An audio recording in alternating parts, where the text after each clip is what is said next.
Everybody, we are sort of within parameters for the start, but I did have oh, come on.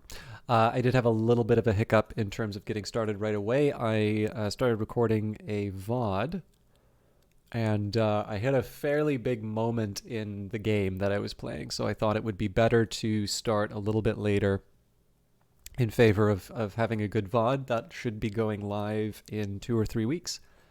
And you know, start a little bit closer to 7:30 tonight. But I know some of you have been waiting for Stellaris, so your day has arrived. It's been a pretty, I'll admit, it's been a pretty easy run. We had one worry at the start when sort of the AI declared war on us early on, and they were definitely more powerful than us, but we were able to fight, like, we were basically able to build up in a way that allowed us to take the upper hand. And from that point, it's just been momentum ever since. And so what I suspect probably might have happened was that when I did the Black Codex, I think I did have problems with it. Like, I did get kind of clobbered at the end. But I think what happened was I took the...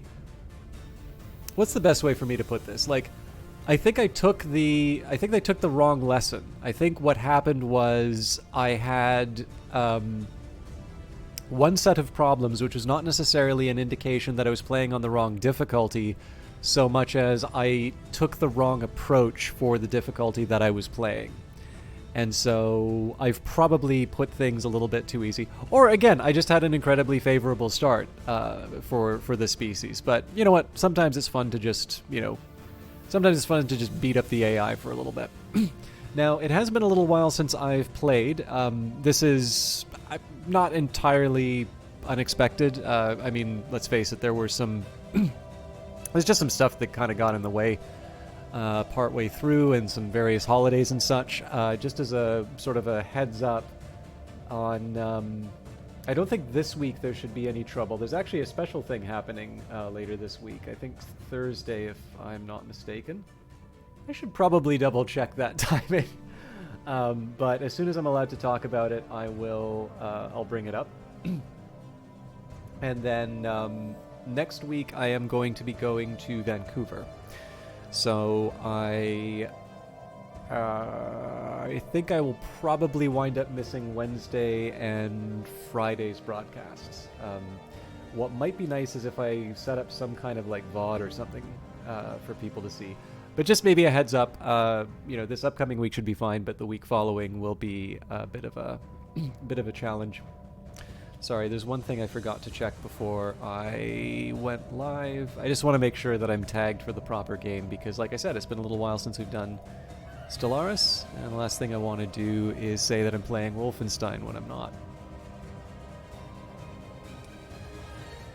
Cool, there it is. Excuse me. But yeah, so I am going to take a little while to just reorient myself with the current playthrough. One of the big reasons for wanting to do this is that because I am playing the Devouring Swarm, we've got a big batch of food coming in, and that's not going to last forever.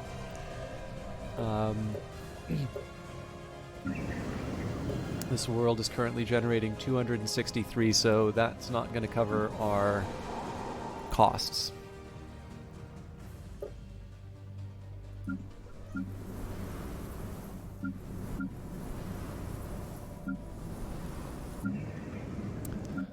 But I think we have the my suspicion here is we have the infrastructure, and this is actually just a story of allocation. So I can live with this.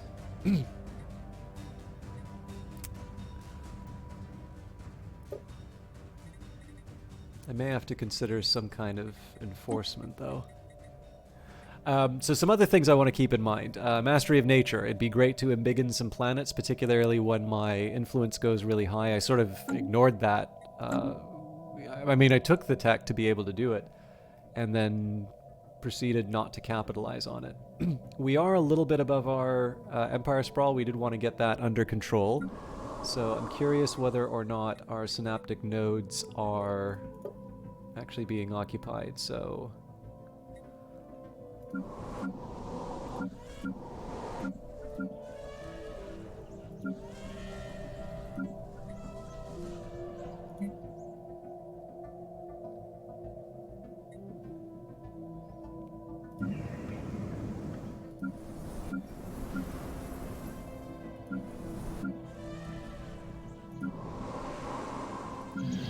Okay, so we've got a few Synapse drones ready to activate. You know what? I apologize. I forgot to do something which is actually kind of important for me to remember to do. I'm going to go. I'm probably going to be gone for just a couple of minutes. I'm really sorry to do this at the start of the broadcast, but I figure rather than shut down the cast and make everybody wonder like why I tweeted out and then didn't broadcast, I'll just go away. I'll deal with what I gotta do. Also, I need to dismantle the... Nope. We're already dismantling it. It's just taking its sweet time. But yeah, I'll be back. I'm really sorry to do this, but I will... it's better that I just rip the Band-Aid off. So, see you in a little bit.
All right.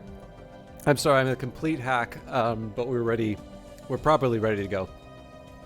I really should have done that before I started broadcasting, but I didn't think of it till the time. So, small issue with food, but we're going to be able to handle that. It's really just a matter of sort of building into our existing agri worlds. The bigger question will be my my empire sprawl. The other challenge that's going to happen is when I go to war, that problem's only going to get more aggressive. So, I need to make some stations.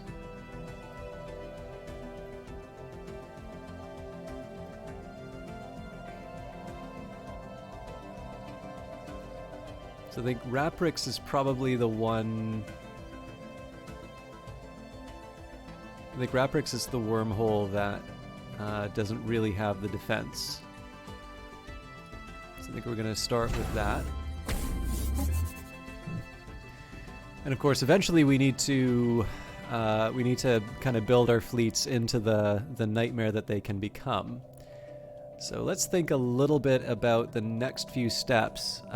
Hey, Delves, great to see you. I hope you're doing all right. Okay, so we've got a colony ship on its way out. Now, I should really be able to handle any of these, but let's maybe think of the low-hanging fruit. First question I have is, do I have any fleets? Looks like I have quite a few that are at capacity. Okay, so the White Crush is on its way. The Typhoon also seems to be on its way. I'm curious why I chose...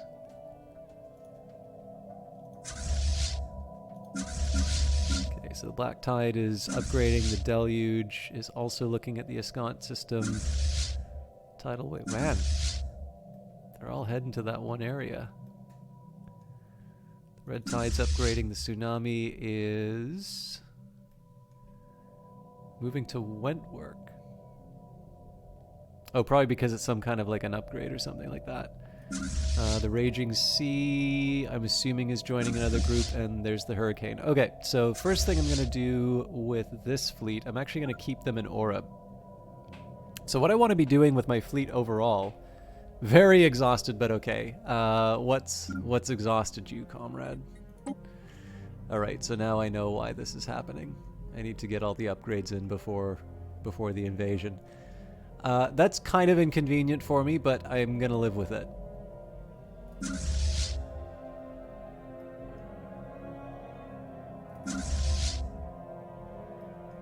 So, what's the pattern? I have like one that isn't complicated.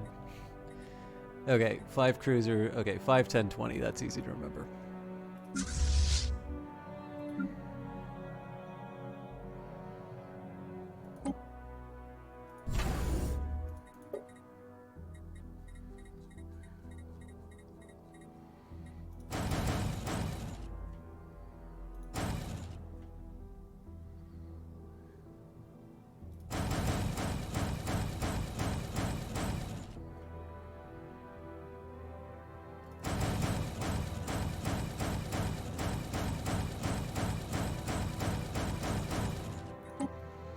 Okay, so that'll build out the Hurricane to the fleet it can be. It might mean that I'm shy on... I'm sort of overstocked for the Raging Sea and the Tsunami, but that's fine. I can live with that. Okay, so what I think I'm going to do, I do kind of want to strike while the iron is hot as far as this enemy is concerned, but I also don't want to... I don't want to just recklessly throw my ships against the enemy like that. So we've got a science ship that's not currently doing anything, but I think there's debris.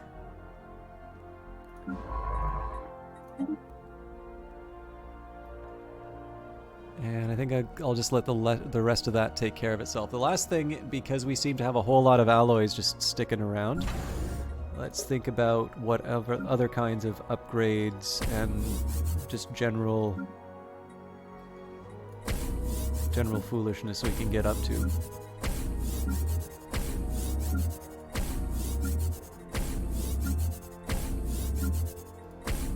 This will probably be a big hit on my energy after a while, but around half of your coworkers got sick, so oh my god, you had to pull double duty for 2 weeks. I am really sorry to hear that.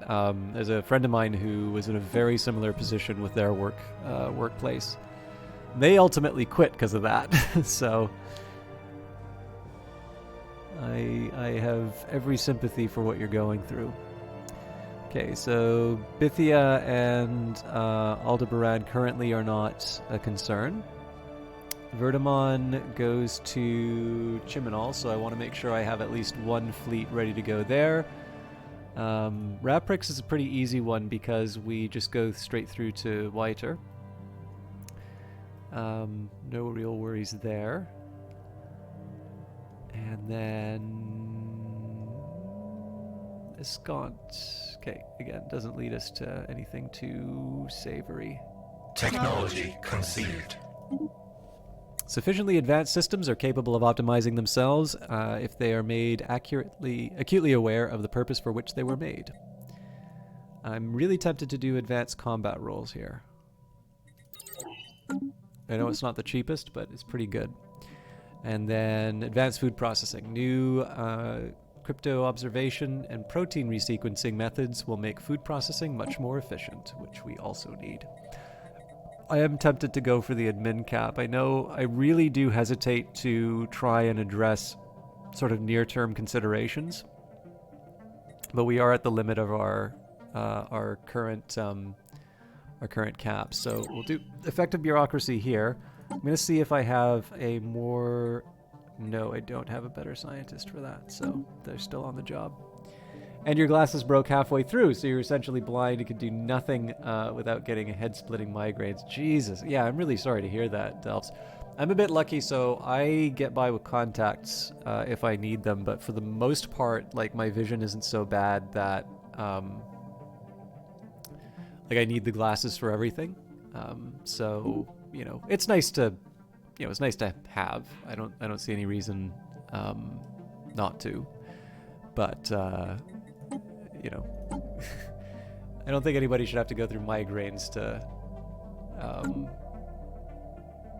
you know, to get their job done. I think that should go without saying. Sorry, I know I'm not giving like full responses in that, but I'm still trying to reacquaint myself with the current playthrough. So if I could generate more alloys, that would be fantastic. I just don't think that's realistically going to be happening over the next little while. I do want to keep an eye on consumer goods so I can sell those.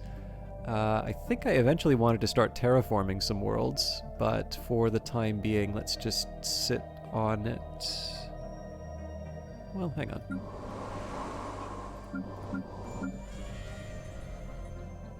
Right, so we don't have ecological adaptation. So this would have to be worlds within my borders that don't... Yeah. Well, you know what? I can live with this. We're at 10k, so I don't think I'll spend anything else, but that seems like a decent deal. Okay, so again, we'll tool up. I think probably what I'm probably going to do is swarm through Chiminal and Wyatter. Again, that's only going to be after we...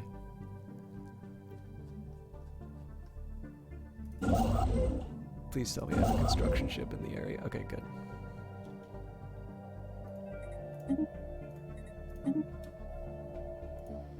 Oh, this is funny. So why did I keep this Starhold? I mean, one day this will become a world that I colonize, but... Our swarm is strengthened. We have claimed a new nest.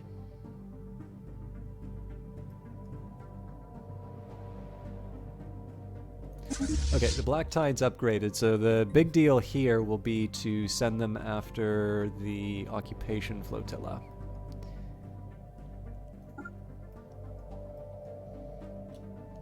Again, this is just a chance for me to maneuver a little bit, take advantage of the circumstances. If I can, taking out these guardians would be kind of nice too. I guess the question is, do I want to do that before a big battle or not?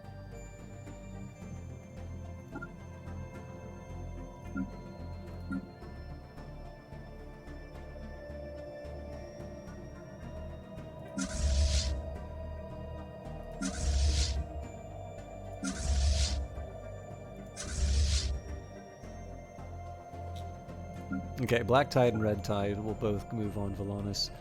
I feel like sending 17k to deal with 11 is a little too close to a fair fight, so we'll see how they are after they deal with the Occupation Flotilla.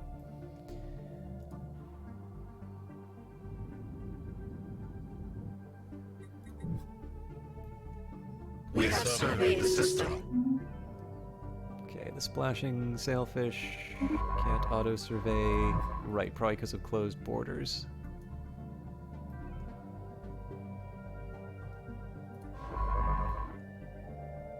Oh, of course, because the borders are closed.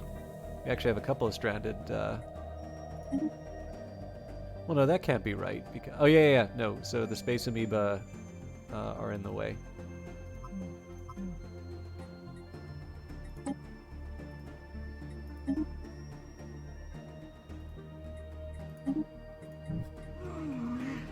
Mushroom picking. A routine ecological study of our colony on Stellaris Prime has stumbled upon a strange fungal life form. The science team reports that the surface of the mycelium is shimmering and colorful, but what was most intriguing to them was the fact that separate clusters were seemingly communicating with one another whenever something occurred within a wide radius. Furthermore, the biology of the organism appears to be clearly alien to the ecosystem of the colony. Puzzled, the local science team has requested specialized support, as we might be dealing with a sentient species. Dispose of them or take a closer look. Man, it's really tempting, but let's take a closer look. Let's see what we're dealing with. I think the idea here is I can eat them later. That's the only reason I'm not doing it now.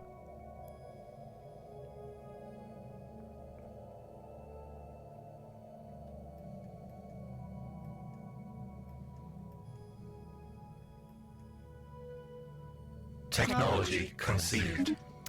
Improved algorithms for processing and organizing vast amounts of data has streamlined decision-making and information sharing throughout the Empire. So, still not where we need to go. But let's try and get some nice cheap techs. So atmospheric filtering should probably go before hostile environment adaptation, so we'll pick up one of those. And we have concerning reports coming from Stellaris Prime. Upon further examination, it seems that the alien fungus we found is emitting a signal towards a location in the galaxy that we were unable to pinpoint so far. Telemetry and security analysis indicate that it is completely possible for the mycelium to be some kind of advanced spying organism. However, it is worth noting that this organism is old. There is a fair chance that whomever engineered these spying mushrooms is not around anymore. But if they are, it might be best not to poke the sleeping predator. We need to know more.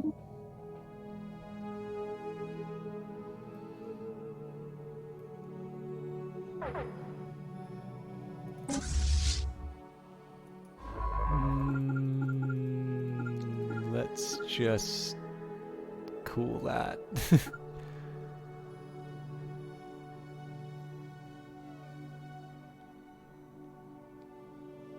We have surveyed the system.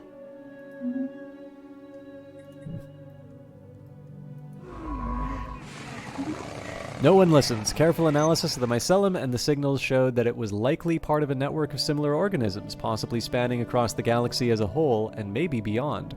While we do not know much, we have discovered that, as part of the network, this mycelium was also receiving signals from other places. Considering several factors, including the volume of data transferred, we do not think that the network is still in use. The fact that it is still partially active indicates that it is probably just dormant and not destroyed. Can we learn from it?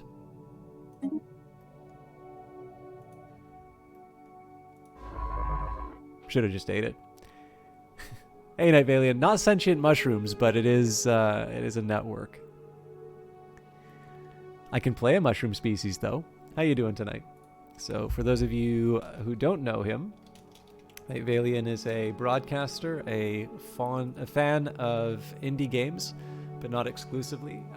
He was not most recently. The one I remember him playing was Scarlet Nexus, but he has played something more recent.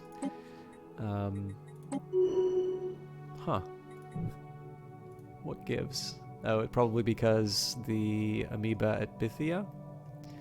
Oh no, there's just nothing for them to investigate. Okay, well, that's inconvenient, but not...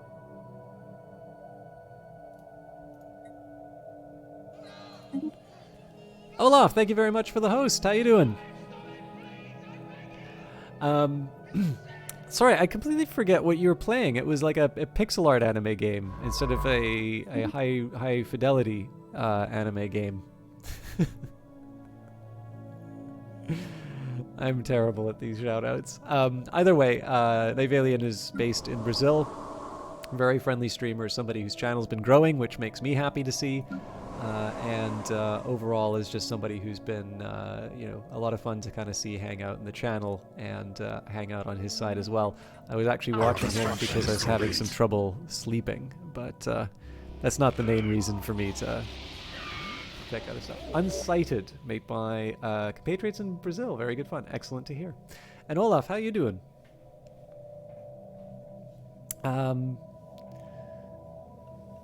Sorry, I just had a kind of a cramp in my back. I just need to stretch.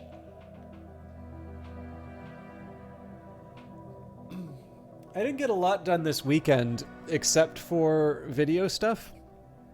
But for those of you who follow the YouTube stuff I do, there's a big milestone I hit on something. There's some secret projects I'm working on that I made some progress on.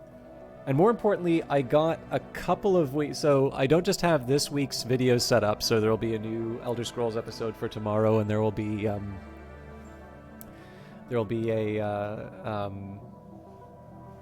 like the other pre-recorded stuff that I do.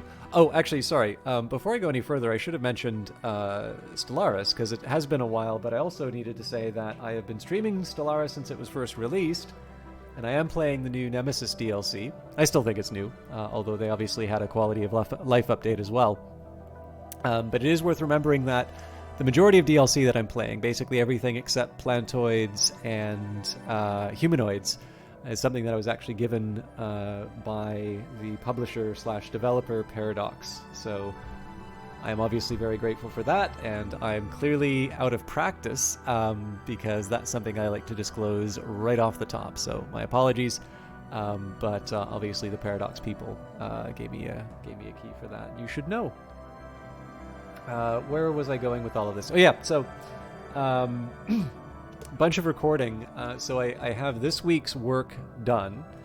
I've got videos recorded in preparation for my vacation at the end of October. And I might have some spare videos recorded for the week following, which puts me in a very nice position because it means either I get to take a little bit of a break and do something else for those days, or it means that if I want to focus on video creation, I can, and it just means that I get to sort of put my attention towards other things, like the next project. Because the one drawback about the current format is that I have very little runway for future projects. So for instance, if I wanted to do something specific after the Elder Scrolls Oblivion, for instance, I would essentially be recording that like the week following, and I better make sure that I'm able to keep recording those videos on time, because there's just simply no reason to sort of stock up. There's no opportunity to sort of stock up on further videos, further opportunities. So I'm in a nice position now where I have a little more breathing room, which I'm going to have to give up in order to have that vacation.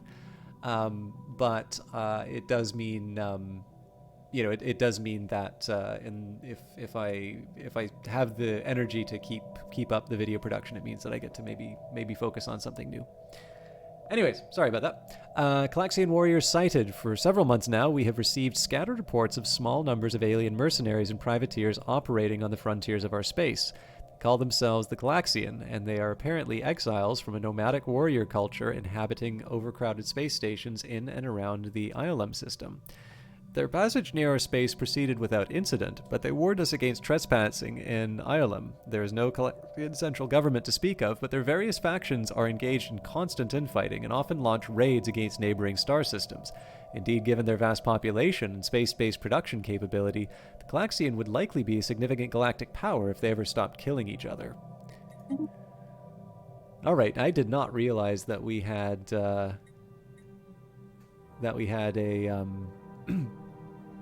Marauders. Outsiders, we are the Galaxian. Unlike the civilized star nations of the galaxy, we have no single master to lord over us, but I have been chosen to convey this message to you on behalf of the houses. Do not try to impose your soft and effete ways upon us. You may freely send your alien ships into Galaxian territory, but do not expect them to return. Our warriors will welcome the diversion, however. Transmit on this frequency only if you wish to offer tribute, or if you have need of mercenaries, as well as the means to pay for them. So, I'd love to be able to gobble them up and just be done with them. But the good news is they will actually be more of an inconvenience to my rivals than to me. Technology conceived. Okay, by adjusting atmospheric filtering on a per-site basis, to better filter out undesirable elements, colonial living conditions may be improved. So, if I wanted to go further down the adaptation tree, I can. Alternatively, I could do Ecological Adaptation. That is a pretty tempting one. I think I'm going to do that just because we always have access to the hostile environment adaptation. So it's going to take longer, but in this case, it's worth it. It'll give me something to spend my money on. Let's get the tsunami to upgrade, I guess. Alright, where does this one go? Interesting. So I bet there's something terrifying waiting for us on the other end of that wormhole.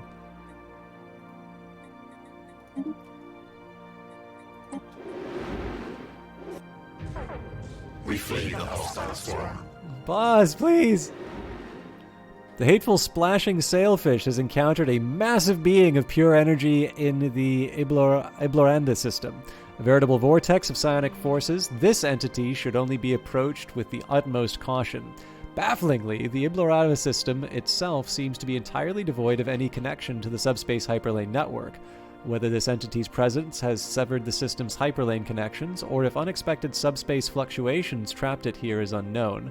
One matter is known. The repeating signal we first registered in the Lura system appears to originate from Ilobranda 2 battle stations.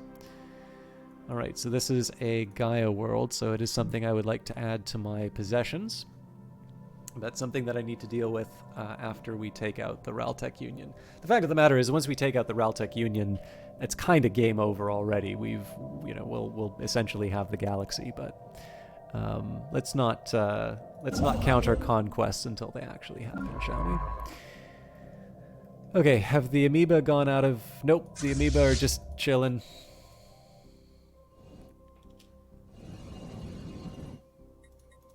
So my science ships are kind of stuck for the next little bit.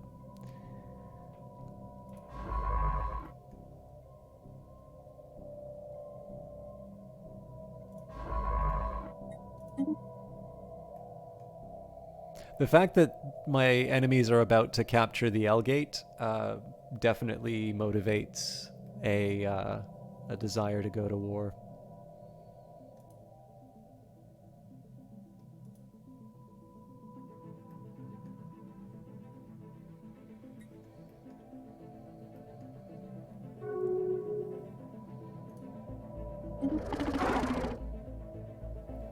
Let us end this charade. The Raltec Union has declared us their rival. Works for me. I think they still count as a... Yeah, they are definitely much weaker than me. So we have more than enough room for infiltration, it looks like. Good news there. What about the Ketling?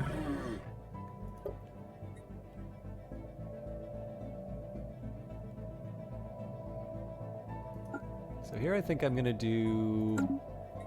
I will get an asset just because they might have some tech that we want to take from them.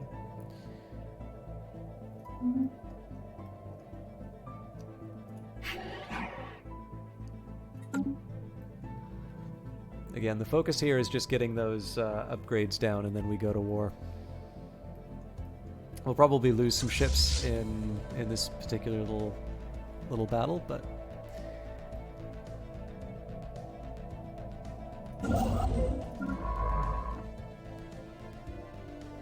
yeah, we're gonna get kicked out in a second.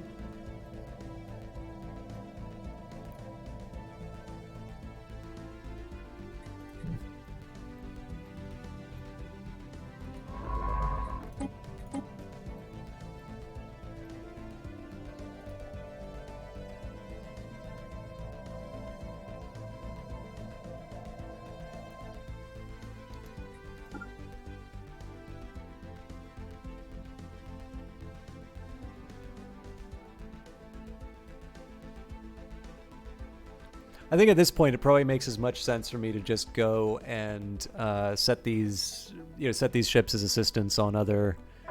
Oh, okay. So the crashing wave. I guess I had one too many on the.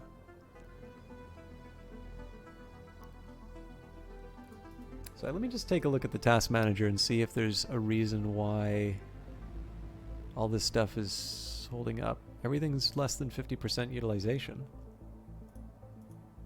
Fair enough. Okay.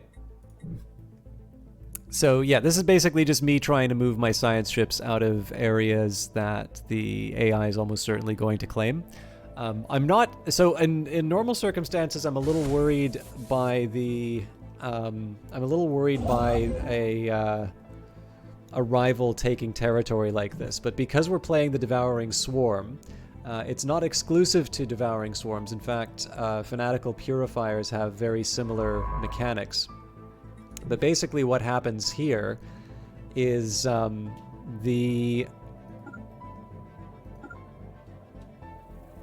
I'm trying to think of the right way to put it. Our construction is complete. That's a lot of bases that just came online.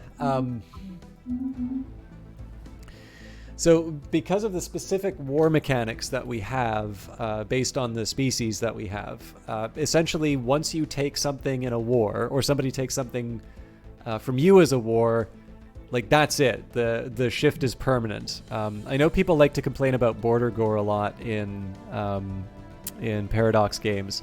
So if you don't like that, this style of, this particular style of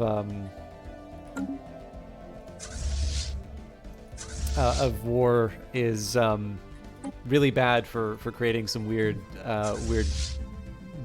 borders. But like basically, it's to me, it's something.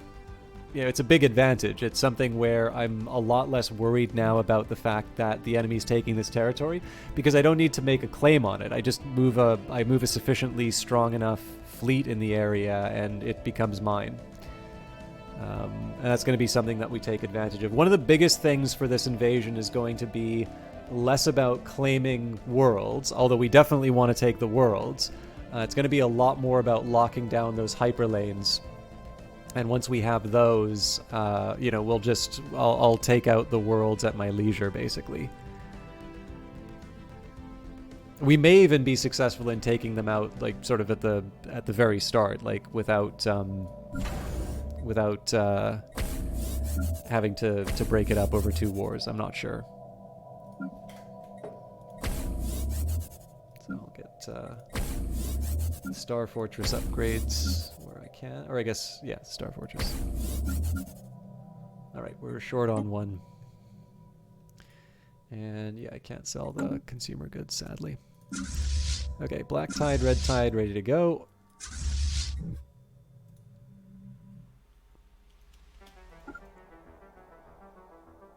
Do it.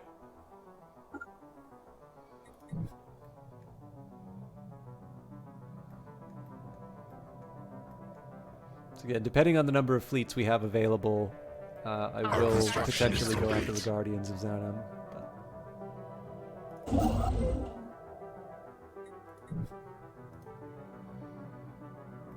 Technology conceived.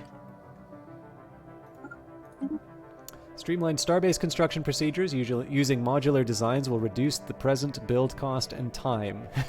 So even though I more or less did the starbase, I already did the upgrades that I wanted. Okay, crystal mines are pretty tempting. It gives me access to the rare crystals. Another commodity which I can exploit. Durasteel armor is also tempting because, of course, it makes my ships more powerful. But I think we have the tech edge right now, so we will secure the crystals. I also want to make sure that I don't have unemployment problems. So 7-1. What's the story with DM? Okay, we are actually going to need to upgrade. You know what? We can build another one of these, even though it is an agri world.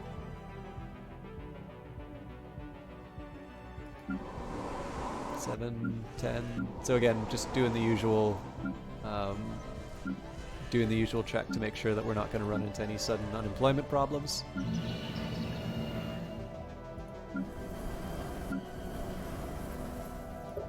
that's no good on the amenities, but that's not something that we're causing.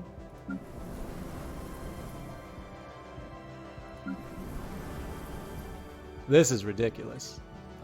But again, it is what it is. We can upgrade that agri world.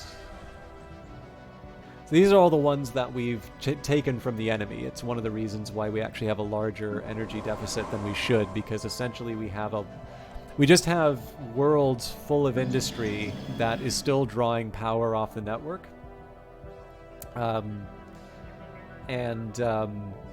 You know, I just don't see the sense in dismantling the buildings when I know I'm going to rebuild them again. So I'm basically willing to accept some losses energy-wise in the short run, so that I can grow my population into something that's capable of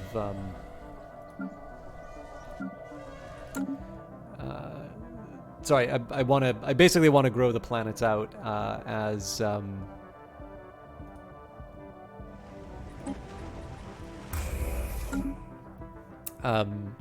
grow into the planets as opposed to dismantle and rebuild. I just think that's a waste of resources. I mean, it's also a waste of, just to be clear, it's a waste of energy resources as well, but I have the surplus of energy, so. Hostile swarm engaged.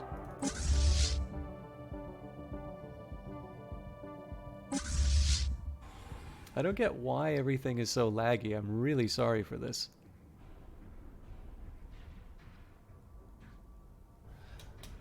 Okay.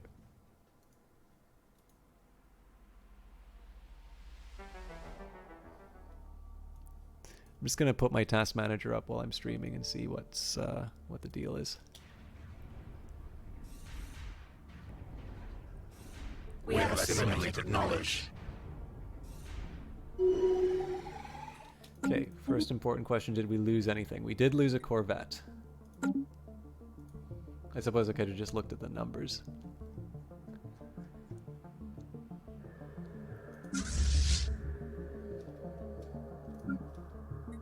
So that's an easy one to deal with. How are we with the bow chaser? Right, okay, so all these science ships now need to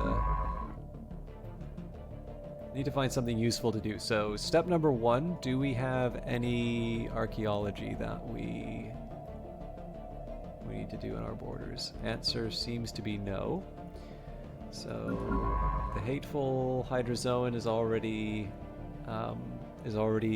helping research on my capital. What's the deal here?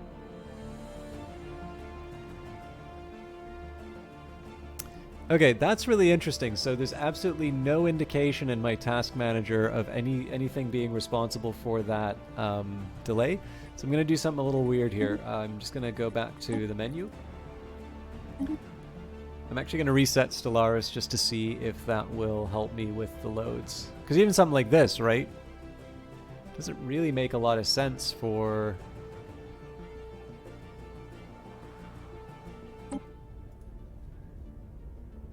Like, what gives? Is there something going on with Steam in the background that I'm just not paying attention to? Oh, you know what? Might be Origin. Nope. I was just thinking if there was like an update to, Apex Legends or something, or The Sims, that sometimes creeps up on me.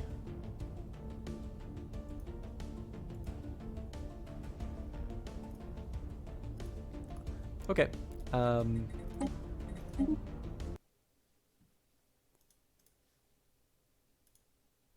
Just going to take a quick second here to make sure that none of the other game launchers are doing anything funny.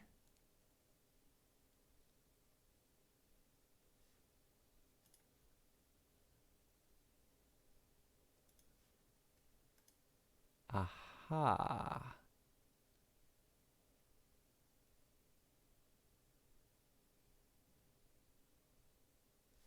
So it was Epic.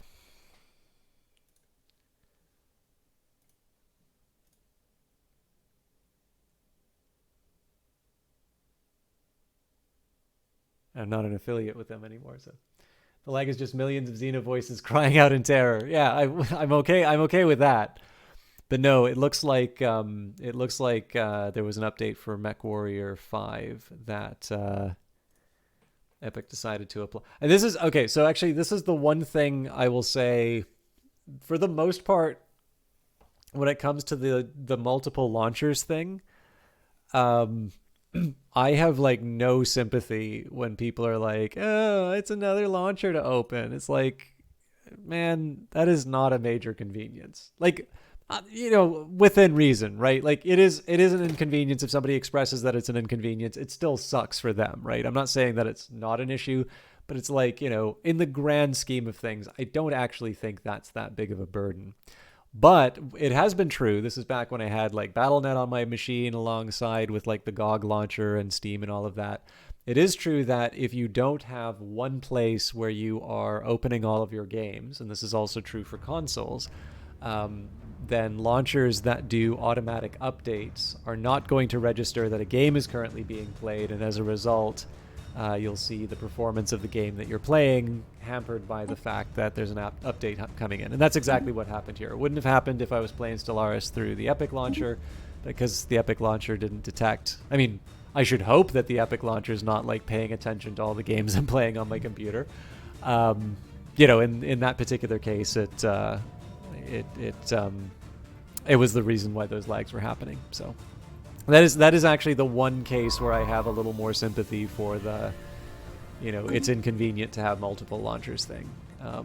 Especially like if you're like me, instead I for some reason just do not have it in me to uninstall games. Like I always just add more, and like I'm almost at the point where I'd buy a new hard drive to to avoid uninstalling a given game, because you never know when you're going to play it, right? So, with that in mind, if you have a lot of stuff on your computer, it's much more likely you're going to be hit by a launcher, reopening the files at an inconvenient time. Anyways, sorry about that. Let's find suitable research worlds. We should have consumed most of the inhabitants, so this should be an easy check. All right, Varia's got 32. That's presumably all social. Nope. Phobos is the capital, so obviously we've got people researching that. Okay, so Iblis is a surprisingly good world. All right, Bavaria.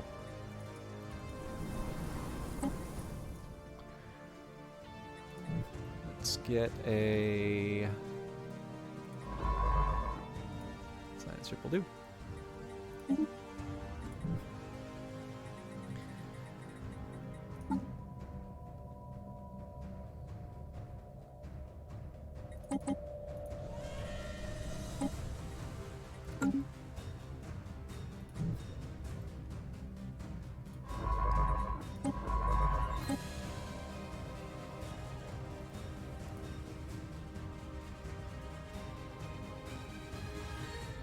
So even with that, I still have at least one science ship.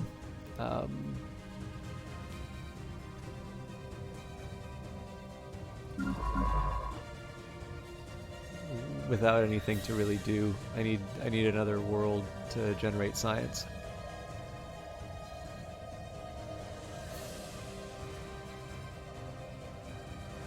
Yeah, we'll keep them on the border. I also need to figure out where I'm going to put my next starbase. So sorry, I'm just going to take a second here and see if I have any systems that don't have bases defending them. Looks like Subterraneous and Taurus.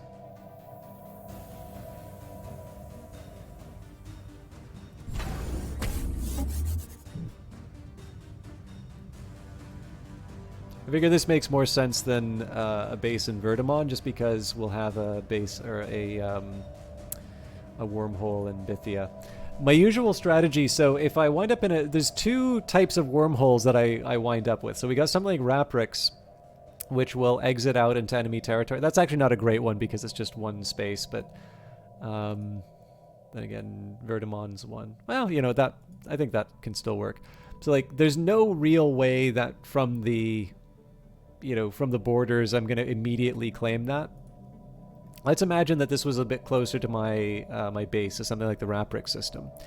You know, that's the sort of thing where it makes some sense to build a base like this, where essentially you're fortifying it as much as possible to make sure that the enemy isn't able to you know, kind of get the jump on you and circumvent some of your defensive positions. Something like Wyatter, like, I've obviously built the defense because it's nice to have, but in reality, all I really like doing in these ones is just simply capturing both sides, because then it ceases to be sort of this new front line. Instead, it just happens to be something very convenient for putting ships where they need to be. So where possible, I want to try and create, you know, those supply lines, and you know, it just has this nice convenient feature of removing a threat from my territory as well. Okay, I had an empty science ship, and it just occurred to me that there was something useful I could get it to do.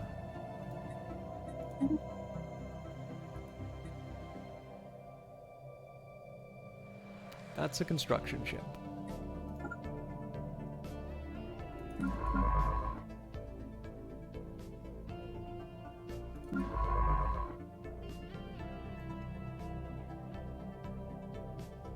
So why am I moving you there?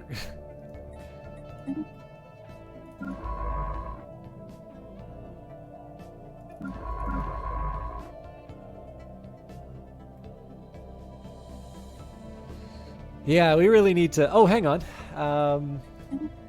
I missed an excavation site. That's maniacal. Meticulous. They're genius, though, so...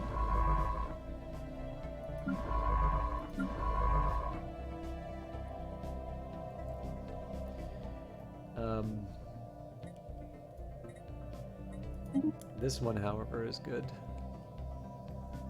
Where were they again? They were in Wentworth. Okay.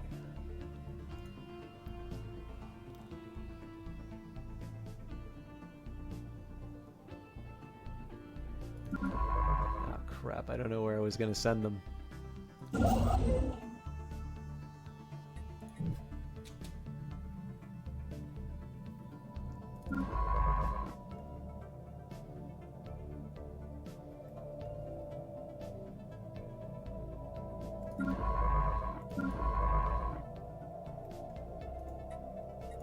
Technology conceived.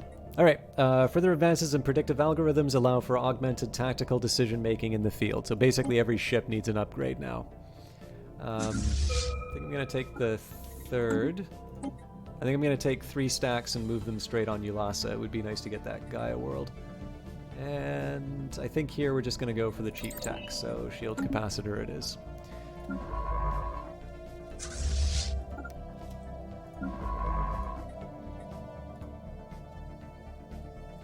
Our swarms strengthened. It's the Typhoon. Apparently these are at full strength. I'm a little surprised to see that. Oh, you know what? I bet you I know why. Because these are not the most up to date. So we've got the Menacing Corvette, which do not have the advanced. None of them have the advanced. What's going on here?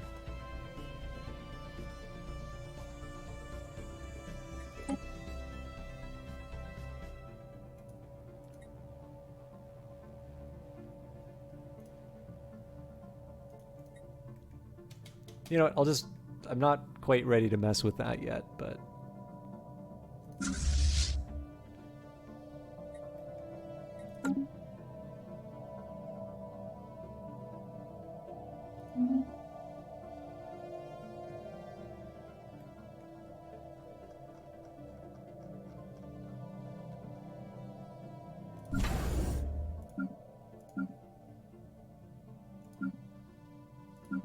I thought I had one left over. Right.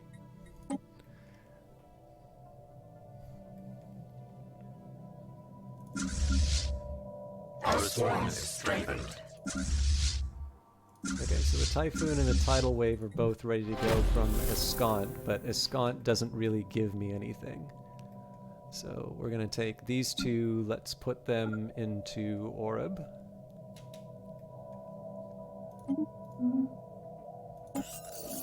Our deep cover operatives have stepped up their surveillance on potential targets.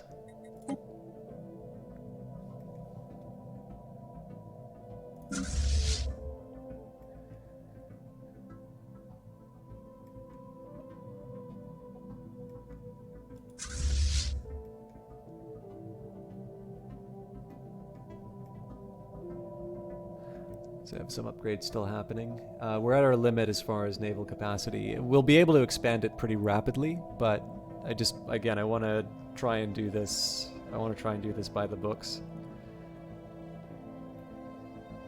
If I can find a way to sneak in that extra 20 sprawl, that would be nice. A new nest is formed. Which one?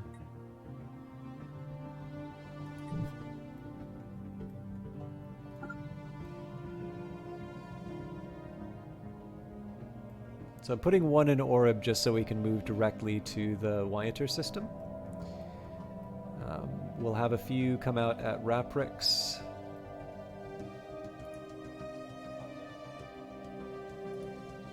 I'm debating on Verdamon. Our construction is complete. That'd probably be a good one for me to have. Alright, let's do just a standard upgrade here.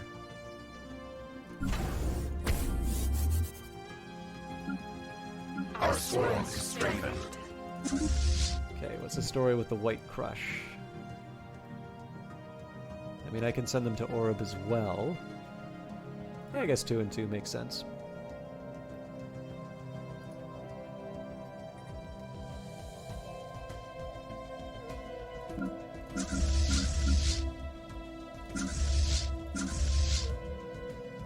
Okay, so what's going on here? We've got the White Crush, the Typhoon, the Deluge. I moved them all there, didn't I?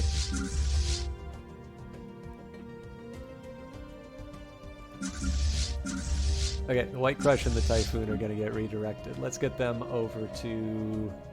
Actually, let's just send them to Impel Tov. They can help out with the cleanup.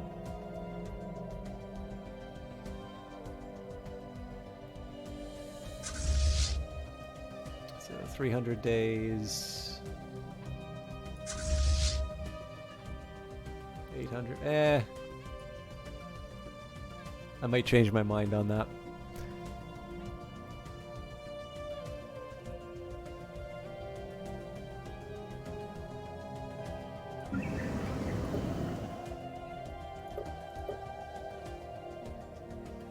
And again, I got all this agricultural space and just none of it being worked. We're not really in crisis mode. If I have to, I'll reassign workers so that they specifically focus on what I want them to. But I don't think we're quite at the point where we need that yet. Oh, we get to pick a new path. Cool. All right, well, I can't remember what I wanted to do. I think Discovery was one. Domination might get me something. Diplomacy, definitely not. Synchronicity, kind of... I don't know. Not exciting.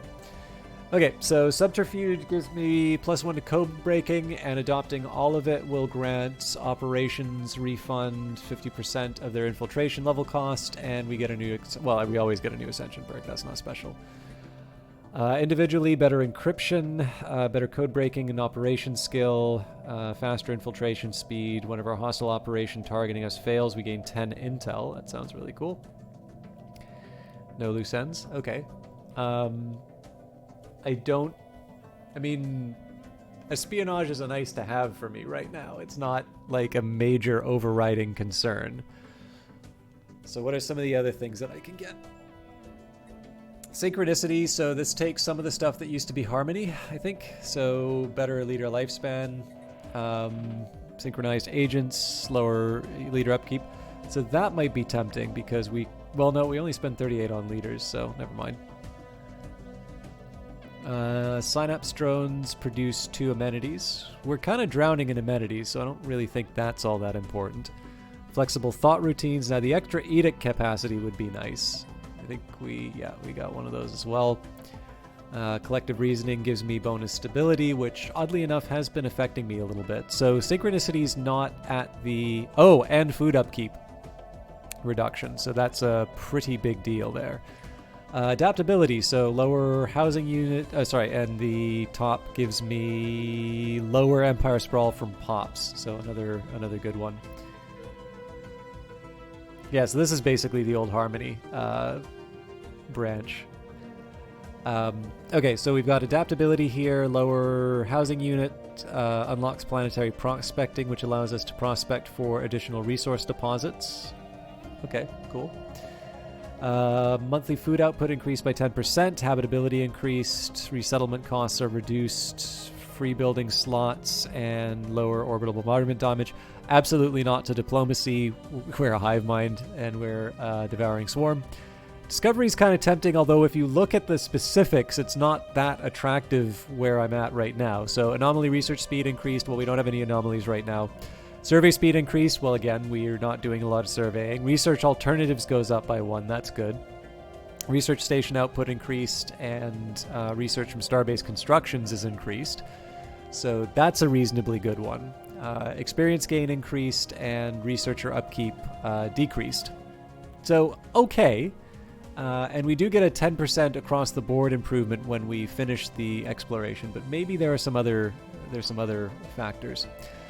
Clear blocker doesn't do anything for me right now, but a bonus towards administrative capacity, better governors, synaptic nodes also create housing, deviancy reduced by 10 on all of our planets, drone over... yeah, so you know what, honestly it's domination and synchronicity. The real question now is which one do I want to do first? Let's do synchronicity because we do actually have food problems. Hey MJ Stevens, how you doing?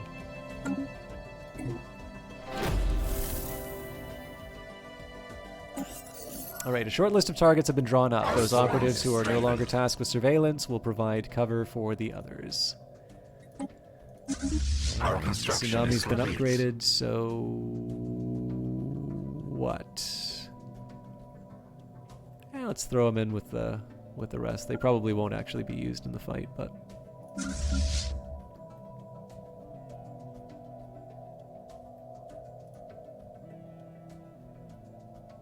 Technology conceived. Alright, mining these crystals without damaging or even destroying them is an extremely delicate process. It requires advanced equipment capable of pinpoint precision.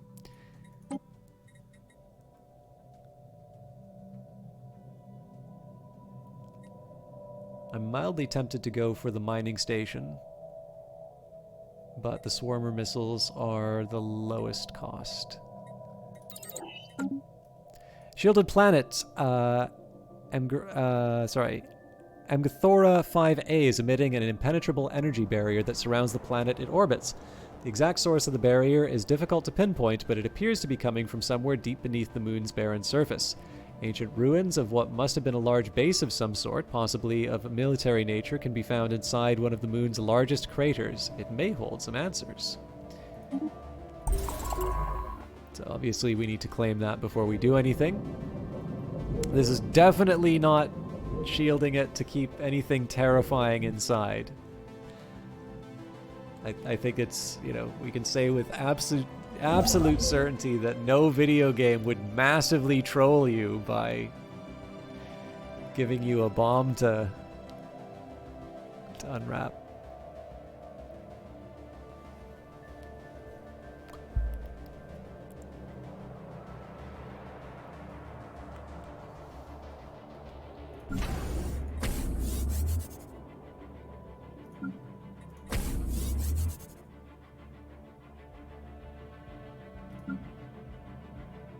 Okay, let's deal with dearth.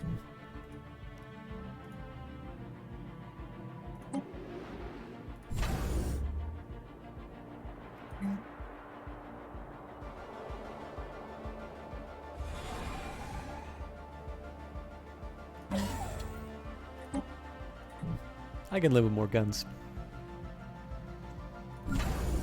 Was that basically an anchorage base at this point, so we'll treat it like one. Technology conceived. Maybe a resource silo later. These capacitors store surplus energy which can be quickly transformed to reinforce a ship's shields. Research complexes is tempting just because of the speed, but the 5% research bonus is pretty good. 47 months though. So yeah, research complexes, I know I'm not going to use them, but it just bangs it out. Shielded world removes a shield. Tomb world. Ecological adaptation. By adapting planetary ecosystems to large-scale environmental changes, we can turn terraformation into a less disruptive process. Let's do...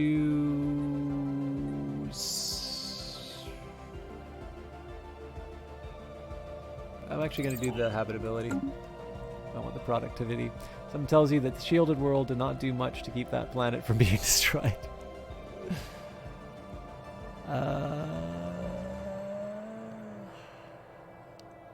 So I'm trying to think whether or not I want to convert an existing world within my borders, or if I want to convert one of the worlds I already own.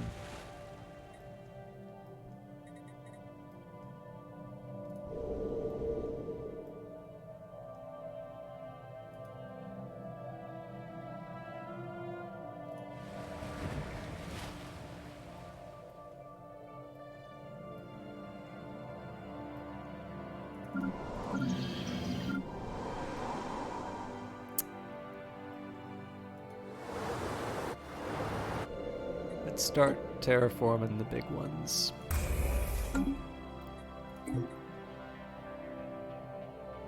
It's going to be a long-term project, I think, but we can probably make it happen. As in, like, doing all of them. Obviously, there's a fixed speed at which terraforming happens in this game. Okay, do I really want to wait 400 days for these guys to show up? We already have enough strength to take out the Guardians with the existing fleets. The extra fleet is just kind of a nice to have.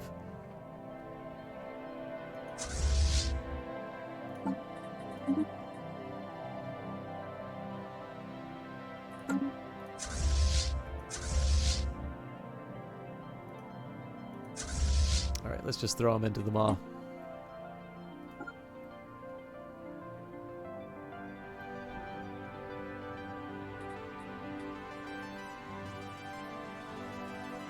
Our construction is complete.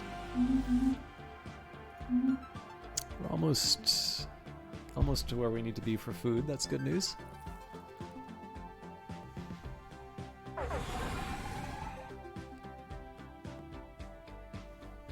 Hostile swarm engaged.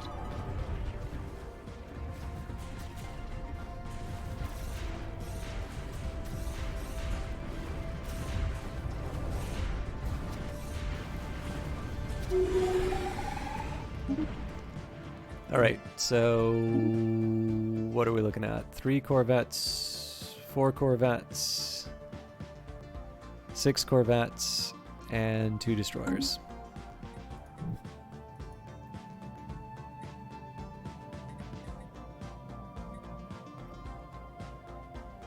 Yeah, everybody's got to go back home.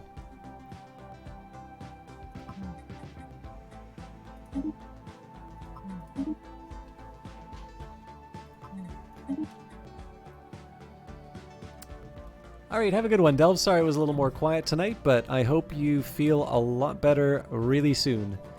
And if you don't, tell your workplace I told them to lay off. I hope you have a great one. Thank you very much for hanging out.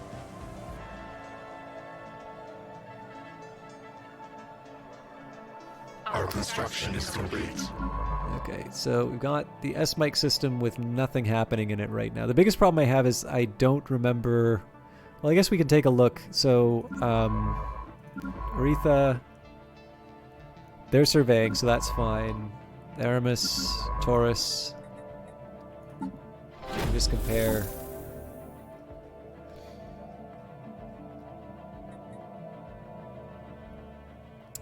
Okay, Iblas. Do I have anybody working this one? Because if not, that's a big oversight.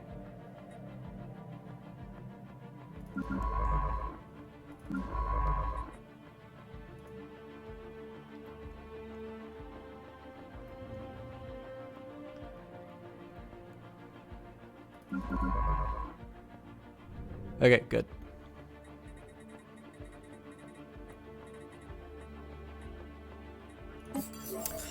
As the operation nears its conclusion, Spymaster Kalig Starsail has moved to secure our new asset within the Kettling Star Pack. Our remaining operatives are poised to facilitate any cover he may need.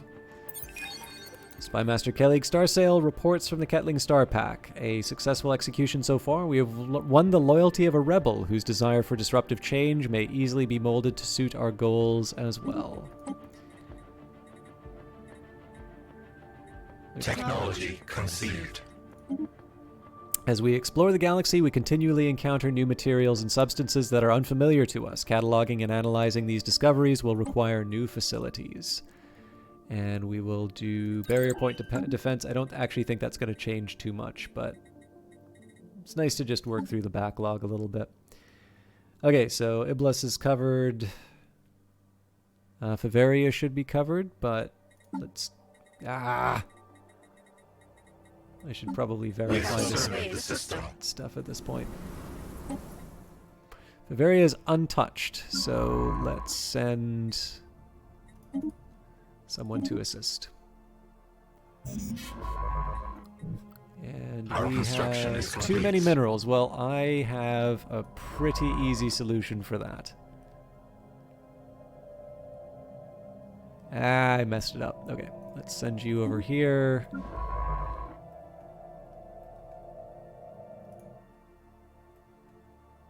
And then you over there. Bymaster Rintintin, undiscovered a plot that is down a well. Detective Lassie is pissed off at the leak of information. Okay, what are we looking at here? Minerals. So it seems to me that I should be using this for infrastructure rather than selling it. So what kind of infrastructure can I build? Well, that or I just build replacement ship. Oh yeah, actually I should maybe, I don't even remember how many of each ship I needed because I wasn't paying attention. Okay. I got nothing. There we go. So it looks like you're down 3 corvettes.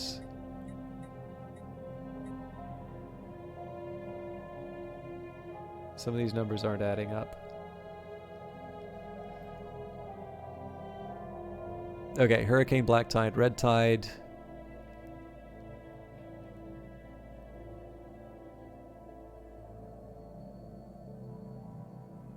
Yeah, these numbers aren't working for me either. This is the problem with mixing the ship types. It actually makes it quite hard to repair the the structure. Okay, so we've got 5, we've got 9, and we've got 18. So this one needs 2 corvettes and a destroyer. Let's start with that.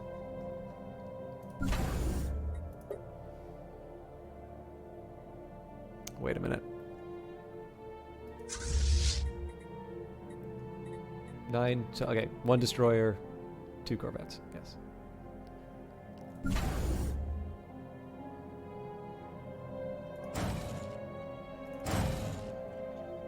Next up, 5 cruisers, that's fine. 10 destroyers, that's fine. 17 corvettes, which means 3 more.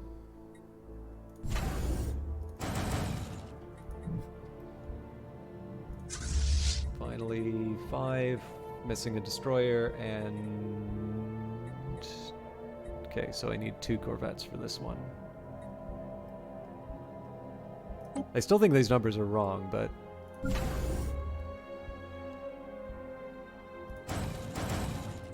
Alright, we'll see how that goes. This goes.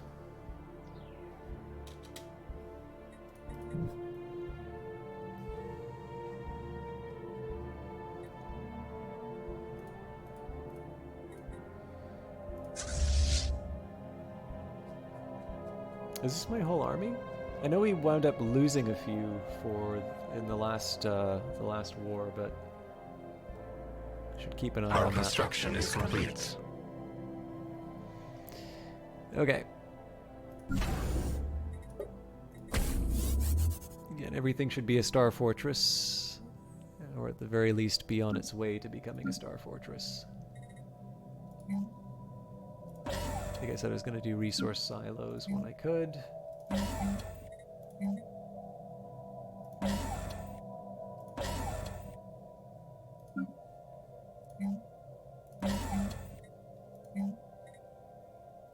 I should probably be a little more careful with this. So what's in the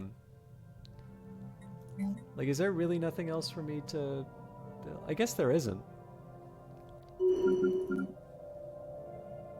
Yeah, same story with powder. Okay.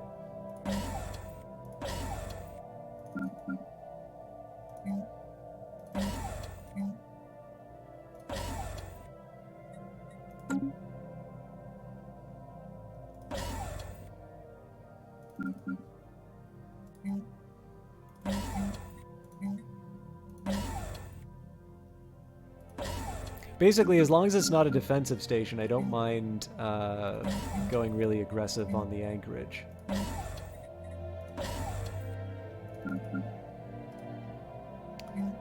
should have built solar panels. Technology conceived.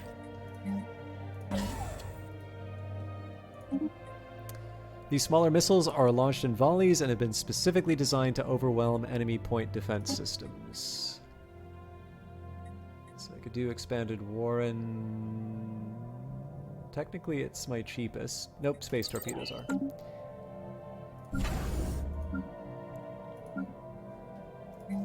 Okay. This one we're going to be stuck waiting a little while for, but in the meantime, set you up with resource.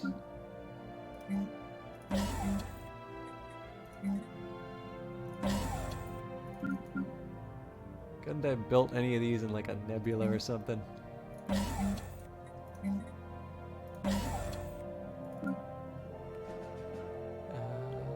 Raprix actually needs to defend, so... Alright, that's my alloy spoken for. Technology conceived. Alright, and we still can't get past the minerals restriction. So, further study into the hazardous environments found on other planets help alleviate the difficulties that colonizers encounter in their day-to-day lives on foreign worlds. Refit standards sounds pretty good right now. The regenerative hull tissue does as well, but this will help my costs. You know, this has been promising to turn into the black the whole run, and it's still not happening. Also, you need to build a starbase. And... the tsunami is doing absolutely nothing by being here. So one question I have is, do I want to try and take out the amoeba swarm here now, or do I want to try and get my ships in position for war? I think I should probably... like, I should probably just get on with the war at this point. So we'll send this tsunami over to Urita. Crashing wave is going to be used to reinforce these remaining ships, so we're fine there. Oh wait, I need to build stuff still. Okay, again, we'll do a quick audit of our existing bases just to make sure that we're not missing out on opportunities. We are eventually going to need to put improvements down here. So what?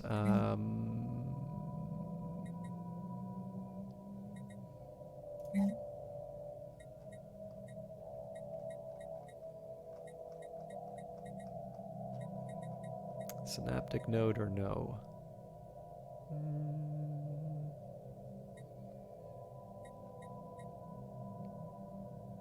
I will think about that later.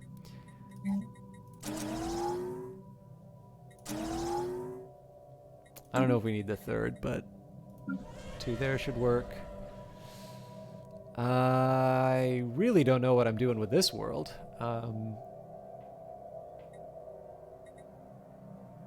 Always nice to have more alloys.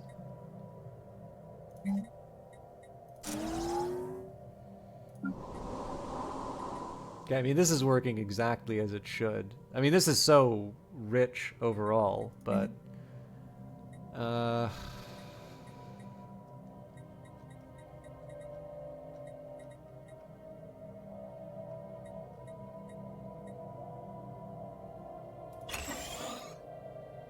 don't think it'll hurt to have some more research. I might put down another synaptic node, actually.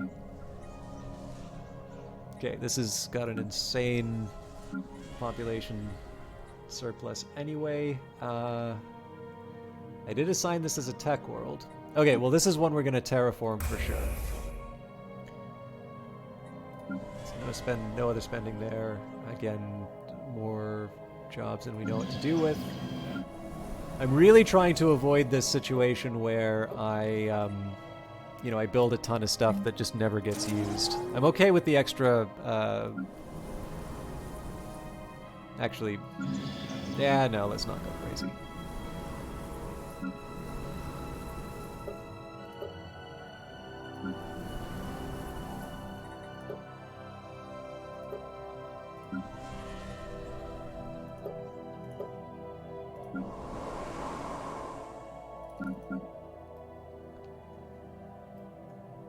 I wish I knew what to do with this one. I think it's just gonna stay a lone planet for a while. Fuming bog, well, that'll help.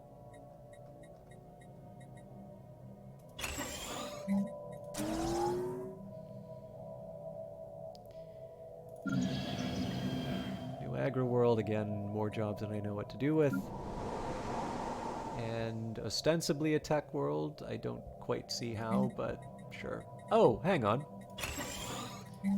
For some reason, I didn't build my usual, should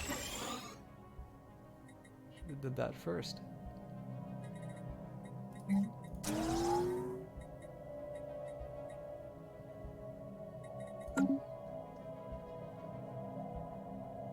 Okay. That seems a little more sensible. Hey, Uncle Cranky, how you doing? The only thing to fear is people may never realize the failures of communism. Some old smart dude sometime in the past. Well, I mean, the hive mind is the most perfect form, don't you agree?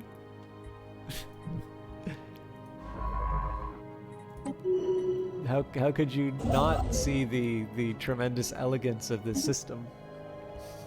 For those of you who don't know him, Uncle Cranky is a New Zealand streamer, originally from Australia, currently based in New Zealand, and dropped a bombshell on stream the other day by saying, that he was applying for citizenship. So somebody I've known on Twitch for a while now, it feels. But I've currently been doing...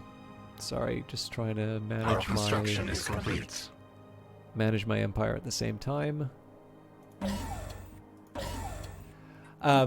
Has been going through Dead Island, and now Dead Island Riptide. Has been doing a good job of it. I do actually kind of want to try the Dead Island games, but I will confess it's really making me want to play Dying Light again. I'm not sure if that's the intended effect or not, but it's been fun to watch him go through that series. Because again, like, this is just a bunch of stuff which is well known, but I've never played before. So, you know, again, just getting a chance to catch up with Uncle Cranky and just see him play some stuff that he's interested in is always a good time. But both Night Valian and Uncle Cranky are two people who I kind of rely on for my late night streaming. My late night streaming needs. I think I'm just going to start terraforming all the new worlds, and then we'll worry about how to handle the rest of it. So this is the one that needed 3 Corvettes. Also, apparently Cranky's not really cared for me calling him a communist agitator, so I think he's just been trying to throw everyone off the scent lately by saying some of this anti-communist stuff. But I mean, like, honestly, like, as soon as you go into this guy's channel, there's like people always talking about politics. One guy complaining about everybody talking about politics. Sorry. No, Uncle Crank is actually a really good sport. One of the drawbacks was, I think he said something related to international trade, which was very relevant to something that I knew, like a very specific, narrow part of trade that I knew quite well, primarily because it was sort of so it was something that was relevant to the Canada-US trade spat, as well as just something that I kind of know of the history of economics. So, I sort of, my tendency, right? It's the exact same one that you see on stream. Like, I really go in deep on the subject. And, poor Cranky's just having to sit there, just endure me going on at tremendous length on this absolute nonsense. He was an incredibly good sport about it. But I definitely appreciate that I need to come across a little bit more... I need to recognize that not everybody in the room is a specialist, and more importantly, maybe not as interested in the subject as I am. But, yeah, I don't know. It was an interesting one, though, right? Because, like, without going into too much detail on it, it was kind of interesting that Cranky was able to describe, like, so this is the stuff that gets me really into econ. Like, this is why, even after studying it, like, I still get excited about the subject. He was describing what he was experiencing as a consumer, and correctly pointing out how trade had created that set of circumstances. I'm trying not to talk about the specific... If you want me to talk about the specific complaint, I will, Cranky, but I figured, you can leave... People can watch your channel for your content. I won't repeat it for you unless you want me to. But what really interests me, of course, is that it's this whole idea that people are perfectly aware of what's happening to them. And now that doesn't necessarily mean that they're equipped to do policy recommendations, but they are at least to a certain degree aware of things, like even just like basic things, right? Like, things cost more than they used to. Like, what gives? And the reason I'm kind of highlighting this was just it allowed me to kind of talk about one of the things that interested me from the first international trade course, which I took. which was how it's very hard. Like, I really don't think it's possible to kind of refute the the argument that comes from comparative advantage and the gains from trade. But there is a really big question about the distribution of those gains. And, just because sort of in this net level everything's improved doesn't mean that there aren't people who are tremendously affected by it. And to me, that kind of seems to be where you would open the door to some kind of policy to try and address it. But anyways, one way or the other, that was kind of some of Cranky's comments sort of touched on it, and then I just sort of launched off to the moon. Glum says, I think you read somewhere that communist agitators have been gathering in New Zealand. I've heard that too. I guess it's maybe because they feel they need to counterbalance like all the billionaires who are like getting citizenship there. Yeah, it is, Uncle Cranky. I mean, it's similar to what in Canada, like we have a lot of like our particularly more left party, when they're not calling for sort of the complete divestment of any fossil fuels, say that what a shame it is that we send all of our oil to the United States to be refined. And of course, the drawback is that the dirtier the oil gets, the lower the margins on refining. And so, to a certain extent, if you want to be a more free market person, you can sort of say it's like, well, if Canada, wanted to or could do refining better than the people that it's selling it to, they would. But it's a tough one, right? Because like people see these low-cost goods coming out, and they see these refined goods coming in at much higher prices, and they want to know like what's the deal. I'll admit, BKR 1974. I don't know their platform well enough, and I suspect it is probably a case like. The NDP also isn't full fuel divestment. That's definitely more the LEAP manifesto group. Let's take a quick look, though. I'd be surprised if they took a stance that hard, but it would not be the first time I learned something new on stream. So let's take a quick look. It's a shame. I may not know enough about the issue, but I'm quite fond of nuclear power. I mean, Canada is also, our natural endowments are such that, hydro makes a lot of sense as well. But like, I think nuclear power has had this really unfortunate, kind of press problem. Okay, what's the deal here? NDP, energy.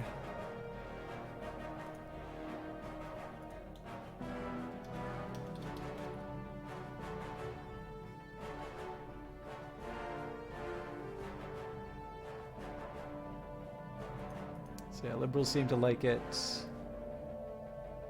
Oh, interesting. Environmental groups in the NDP, Green Party, and Bloc Québécois have objected to the continued use of nuclear power because it produces toxic waste, and the SMR technology won't be built until 2026 to 2030, which many say is too late to address the climate crisis.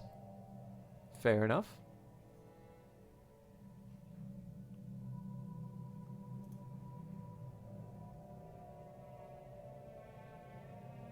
But yeah, the big challenge with the NDP, of course, is that they formed a government in Alberta, which is for those of you that don't know Canada, it's a major oil-producing, exporting province.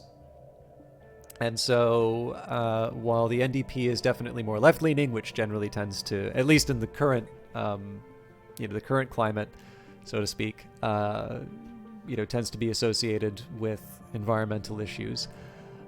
You have this great problem where sort of the major industry in the province that's being governed is the polluting one, and so an Alberta NDP MP or provincial representative may have very different views from an NDP supporter in Quebec, say.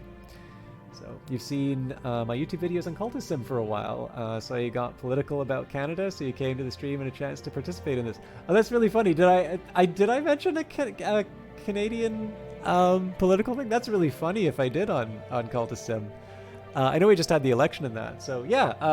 Welcome, BK. I'm always happy to have people who come from the cultist stuff. Obviously, here we're playing Stellaris, which really only has a connection to it in the sense that the writer and designer of Cultist Simulator also did a really famous DLC for this one, the Horizon Signal. Some shows are not very system talky. Oh dear. See, this is the tricky one. I sometimes think that people would like less system talk, and then I'm always told, no, keep it coming. So, all right, barrier point defense. Arrays of defensive armaments prove much more effective than independent countermeasures. I guess we'll go for the physics. Trying to catch up on it. Always more system talk. Oh yeah, sorry. Cranky also has something to say on this. New Zealand is anti-nuclear, which is ridiculous. You recall reading that France is having revenue in the billions of euros because of their nuclear program, and it generated so much surplus. You don't see any reason why they can't similarly benefit beyond the infrastructure required. Yeah, I'll be honest with you too. I don't know I really don't know what New Zealand's situation is as far as its ability to export its energy. Well, a lot of its stuff, really, but you know, obviously the ability to export energy in the European continent is something of a different proposition. In the case of Canada, the weird thing is that our internally, our provincial trade barriers are still quite high. It's weird because you'd really think we would have figured that out by now. But nobody really wants to be the first one to blink. And so it just kind of, you know, we probably could see quite a bit of prosperity if we'd just be willing to kind of grow up and fix that. Easier said than done though, right? Like usually when something hasn't happened in politics, there's a reason. It's maybe not a good reason, but it's, you know, as much as it's nice to pretend that it's just a bunch of idiots who, you know, as soon as you vote them out, like they'll, you know, you'll be able to get rid of them. Well, of course you get rid of them when you vote them out, but like, you know, you just replace them and your people will be perfect. Generally, the stuff that's been a long-standing issue is a long-standing issue because of it's much more complicated than it seems at the time.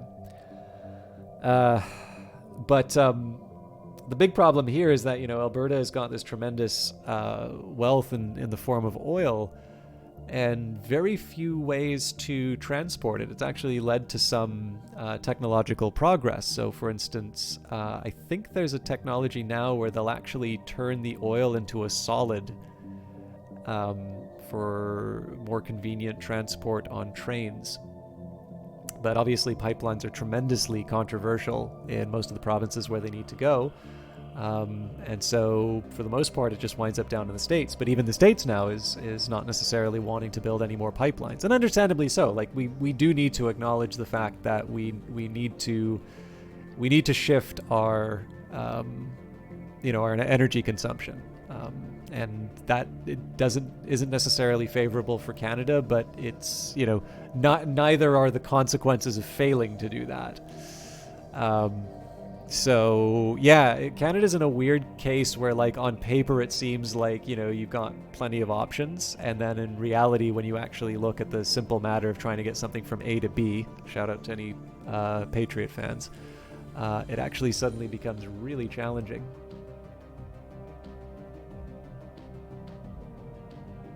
Oh right, okay, sorry, BKR. So I thought that was the void. I thought that was the vodcast or the VOD, like the ones that are specifically recorded for YouTube.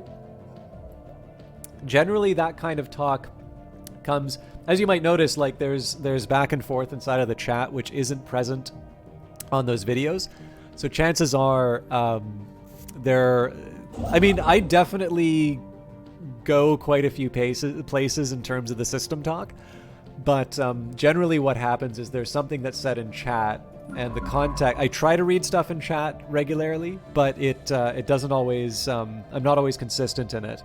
And so it tends to result in these cases where it just sort of feels like subjects kind of come out of the blue, and sometimes they do, but other times it's just a matter of something said in chat, which is understood to all at the moment, but clearly not something that translates well to the video. Obviously, infrastructure to transmit power to, say, Australia and the Pacific Islands is a challenge, but challenges never get. So, no, and that's just it. Like, Our swarm is strengthened. I think there's the fear is a nation of fools, worthy of nothing but contempt. Well, we're just waiting for the opportunity to move some ships to their borders.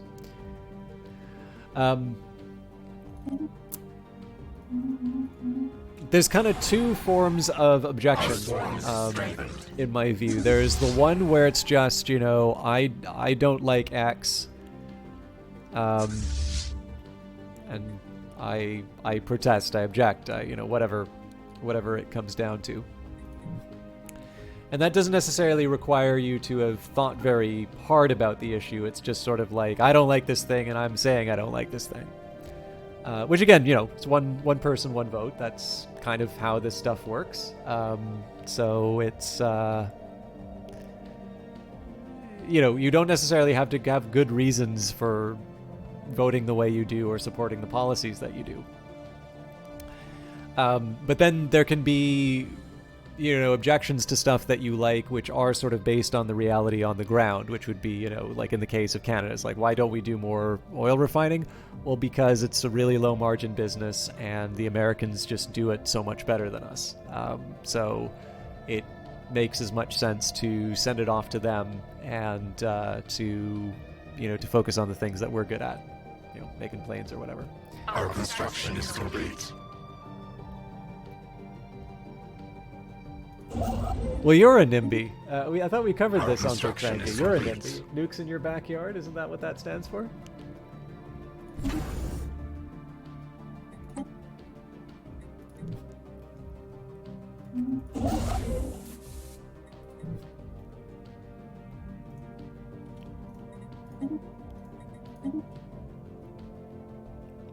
Yeah, exactly. It's kind of funny because where this, I suspect this is where you'd come in, BKR. But one of the things that I talked about with Cranky on his stream was, was trade, and the gains from trade, from specialization, and why it does result in these cases where it seems like you should be, you should be doing sort of that refining work, the producing these value-added products. Technology conceived. Sometimes you really are the best at your primary industry, and so it's just simply more efficient to send it off. But again, the challenge with that is that still can sometimes be a very broad way of looking at it. Because again, like if you're a T-shirt manufacturer in Canada and we sign a free trade deal with Vietnam, I'm not going to be very, comforted by the fact that, Bombardier is doing better, selling plane parts to our new trading partner. I'm going to be upset by the fact that it's harder and harder for me to continue to, produce garments. And being able to manage that kind of transition. Like, it seems to me that, the gains are obvious, and so it really is the question in terms of how you find that balance and make sure that the winners kind of are somehow able to compensate the losers. Ideally, I suppose that would be I suppose we call that the Pareto efficient version. But the thing is that like Pareto efficiency is not always what you're looking for, right? You could have everybody with $1 and then one person with all the rest. And then you could say, it's like, okay, well, like maybe you maybe take 10% of that, like one really wealthy person and spread that out. And you're like, oh, but that's not Pareto efficient. The person who has everything, almost everything, is worse off. And obviously that's not a acceptable standard there. I think anyway. I mean, some in chat may feel that it's okay to have that. Parade efficiency. Yes, exactly.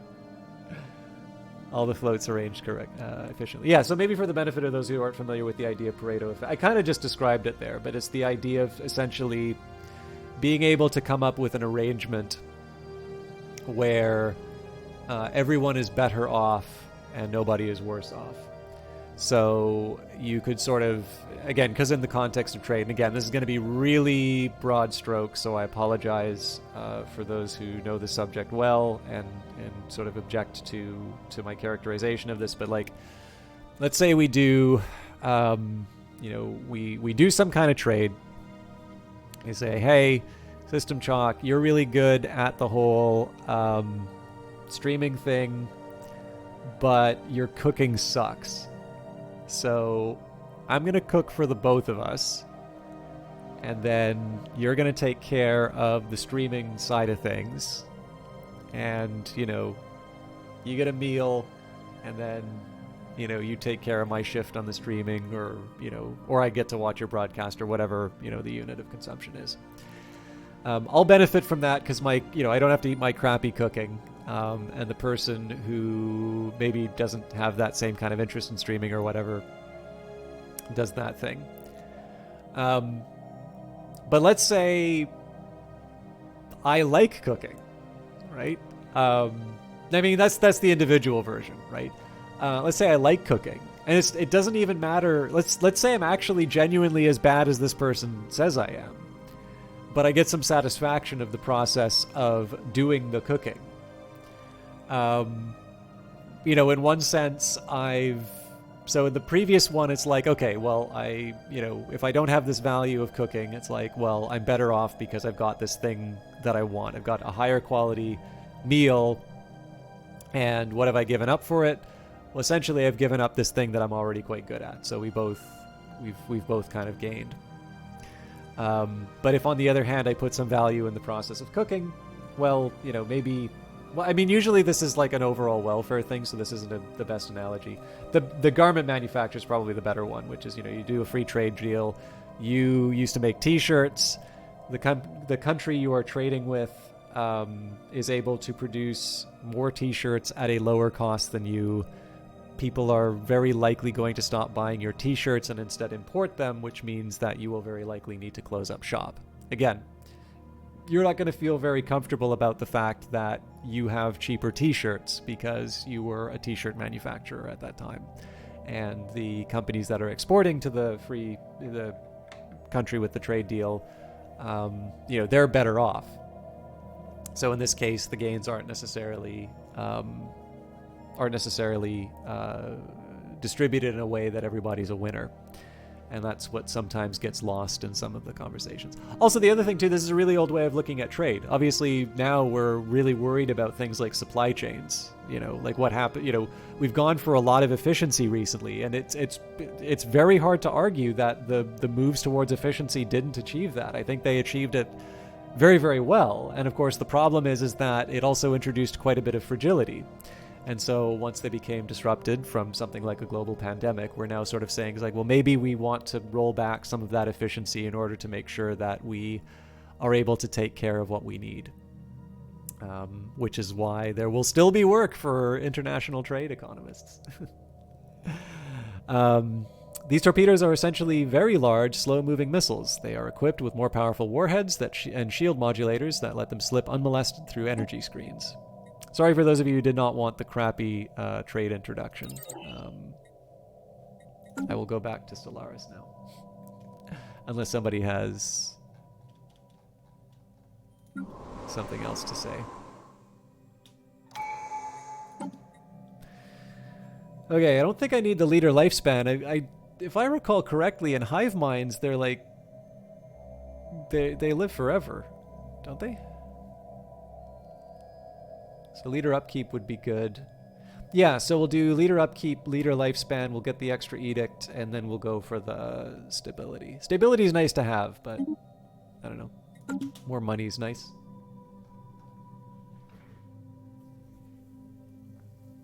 Also, the name Pareto, I believe it was Vilfredo Pareto. I think he was a sociologist. Our construction is complete. Traditionally, econ will steal all the good ideas from other disciplines and pretend that it was their own, so... This is just the same. This is just the same lineup that I've had before. We're definitely overspec'd as far as our fleet is concerned, but I am going to be getting a fleet upgrade before too long to boost up the command, and then of course we're still waiting for battle horse. Okay, what's the deal with the Black Tide? That's fine. The White Crush, let's move them to Verdamon. We're getting ready for the war against the Realtech Union. We just need to have... Looks like the Typhoon needs its upgrade, and then we're ready to go. NC Jubilee! Not even first of the name. 0! Proper computer index. How are you doing tonight? Where do I want to put the Typhoon? So if we go through Verdamon...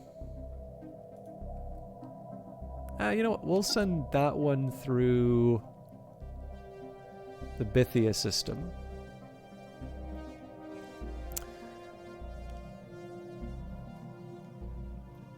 Again, the idea is to just to kind of swarm them all and then sort of reconvene. So the ideal would be that I have sort of this little splinter group. Oh, you know what? I don't have anybody in Oreb. Or do I?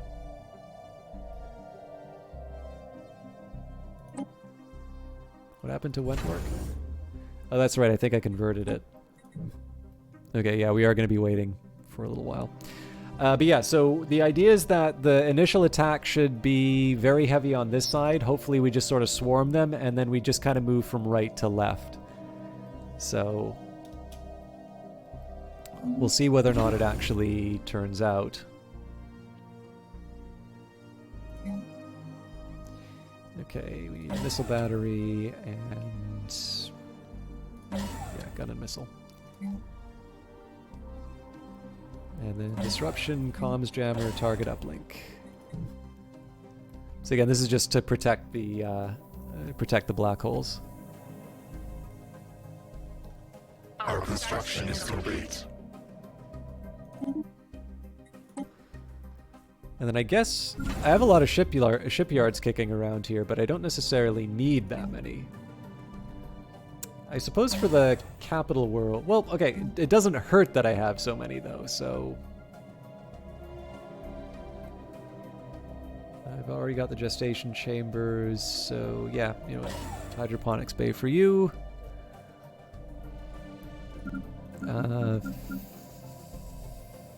Fevnor. I definitely don't think it hurts to have shipyards on both sides of the Empire, so yes. Now, does the Ascant one does not make any sense at all, so we're going to convert you to solar panel, hangar bay, missile, gun, and then another missile and gun.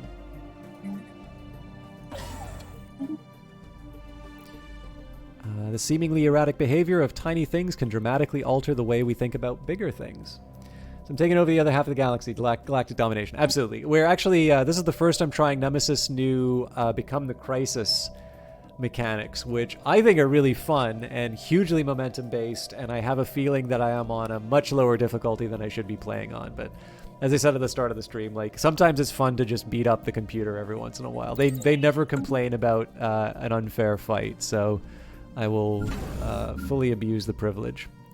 Okay, I think I messed up on Ascant, so give you... Okay, hydroponics bay is on its way, resource silo, and what I want to turn this into...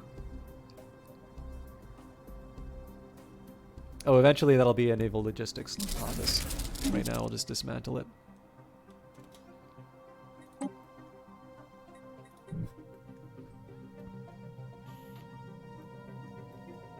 I should also put some thought into what the first invasion will be. Probably Poa?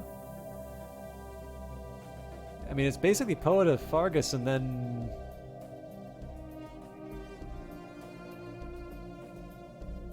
There's really not that many worlds that are inhabited.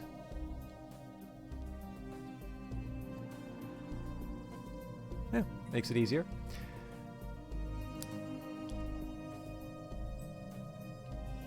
I'm also curious if I've done any terraforming that...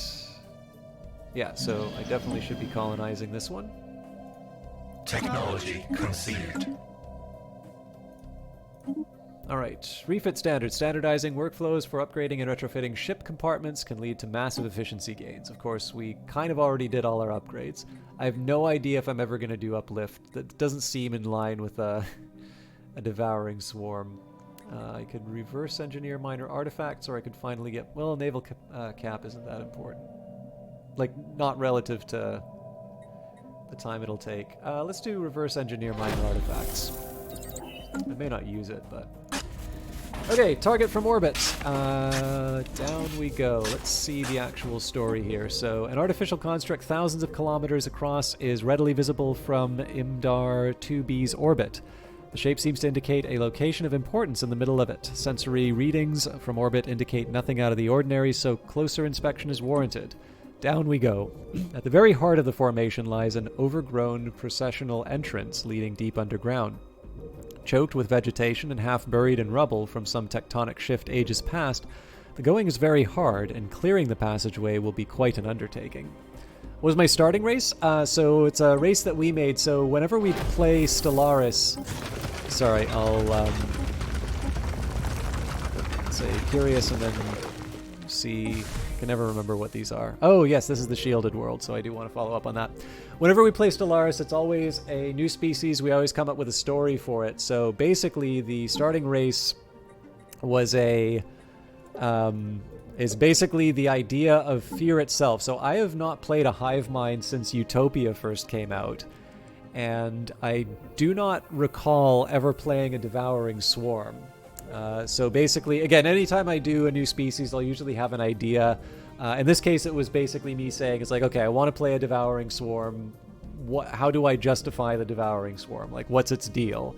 The backstory, it's one of my weaker ones, I'll admit, but basically, every time you were bullied, every time you were jealous of a promotion, every word said in anger, and every night you asked to keep the light on did not pass into history, but went somewhere else, watching, waiting. The collective fears and anger of passing civilizations accumulated on a small planet in the Ur-Ether system, and have now begun to reach outside of its borders. The dread loved ones felt at the news of scouting ships going missing in that system have fed it, as will the news of each new fallen system. The only thing we have to fear is fear itself. So the idea here is that this is basically, negative emotion actually physically manifests somewhere in the galaxy, and that the start of the game is essentially the point where it has grown to a point where it can actually influence the galaxy itself. So that obviously lends itself towards a particular play style, very momentum-based, as you continue, continue pushing out and conquering new planets. And that's exactly what's happened here. Essentially, it's the embodiment of fear that the species is. Yeah, it's a mollusk. I don't know. Like, when you see, I will admit too. Like, because I knew of this creature portrait, like when I knew the idea that was going to be sort of driving the playthrough, I pretty much knew this would be the portrait that I'd be working with.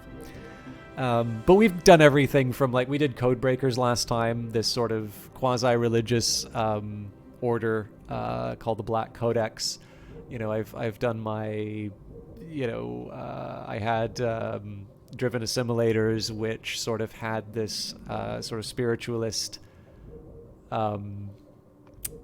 like species that created them and essentially kind of turned them into sort of cybernetic zombies. And I don't know. I do kind of like filling my I've got probably something like 20 different species now, all with their own little backstories. So it's kind of neat to just have them all kicking around in on my hard drive, because you can force them to appear in your game. So that way, if I want, I can have just a big battle royale with them all. But yeah, MJ Stevens, it's the fear. I think you knew that though. So. Okay, moon base. The ruins of a large base complex of some kind can be found inside a large crater on the moon. It must have been abandoned thousands of years ago. The energy barrier that encompasses the nearby planet appears to originate from a source directly beneath this ancient base. The Armistice Initiative. Continued excavations of the ruins on Amgathora 5A have revealed that the abandoned base was once a massive military installation built by the Armistice Initiative. They were a semi-permanent alliance of at least 5 large and very advanced interstellar powers active in this galactic region some 75,000 years ago. The exact nature of this alliance is unknown, but it appears to have been committed to bringing an immediate end to several long-running galactic wars. Large military contingents from each initiative member were stationed at the base on this moon.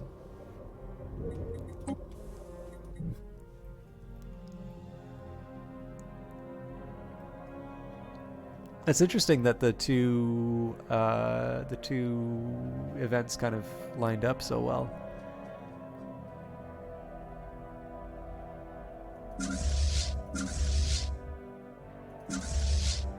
Do I want to upgrade them? How far away are they?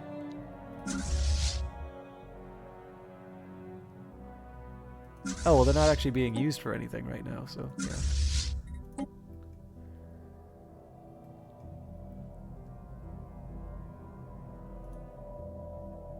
Yeah, so I'm not worried about Escant. I probably want to have somebody in Oreb, though. So this will take a while. I mean, we're still going to be waiting a while for the invasion, but that's fine, because I can just build up my my forces.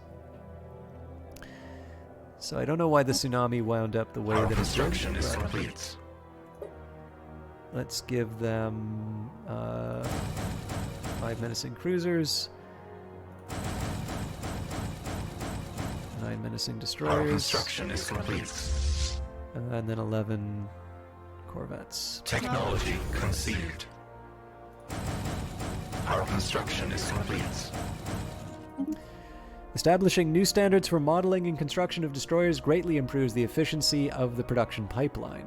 So, standardized destroyer patterns, and let's do flat cannons. That's probably going to provoke another round of upgrades. Okay, Hurricane's fine, Red Tide's fine, Tidal Wave. Actually, it's just the Tidal Wave and the Deluge that aren't being used. So, you know what? To Oreb with you. Construction is complete. I'm gonna guess that all the star bases are how I want them to be. Oop. Target from orbit, the Amber Puzzle Box. Once past the collapsed entrance, a tunnel bores deep into the Earth, architecturally flawless despite its age. Kilometers down, it opens into a massive, perfectly spherical chamber. Floating in a suspension field at the very center is an inscrutable alien device, a semi-opaque, amber-tinted cube with intricate alien patterns inscribed on all 6 sides. It's a 6-sided die. No. Touching the inscriptions causes rhythmic pulses of light to be emitted from the cube. There is no trace of any known language, code, or mathematical equation in this chamber or on the puzzle box itself, but it is fairly safe to assume that the box is a riddle of some Our kind. construction is complete. The weakest link in any security system are the individuals within it.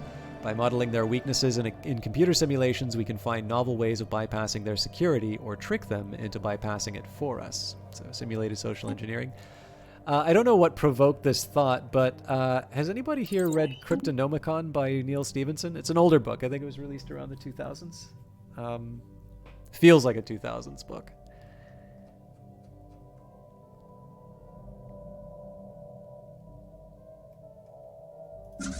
Okay, Tsunami's ready to go. Man, we're getting these things out pretty quick.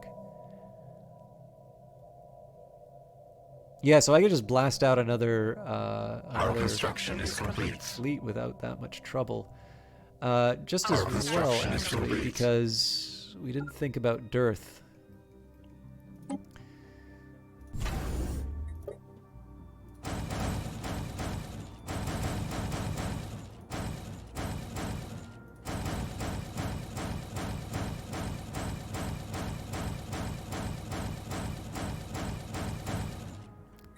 That should be it for my minerals for a bit. Never heard of it. Describe it.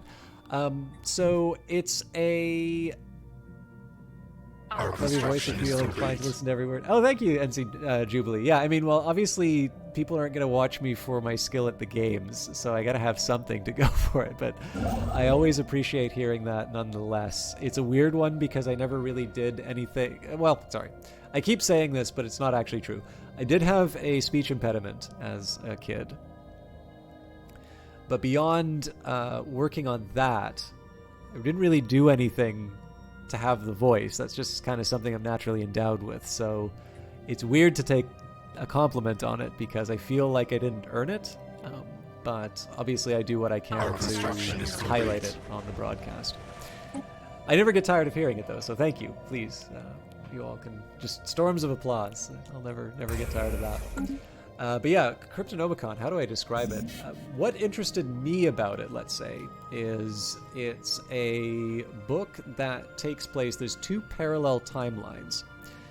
So one part of the story takes place in World War II, and the other part takes place in the modern day. The World War II part sort of takes place around Bletchley Park, so very much kind of some of the figures in it will be figures like Alan Turing. And to a certain extent, I'd almost say it's kind of a techno thriller, but it's basically a book of big ideas. It seems to have, I don't think they would have called it cryptocurrency at the time, but there's definitely some ideas that I think would kind of align with people's interest in cryptocurrency now. Definitely discussions about sort of what money is and technology, but I think the real kind of draw to it for me is that it's very much a story about kind of code making and code breaking. But Neil Stephenson's a very talented writer, so he's usually good at spinning a good yarn, and as a result, you have what's effectively a treasure hunt of some stolen gold in the case of the book. I don't know, it was just, there's a concept in the book. So far as I can tell, it's fictional, but I have no idea because I'm not really well studied on these things. But for some reason, the social engineering technology made me think of a concept introduced in that book called Van Eck freaking. And it was this idea that you would be able to read someone's computer screen by reading the electrical impulses going up through the cord into their monitor. So like at a distance, basically, you would have something to detect the patterns of electricity going up through the monitor, through the cable, and that you would be able to sort of recreate what they were looking at. And that's a thing that comes up over the plot of the book. So again, it has nothing to do with simulating weaknesses from a social engineering point of view, but for some reason I was just thinking about that when I was reading the description. But I'd be an awesome DM. Oh man, so I don't like talking about stuff that I wanted to do that didn't happen, because the hope is always that I will be able to do it, and maybe one day I'll it'll turn out and then everybody can be happy, whereas if I talk about something and it doesn't happen, then that just disappoints people. But with that in mind, when Cyberpunk was about to come out, so I knew I was going to be given a key for it, but I wasn't really as interested in that front because I was reasonably skeptical about the game, but I did know that that was going to coincide with the latest edition of Cyberpunk Red. And behind the scenes, I really quietly tried to get together some broadcasters to do a proper Cyberpunk RPG session, which I would be, GM, DM, game runner, whatever the proper term is. And unfortunately, that didn't turn out. I got some really nice feedback.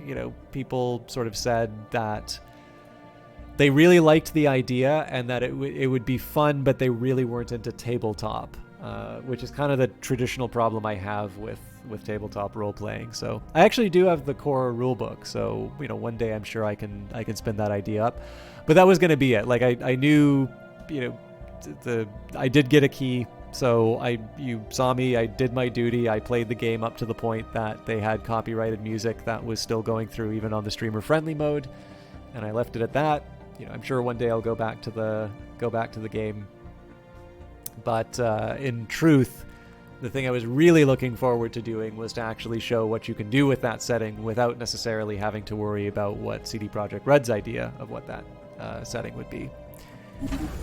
But you know, life's not over, so we'll see if we have a chance to dust that off. And actually, some of you who are Cultist fans might know that there's a certain RPG coming out. Does anybody know about this? Sorry, I paused because I had influence. What did I want to spend that influence on? Mining subsidies, maybe? Yeah, why not? Oh, hang on. No. If I go over capacity on that, that's not good. But we can afford the learning campaign again, so we'll do that, and I could have sworn... Right, I remember now. I wanted to embiggen some of my planets. So, who gets the embiggening first?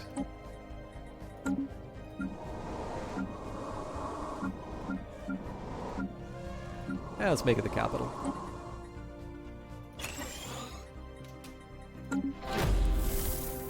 You haven't explored the Cyberpunk RPG. You love Shadowrun too much to betray it. Shadowrun's great. I actually haven't played it for a few editions. I heard, is it the 6th one that's the most recent one? I think it's Catalyst that's holding it, and I did support Catalyst through a Kickstarter for their new Battletech expansion. I've actually got the box sitting right beside me. It's the Clan Wars expansion. But from what I heard, apparently they've been a bit inconsistent in their delivery of the goods. Apparently some people were pretty upset with the quality of the books when they were finally released, and I think there seems to be some general bad feelings about the quality of the product, not just the paper and stuff like that, but the actual new edition apparently did not meet expectations. So I was a little scared off from Shadowrun, but I don't know. If somebody were to tell me, it's like, oh no, I played the latest edition, it's great. I'd be warm to it. I really liked the Harebrained Schemes. I really like the Harebrained Schemes one, which that's Jordan Weissman coming back to that property, so it kind of makes sense that that they would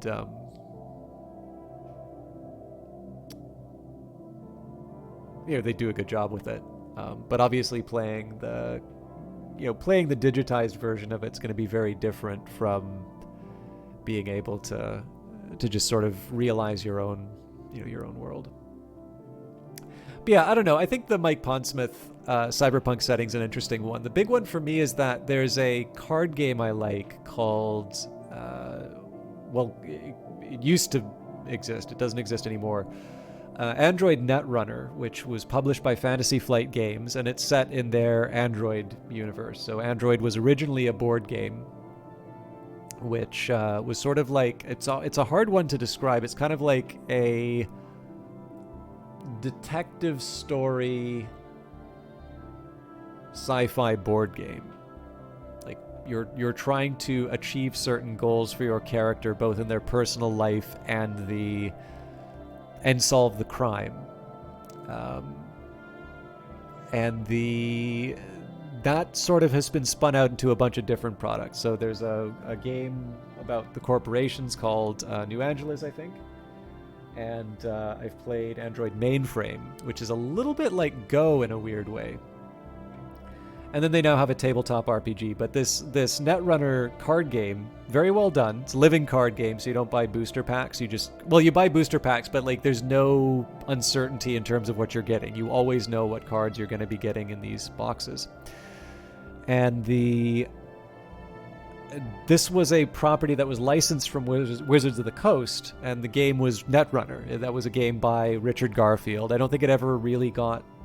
it always had a niche audience, but I believe basically Magic kind of just ate everything else that came out around that time. So, Android Netrunner was a going concern for a while, but for whatever reason, the license with Wizards of the Coast was not renewed, and so it's not a thing anymore. But from what I understand, the original Netrunner game did actually take place in the same setting that Cyberpunk, at the time, Cyberpunk 2020 took place in. So, and I mean, there's just neat and weird stuff inside of the game. There's the Gilligan's gang, of like Gilligan's Island running around. Like it's a very different kind of cyberpunk setting from what you traditionally see, and I think there's some neat ideas that's possible inside of it.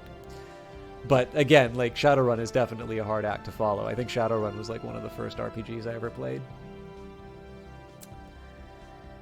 You saw news about the Secret Histories RPG on Weather Factory's Instagram. Yep, that's exactly it. The lady vanishes. I'd love to play it, but your main group are chill Christians. They can play D&D, but if you came to them and said, hey, do you want to play as cultists, that wouldn't go over well. Yeah, actually, it's really funny that you mention it.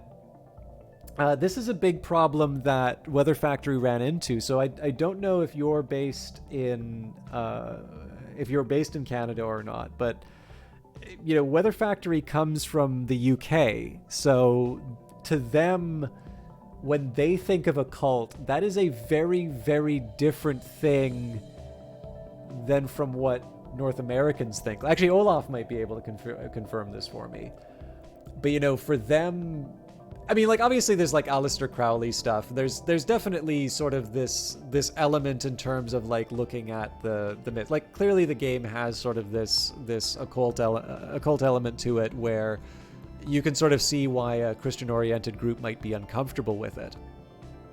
But when you no worries. I mean, I'm responsible for the back and forth, right? And sometimes this stuff is interesting to talk about.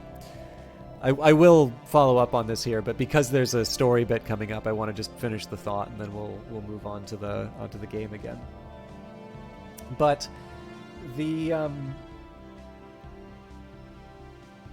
real dilemma. So like I had an upbringing in a fairly Christian household, and like I didn't get like I'm not old enough to have experienced sort of the satanic panic. But what I did notice was that my parents seemed to be like a decade behind or so in terms of the, in terms of like their feelings. So like they would definitely be reading a lot of, maybe 2 decades. I don't really know the time of a lot of this stuff, but like, and my aunt actually was also really big. Like, I wasn't allowed to play Magic the Gathering originally. And then I think eventually my compromise position was I could play, but only if I had like a white deck or something like that. And then like RPGs were eventually okay because there was a science fiction one, Shadowrun, that I could play. But like Dungeons and Dragons, that was clearly Satan's tool. Like, because there was a book that said it was Satan's tool. And, there were definitely people who are not making up being Satanists saying that they used Dungeons and Dragons as a recruitment tool. So like basically, I don't think I ever had to read a Jack Chick track, but definitely the kind of stuff that you'll hear out of that. And it sucked, right? Because I could understand my parents forbidding me from doing role playing for a while because it would turn me into a nerd, but it definitely didn't turn me into a Satanist. But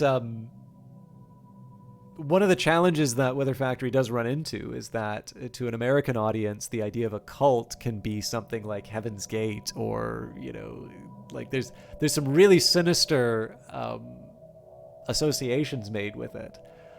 Whereas for them, they're sort of thinking like, the Shriners or something maybe a little more, I don't want to say wholesome, but it doesn't quite have the same connotations.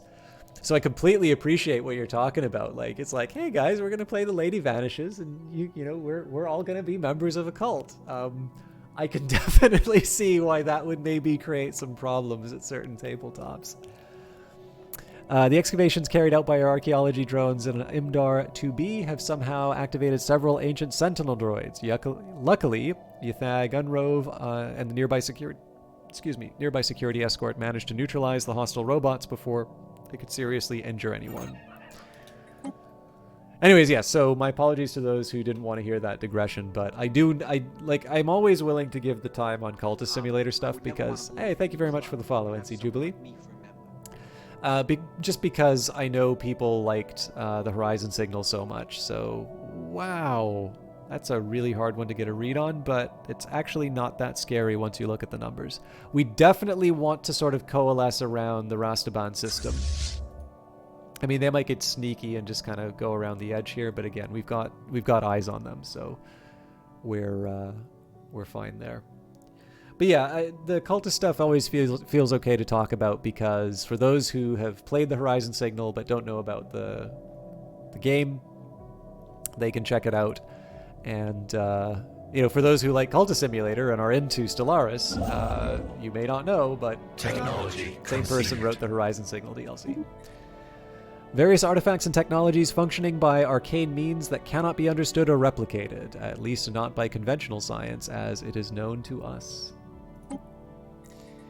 Okay, so I can do more star bases, but that's a pretty expensive one. Regenerating hulls seem... So yeah, I'm thinking regenerating hulls or more gene modification points. I'll do the regenerating hulls. I probably should have done gene modification because that's gone back into the deck, whereas regenerating hulls would have been waiting for me. But it's too late now. Okay, so I think once the deluge and the tidal wave are in position, we will get the party started. Oop, Storm Surge is ready to go. Oh, that's right. I had a unit on its way to Dearth as well.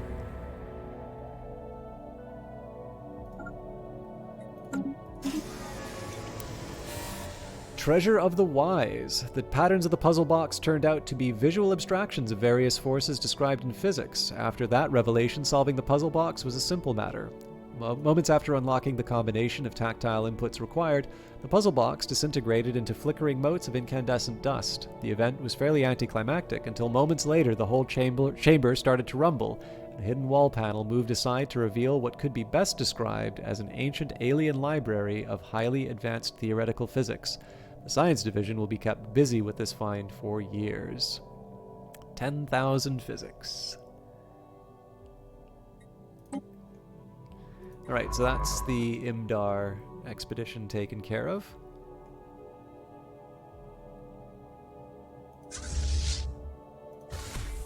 Because we're bored, let's go punch some shardlings.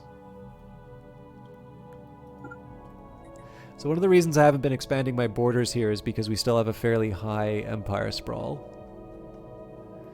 Although at this point I should feel comfortable building another fleet. Okay.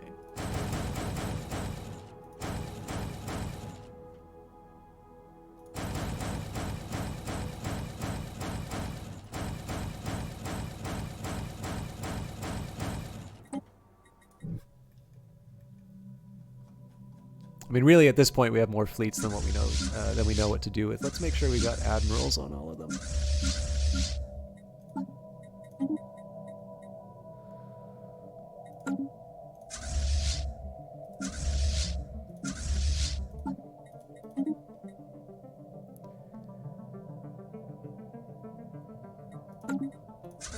Technology conceived.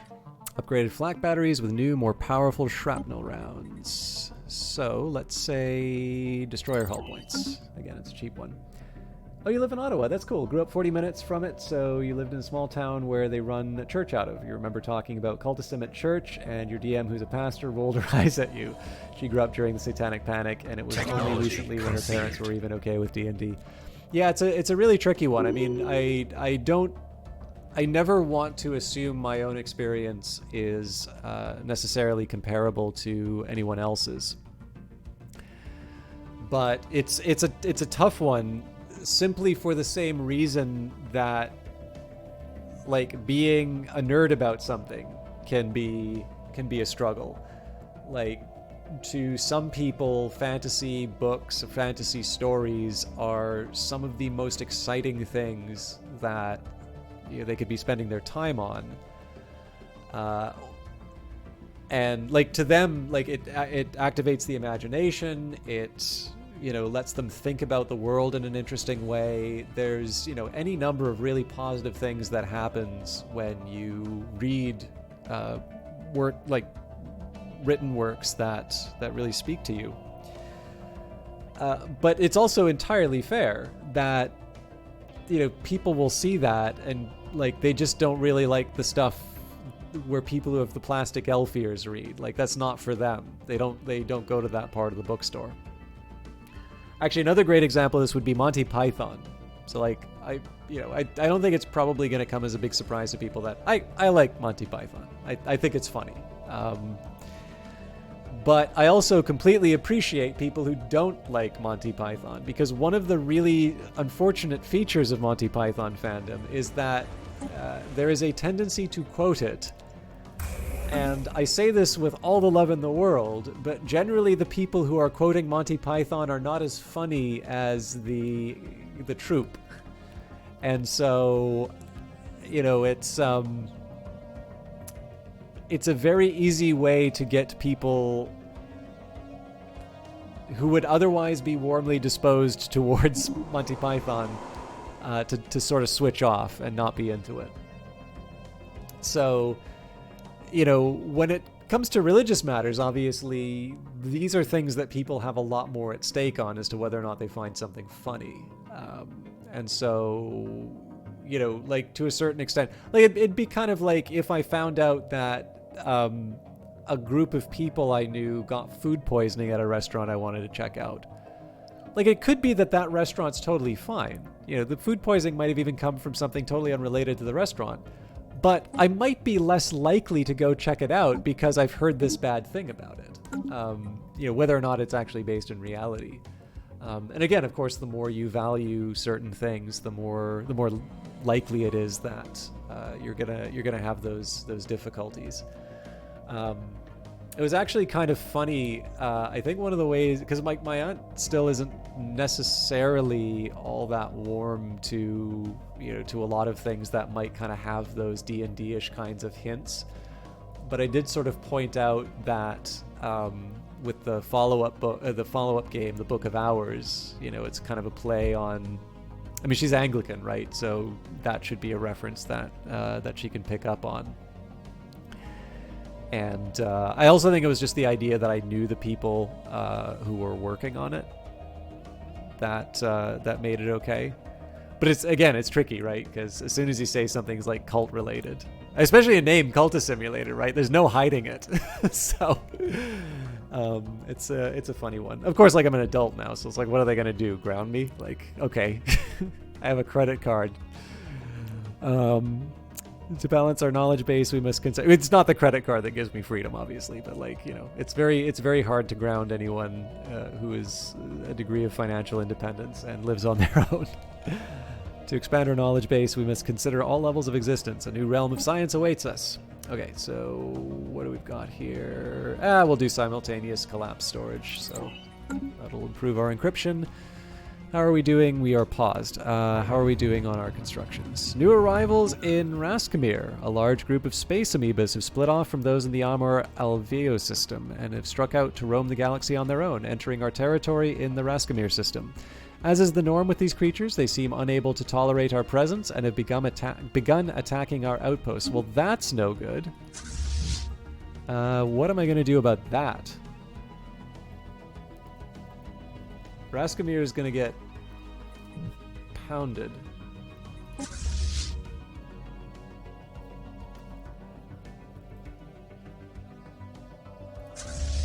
I don't think there's anything to be done about it. I did colonize this, right? Yeah.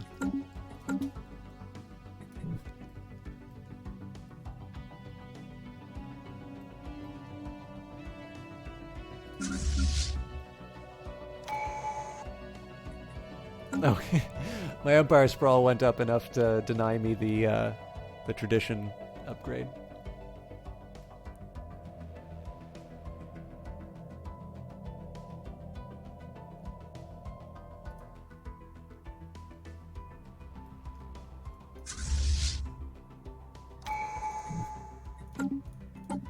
Okay, so we said we were going to do cloned organs. I don't know if I read synchronized agents. So agents with similar purposes shall be given orders as a group, reducing the strain on the overmind, and the cloning vats mass produce the more frequently consumed organs like heart and lungs, increasing the usable lifespan of high priority drones. So boost to leader lifespan. Iblas has now been terraformed. We are getting close to our limit on influence, so I think we will do another embiggening. So it doesn't actually seem to be hurting us right now. If they go to Dearth, that's great, because Dearth is strong enough to take them on.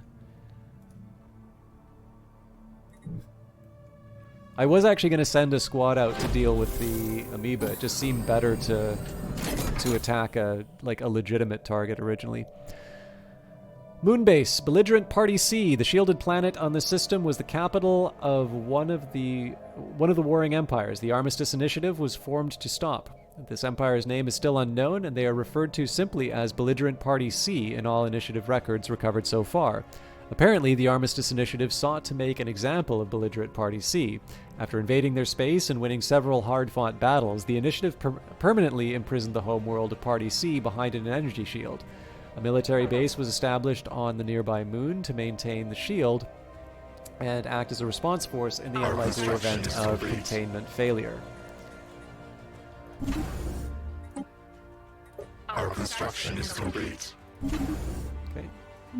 It's all looking good. What's the deal with the amoeba?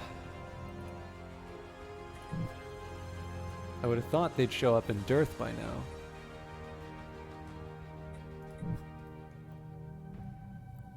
But if they don't bug me, I'm not gonna complain about that. We've also got so these the curators here. We also have another enclave. They are just ripe for the plucking as well. But we need to again. I kind of need to pick my. I need to pick my fights. Okay, good news there. Oh, that's unexpected. What the hell is the Reltech unit doing? Technology conceived. Doing over there?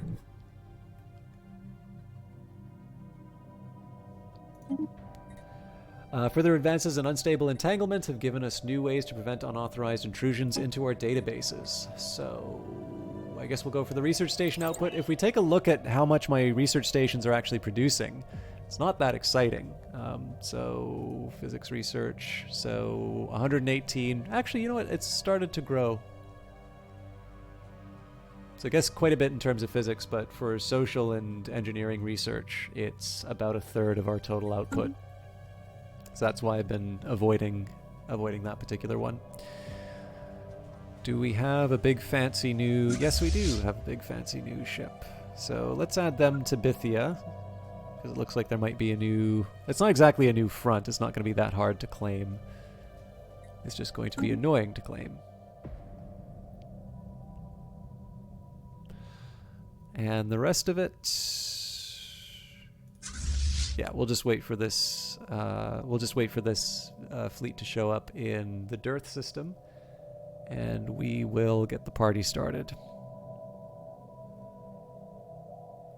I normally go for around 3-ish hours, but I'm gonna try and go a little later on this one, just so we can make some meaningful gains on the war.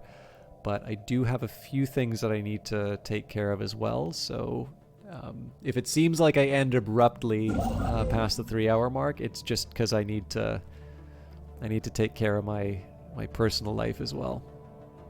It's always been strange when seeing what strikes that religiously sensitive nerve in people. You're agnostic, so the only thing that bothers you is very charismatic preachers. With your Christian friends, what triggers the sensitivity for them is very different from person to person. You've been trying to get your pastor friend to watch God's Not Dead, because you know that's nerve for her. Especially, you've openly said that if we watch, I will crap on it. I actually haven't heard. I don't think I've heard of that. I should check it out. Yeah, it's a tough one.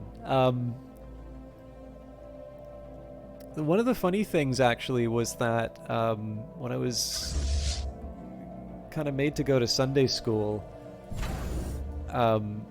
Well, not even like the movie I'm about to refer to. You're gonna wonder how old I was when I was watching it. Like I was older, but like I was still involved in like the youth groups and such. Technology conceived. It was really funny that some of the most intensely religious that I knew, and again more in sort of the evangelical and charismatic branches. The biggest dispute I actually had was over the movie A Clockwork Orange. And it was specifically because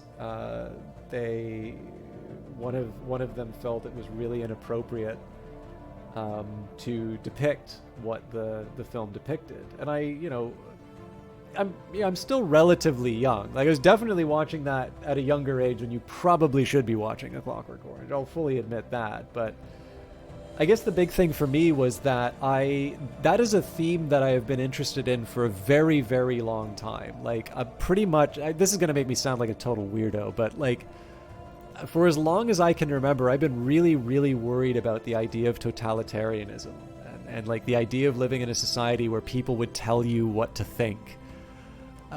So like stuff like 1984 was just an absolute nightmare for me, or even the idea of like a Brave New World was still really uncomfortable, because even if it wasn't like as overtly mean as the society of 1984, it still struck me as very, very wrong.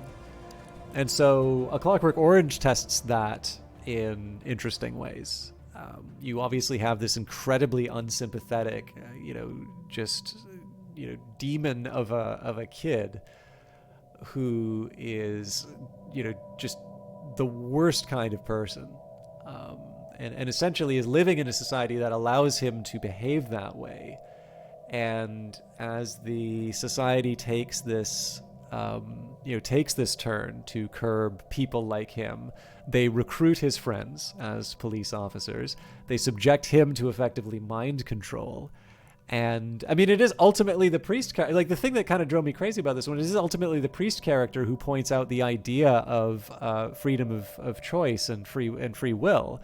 Obviously, probably following in sort of the John Milton kind of tradition. So I thought it was a perfectly sensible movie, and it was probably the first one where I sort of recognized that there was a specific filmmaker behind it with a particular vision.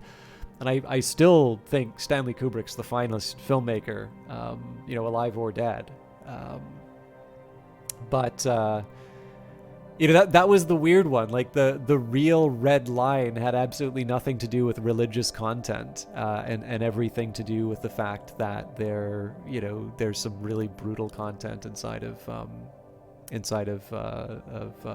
Clockwork Orange. So it's weird where the line is drawn sometimes. Ah, okay, gotcha. Yeah. Advanced probes that can thoroughly analyze subjects on a subatomic level, generating a wealth of valuable research data. Autonomous station protocols. Okay, so extra station research. Again, I probably have a little bit of a tech debt to repay there. And we do have regenerative hull tissue. I apparently don't have to upgrade for that? That or they just haven't adopted it. A genetically altered version of silicon-based bacteria could potentially be manipulated to regenerate non-organic materials. And I was thinking of doing, we'll do Doctrine Space Combat. It's gonna mess up my, my plans for my fleet. I'm gonna have to mess around with the numbers again, but that's a nice problem to have. I think we're ready to start a fight. Let's just make sure that. Okay, so they don't have any alliances. They've actually closed their borders with the Kettling Star Pact, so there's two members of the Galactic community, and they hate each other.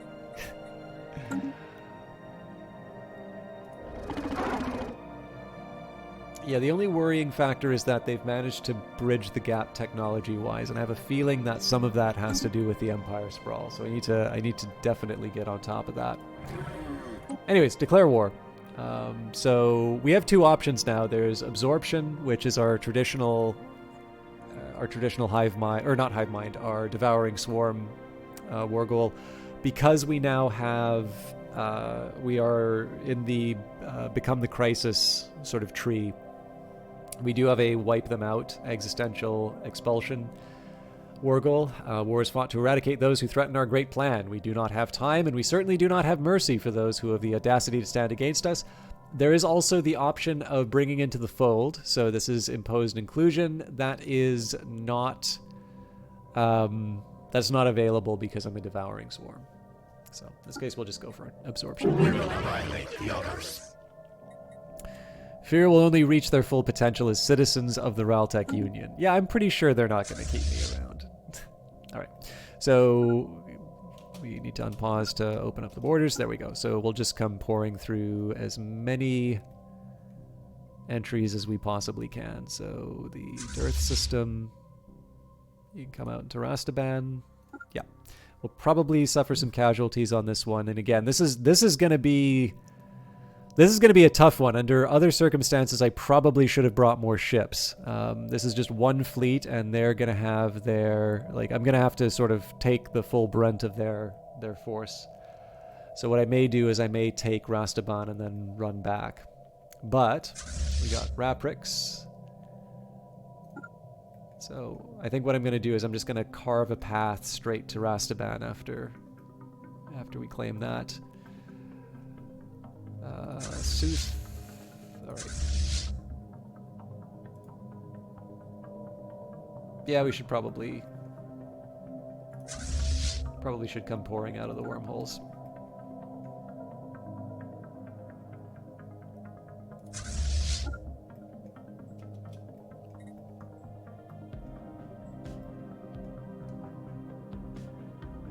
And then the first planet we're going to try and take, that's a good question.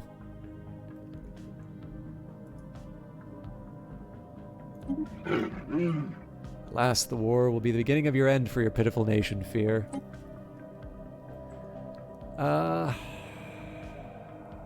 Let's just see where this all lands.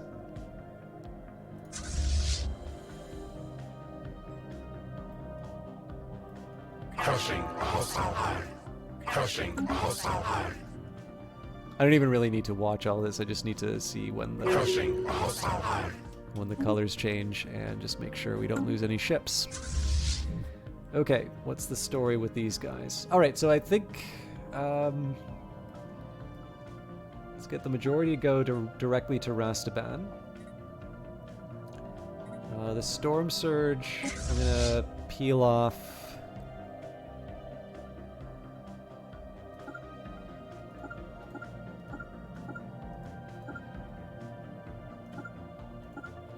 So we'll move them up to Fargus.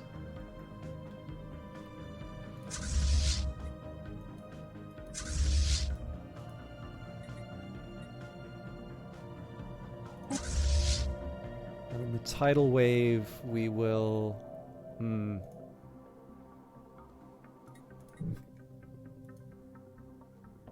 Oh, we're already claiming this. Okay, that's fine.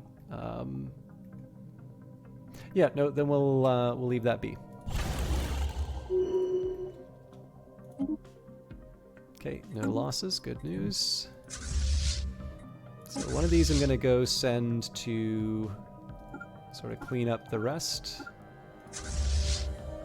And then the White Crush I'm going to go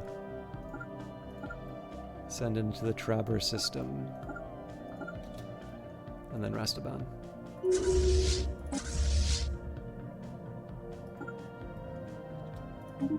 Again, I'm mostly just making sure that I don't deal with losses. So this one we're actually going to do a little bit of a cleanup job. This is 843, so this is reasonably strong. So I think we'll just hop to the weaker targets, and then we'll take that because we can repair. So I'm not really banking on this ship being part of the main invasion force. I also think at this point I should probably build another...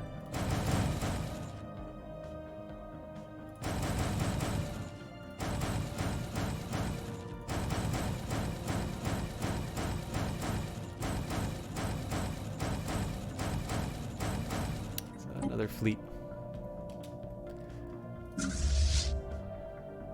Okay, so I think we're just gonna keep... I think we're just going to keep where we are in Rastaban. And we are ready to send the fleet, or the army to Negrim.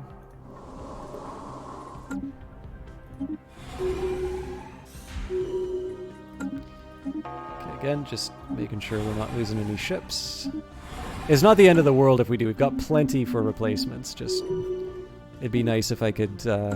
manage my fleets in such a way that they don't I don't have inefficient losses. Our construction is complete. Should also get some science ships in the area to take advantage of the the science. Okay, so these guys are gonna pound me in Rastaban.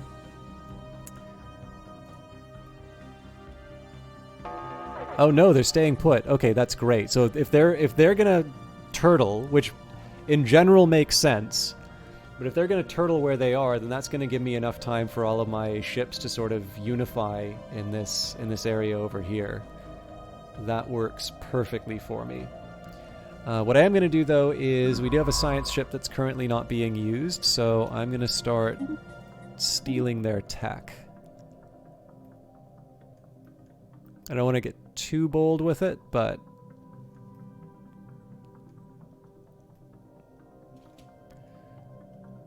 we should be able to make something happen here.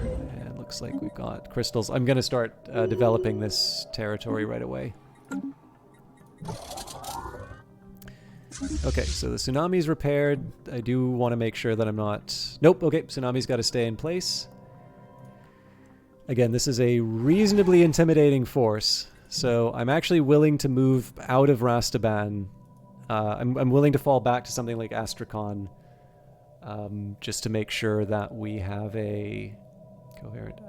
is Astrakhan the most sensible place? Maybe Traber is actually where I want to go.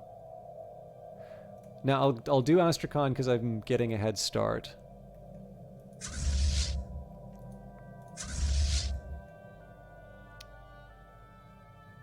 But what I am going to do is make sure that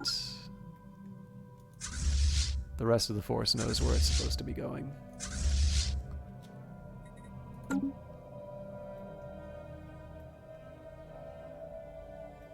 Technology conceived. Advances in building techniques allow for the construction of sturdier and more durable destroyers. So, we'll do the alloy mega forges, but I'm probably not going to take advantage of them.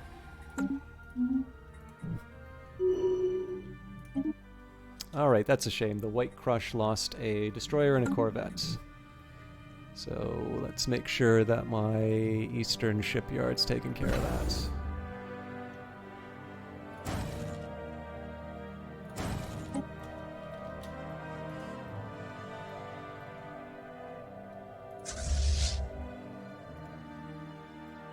Yeah, they're coming for me. We're not going to get there in time.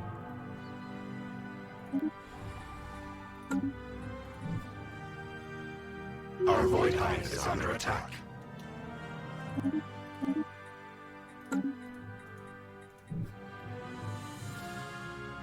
They say that, but where?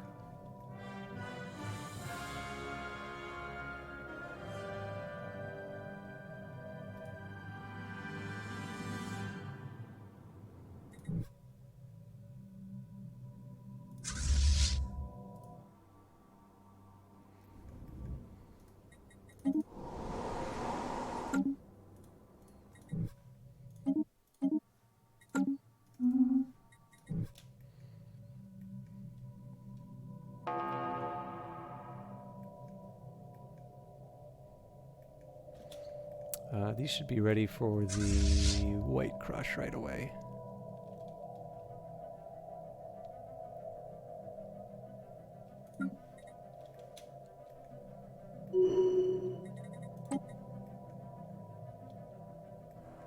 Ooh, that's not great.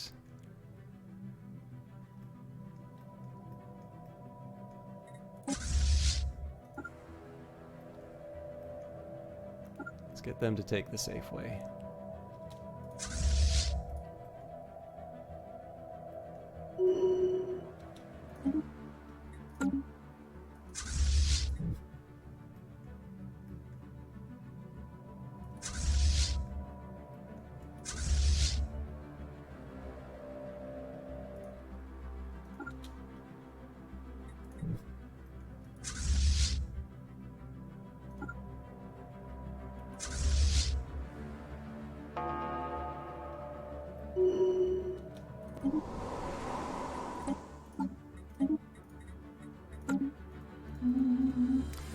Okay, so the plan here, we're going to have to give up Rastaban, and I want to be really careful about this because Dearth is on the way, And Dearth only has 14k strength, so they will actually have a fleet that's strong enough to be able to take that on. So the idea here is that I'm trying to buy myself a little room to maneuver, but I'm not trying to give up that area. Once this fleet comes in, though, we've got multiple ships ready to push them back. So really what we're trying to do is just hold them back long enough to be able to make this work. Okay, I'm fine with that. Okay, so let's get them healing.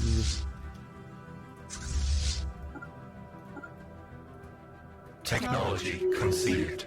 Increased automation of station functions will free up more staff for research duties. Let's say planetary supercomputer we can use.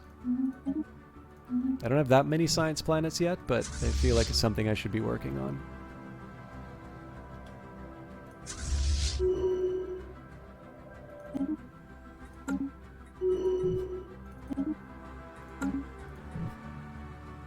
Okay, looking all right. And they just made a big mistake by moving that 15k fleet to the wrong place. So we're gonna reclaim Rastaban.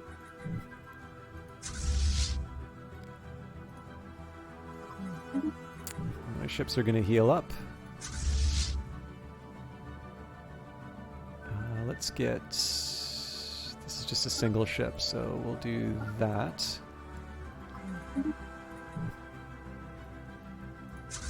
And then by then the main force should show up to Rastaban.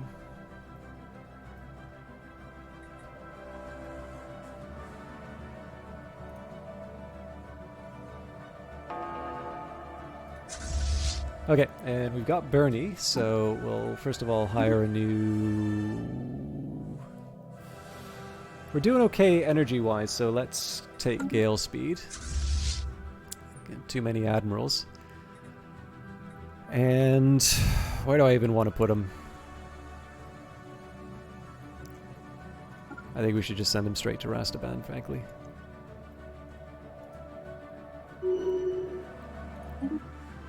Okay, again, the ever-important don't lose ships because they're hard to replace rule working out. And we're about to take the Tanari Vortex, which is good. That stops their... Well, it doesn't stop their research on the L Gate, but effectively I'm the one that controls it now, and we didn't need to pay any influence for it.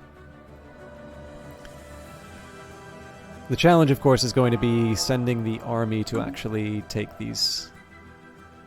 worlds. Okay, so that's a 7,000 strength fleet. And they are ready to pick a fight. So this is 8,000. We're reasonably secure here, and we're going to back them up with another 2,000. So we've got two 8k fleets, which outnumber them on their own, and will be augmented with a 3k station. So in general, this is a pretty decent little... hold we're setting up. But the sooner we get our allies, the better. And we're kidding ourselves if I'm keeping this.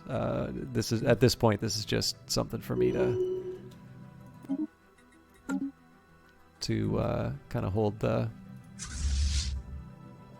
line with. Okay, what are we looking at here? So they're gonna take the Fargus system. Yeah, that works for me. I think we need to make sure that we secure our. Actually, what I'm going to do, I'm going to get them to handle the sort of the stragglers.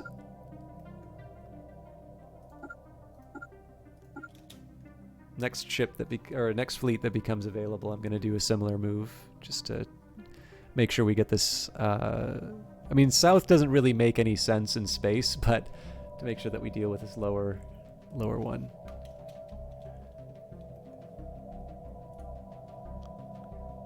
How dare they assume I'm not already famous?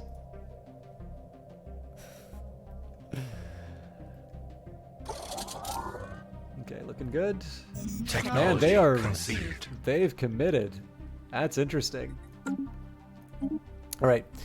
Gradual adoption to the realities of deep space combat allows us to effectively coordinate larger maneuvers. So I'm not going to upgrade my fleets to the size 80. I'm going to keep 60 as sort of the official size. But I'm going to have to think about how I fill out my my forces. All right, this is inconvenient timing to say the least. We will win, but I was really hoping that they would chicken out.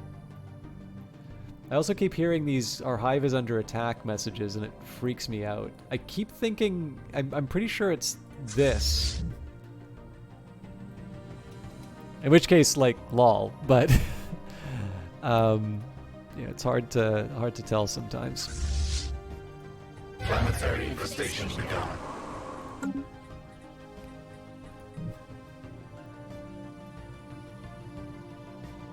Okay. So that's pretty nerve-wracking to see that 15k come in there. Enemy nest taken. So I pretty much want to send the army straight to the next spot. I think I am going to head on to the Fargus system first. BK, yes, I have. And actually 2K was somewhat small by those standards. There was one case where we were second only to Dota 2 during a tournament. And obviously I don't want to make a big deal out of it because clearly in that situation I am, you know, I'm sort of leveraging some marketing efforts on the part of Weather Factory. That's not just me. But I've said on a couple of occasions that one of my favorite, like, you know, if you're on like an internet fight or something like that, or somebody wants to try and make you feel bad when they're like, yeah, and you don't have that many concurrent viewers. I'm like, okay, you know, Twitch isn't the only channel. Yeah, it seemed like such a good deal, Olaf. I really probably should have heard them out. But no, yeah, you're absolutely right. BKR. It is certainly on those Steam broadcasts.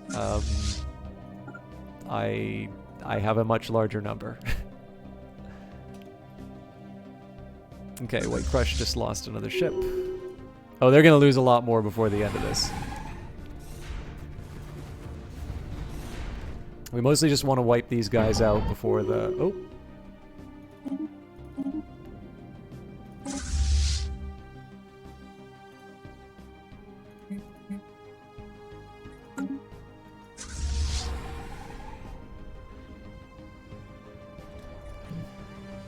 Okay. Yeah, they're getting perilously close, but we will be able to get a little... yeah, we should be able to get a little bit of a repair in. This is going to be pretty bloody, but it'll be worth it. So 2 corvettes, 2 destroyers.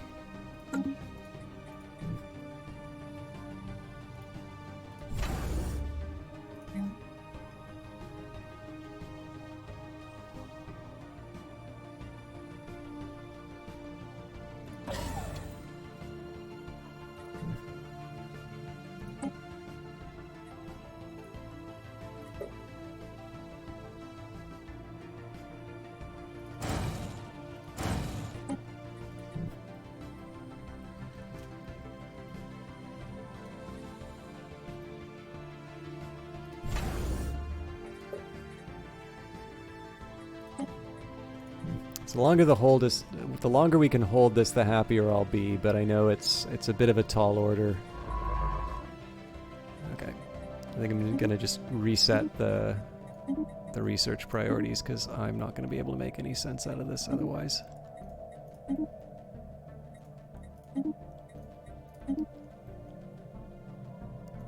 Works for me.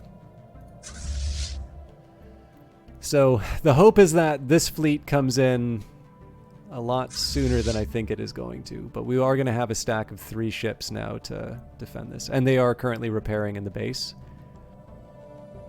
We have assimilated knowledge. But yeah, the other one that I find really funny is criticism based on Twitch metrics in general, because while it is true that Twitch is sort of the biggest one in terms of the live streaming component, it is unbelievably small compared to YouTube, like to a level that I really feel like most people do not understand, that it's not even a contest, like sort of small. Okay, yeah, we're gonna, again, we hold the line as long as we can. We're not gonna give up the base for dead, but we definitely make sure that we get our people there as early as possible. Technology conceived. So now we outweigh them. So this used to basically fleet to fleet, it was a fair fight. Now we've got our third fleet, so we outnumber them. Plus we have the base, and then we're going to have a large fleet arrive if it turns into a little bit of a brawl. Solid holographic casts can alter their shapes at a moment's notice, speeding up alloy production. I guess the other thing too is, like, now that the leak has come out, like, everybody knows, like, just how small pretty much everybody is, except the, like, the 1% of the 1%, but I'm not doing this to get rich. I think we established that a long time ago. Though, you know, no disrespect to people who do. Like, there are people I know, I mean, there are small people I know who definitely that was an ambition for them. That was something they really wanted for themselves, and I don't necessarily think it's a bad thing for people to want that. Although I do think it's helpful to keep some perspective and, you know, make sure that you don't define yourself through achieving that particular goal, because it's a very difficult one to do. Yeah, I mean, that's a really important one, BKR, because, you know, so, you know, again, I say this a lot, and I think if you say this sort of thing too many times, then it sort of hurts the credibility of the claim. My comfort zone is to speak to large numbers of people, so I'm actually much more comfortable during those Steam broadcasts than I am during these. And that's always been true. Like, that's for public speaking, that's for, like, a debate. I've never really done, like, debate in public that much. I've done it on occasion, but not, like, I have a very small sample size to draw those preferences from. But, like, any forum for public speaking, I have generally been much more comfortable when it is a large number as opposed to a small number. And I think that's because I've never really had the stage fright problem, but definitely when it's a larger number, it is much easier to treat as sort of just an entity as opposed to a person. If you're giving, like, a presentation to 5 of your colleagues, you sort of know all of them, and you know what their backgrounds are, and if you are inclined to be concerned about what other people think, or you sort of know where they're coming from, you sort of have in the back of your head, oh, they probably didn't like that bit because they're an expert on that or whatever. Whereas if it's a mass of, you know, humanity or a mass of text, or just a number in the bottom of the right-hand corner of the screen, you can feel a bit better about that. So, you know, for me, it's weird, right? Like, I mean, again, don't get me wrong. Like, it's one of these ones where you can easily imagine somebody say, it's like, oh yeah, that's easy for you to say. Like, of course everybody's going to feel comfortable in front of a large one if you're a Twitch viewer. But, like, the thing is that I can say this from the experience on both sides. And that's true both for the virtual as well as the personal environment. But, I mean, a big part of this was just to share games that I was interested in. And one really nice side effect has actually been a chance to get to know a few developers over the course of doing this. And some of them seem to like the way I cover their games. So that's sort of this nice little mutual coincidence of wants, I suppose. And it's been very rewarding to take it that way.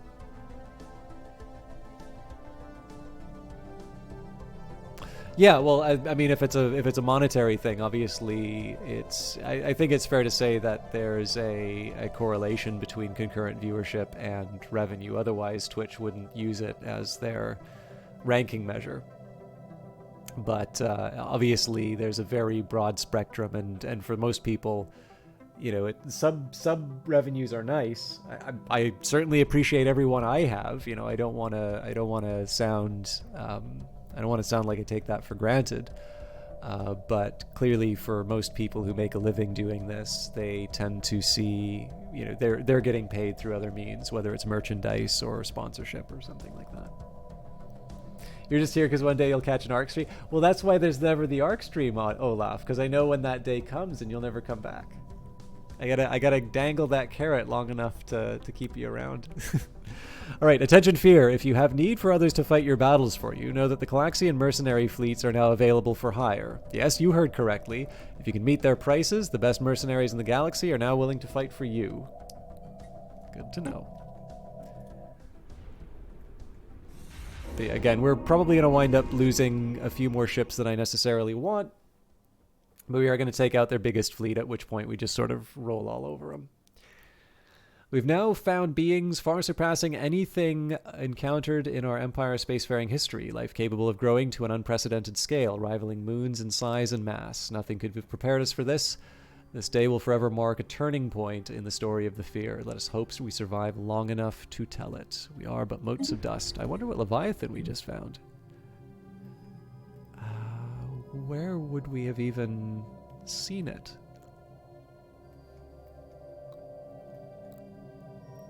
Ah, the Ether Drake. Oh, this is a neat one. I never thought about this as a penalty for the Devouring Swarm. You can't talk to the Curator Order about the best way to kill the Drake. Neat.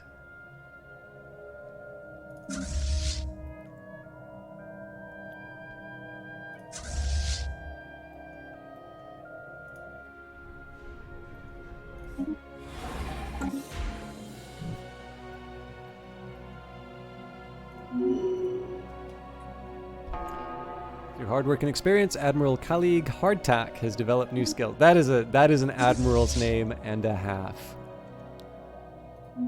All right, what's the butcher's bill here? Another destroyer and a corvette. You know what? I think I'm just gonna let's just refill these things manually at this point.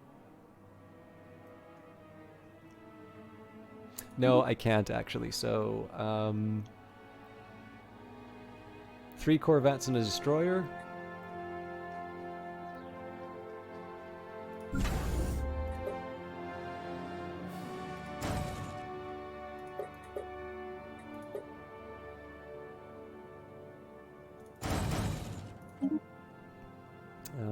Three corvettes and a destroyer.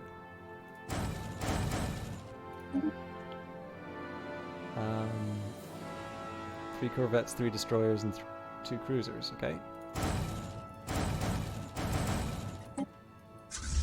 So these all have earned some rest. We'll just. Now, again, it's important to remember we have not lost a whole lot from taking them out here, right? If you take a look at the ships that they've lost, I mean, this is going to be coming back. It's definitely going to be tough, and they do have a good, like they've been definitely tapping into the mercenaries. But the fact of the matter is that we have now faced them with their best fleet. They've lost, and they don't necessarily have an economy to ensure that they're going to be backing all of that up. More importantly, we achieved what we wanted, which was to claim this wormhole. If you notice, oh, there's another L-gate. Cool. So if you notice just the overall strategy that we have, every wormhole that would be threatening us is under our control. That's why I was willing to potentially give up some ships to defend Rastaban. At this point, the rest of the encounter is just simply going to be mopping them up here. In fact, this is already pretty much ready to go, so I think we'll just roll on to the what's the most tasty morsel. Let's take Zulbak's Maw, because then we claim the Ruined Matter decompressor. But yeah, so I mean, at this point here, some of the defenses even that we've set up, it's well within our power. I think I'll take Bithia. No, you know what? I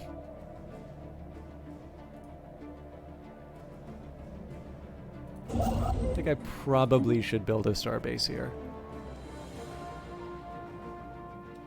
I didn't really want to expand the borders, but they're getting a little too close for my tastes.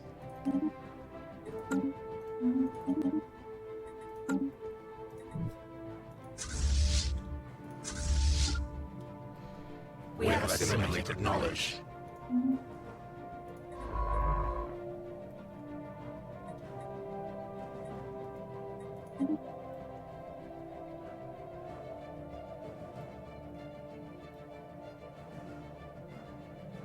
But yeah, essentially they don't have any way of attacking us except through some of the conventional hyperlanes, and those conventional hyperlanes, like the number, essentially the options that they have in terms of being able to attack us, those are just going to be shrinking over time.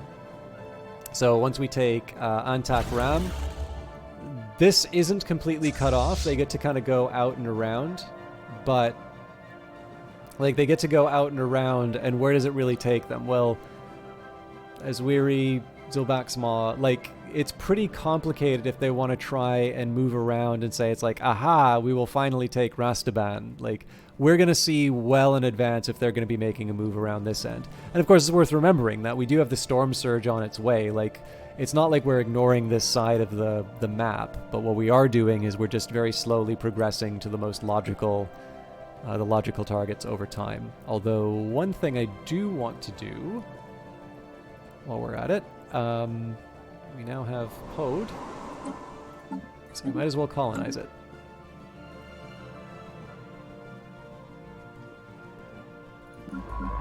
And this science ship's not doing anything, so let's send them. I'm gonna get them to kind of go in reverse order with the research projects. I'm sure we'll have another science planet to work on, but for now, let's get them doing something useful. Please tell me we colonize this. Yes. Okay. And we've got plenty of energy as well as influence. So I suppose 2 worlds. Okay, I'm going to use the influence first, otherwise that's never going to happen. So more planets to embiggen. Oh, I'm only allowed to do that one at a time? Nope.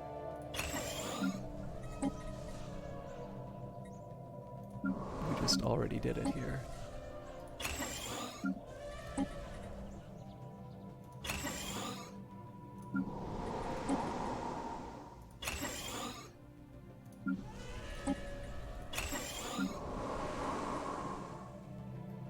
Okay, that's enough for now.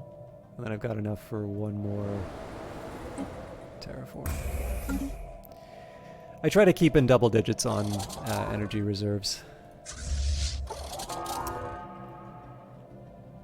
Okay, so one thing I might do a little differently. This is going to seem weird, but there's a specific plan behind it. Because I feel reasonably secure in my navy, we're actually going to take the ones that are banged up. I'm going to send them up to the... Yeah, we'll send them to Dearth. So the plan here is we'll reinforce them from Fevnor, which may or may not be... Yeah, they're still building ships. So we'll reinforce them, we'll bring them up to full strength, and we're actually going to go start clearing out some of the amoeba, which is something we've been meaning to do for a while, and I just never got around to.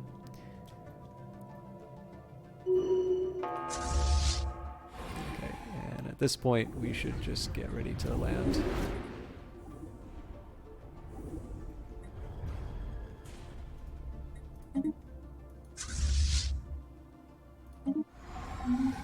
Oh, I didn't even notice the...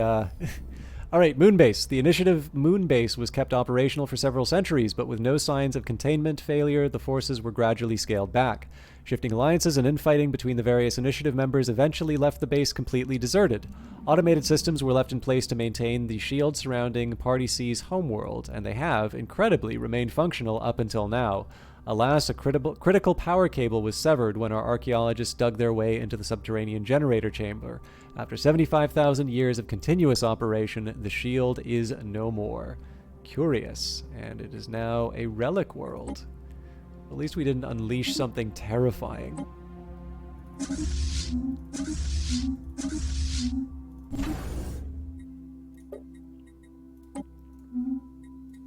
Okay.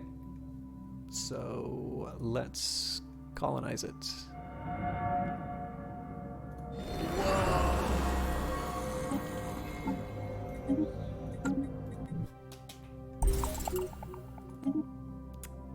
This ancient relic world was imprisoned behind an impenetrable energy barrier for roughly 75,000 years. It must have once been a vibrant ecumenopolis, home to hundreds of billions of individuals. But the streets and buildings are deserted now. None of the planet's original inhabitants remain. So again, this is my bruiser fleet just kind of bullying their way to the to Zulbak's Maw. Yeah, this is like Schliemann when he discovered Troy, like ruining some of the ruining some of the artifacts. Okay,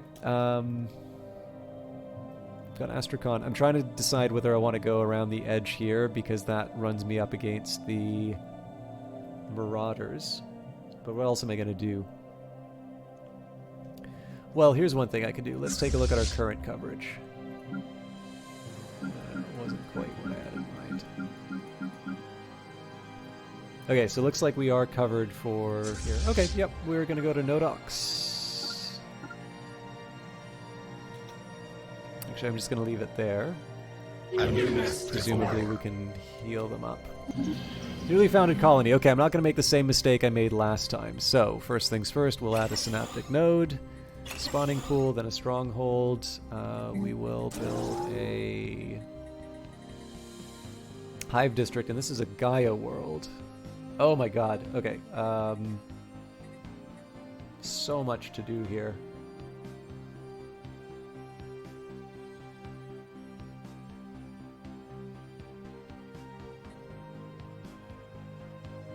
It feels a shame to reduce this down to a mine, and yet it's really good for that. I suppose the question is, though, do I really need 458 more, or would it be better for me to build the industrial? I think probably the industrial districts make a little more sense. Clear out the wildlife.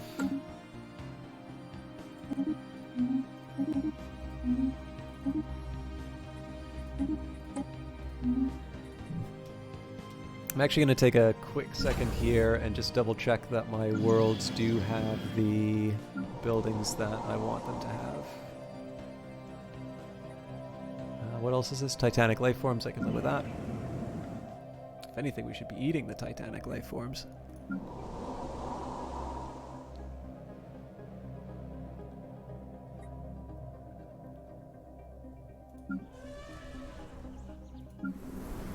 Okay, so it looks like the rest of this is basically the way that it should be. Again, so many of these worlds have ridiculous amounts of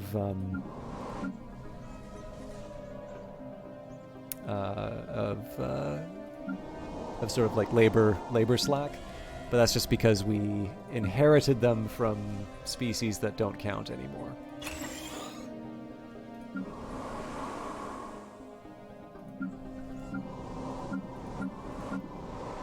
This one's starting to fray a little bit.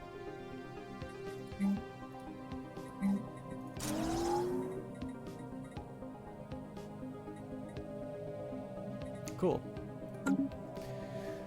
That covers that. Did I answer what all my fleets are doing? Storm Surge, why are you hanging out? Okay, I'm okay with you hanging out because you are repairing. That's not going to be true forever. And these guys in Fevnor should be replacement. Okay, we still have more building. I'm in no rush. I mean, like, when they're ready, we'll just send them off. We'll try to take the amoeba one at a time if we can. Planetary infestation begun. Our construction is complete. Oh, come on. You're perfectly capable of Oh, whoa. The Forceful Drone Expansion Initiative. I should just declare war on them, but... Okay. So this is a pretty big one for me just because the... Oh, hey, the Secret Ham! How you doing? Just doing some lurking in here so you can learn how to be good Stellaris. Well, I'm actually kind of getting close to the end of tonight, but I am messing around with the... messing around with the war right now. So I am 100% on the side of lurking because that is how I use Twitch a lot for myself. But if you have any specific questions about Stellaris, I will thank you kindly for the follow. I will definitely say that I don't think anybody watches me for my skill at the game, but I have been told that I explain things reasonably well. So if you just want to hang out and enjoy some Stellaris, you know, please make yourself at home for as long as you'd like. If you're running into specific questions, as you can see, I am somewhat, you know, far into my current playthrough, but I would be very happy to talk with you about how we got to this state and just general plans. So again, please don't feel obligated to talk, but if you would like if you'd like me to unpack some of the ideas behind this playthrough, I am happy to talk for as long as you're willing to listen. Okay, so I've got a construction ship running around here. Mostly I'm just taking advantage of any of the opportunities. This is, again, because we're devouring Swarm, we automatically get any of the territory that as long as we shoot down the outpost, we basically get to keep the territory. So this is why I'm developing it right away, unlike how I would do it if I was a normal species. And what I'm going to be doing here, so now that we have the Fargus system, there's really not a lot for me to do on this side of the map with my armies. So we're finally going to start picking off some of these holes in my expansion pack, let's say. So, and again, we've got pretty much an overwhelming force here. It's 475. Most of the worlds that we're taking are 255 or less. I'd like to have more. I'd like to have a larger army, and I have lost some of the army over the course of a few different campaigns, but it does cost you to maintain them. So, anything I say will probably help. Yeah, that's fair. The only thing is just like for me, it's kind of like I feel like whenever I'm talking about how I'm handling like a later game fight, it's a little bit like the drawing joke, right? How to draw an owl. We'll start with 2 circles, then draw the rest of the owl. Like, it's like, yeah, so when you have over half of the galaxy in your position, what you just do is you just roll over the largest neighboring empire, and then when there's a weaker one left, you just kind of invade that immediately, and then you win. It's like, well, thanks. Perhaps there's that unexplained fact of how you got to be half the size of the galaxy that wasn't covered in that explanation. So just because I know, like, I get annoyed when I hear stuff like that, I try to be technology conceived. I try to be understanding and not talk to people that way. Okay, planetary supercomputer, a bid for interplanetary resource pools and more flexible research grants. I've been waiting for something like this for a while because this will motivate me to build more tech worlds. If anything, I'm behind on them, and my Empire Sprawl hasn't been helping my research efforts. So, oh, they have better shields than me. Interesting. Still, best defense is a good offense. Now, I'm going for the X-ray laser because it's a lower cost, so I'll have that ready to go earlier. The fact of the matter is that the amount of time it will take me to upgrade any of these ships, any upgrade that I do isn't going to be, it's not going to be in play for the current fight. Okay.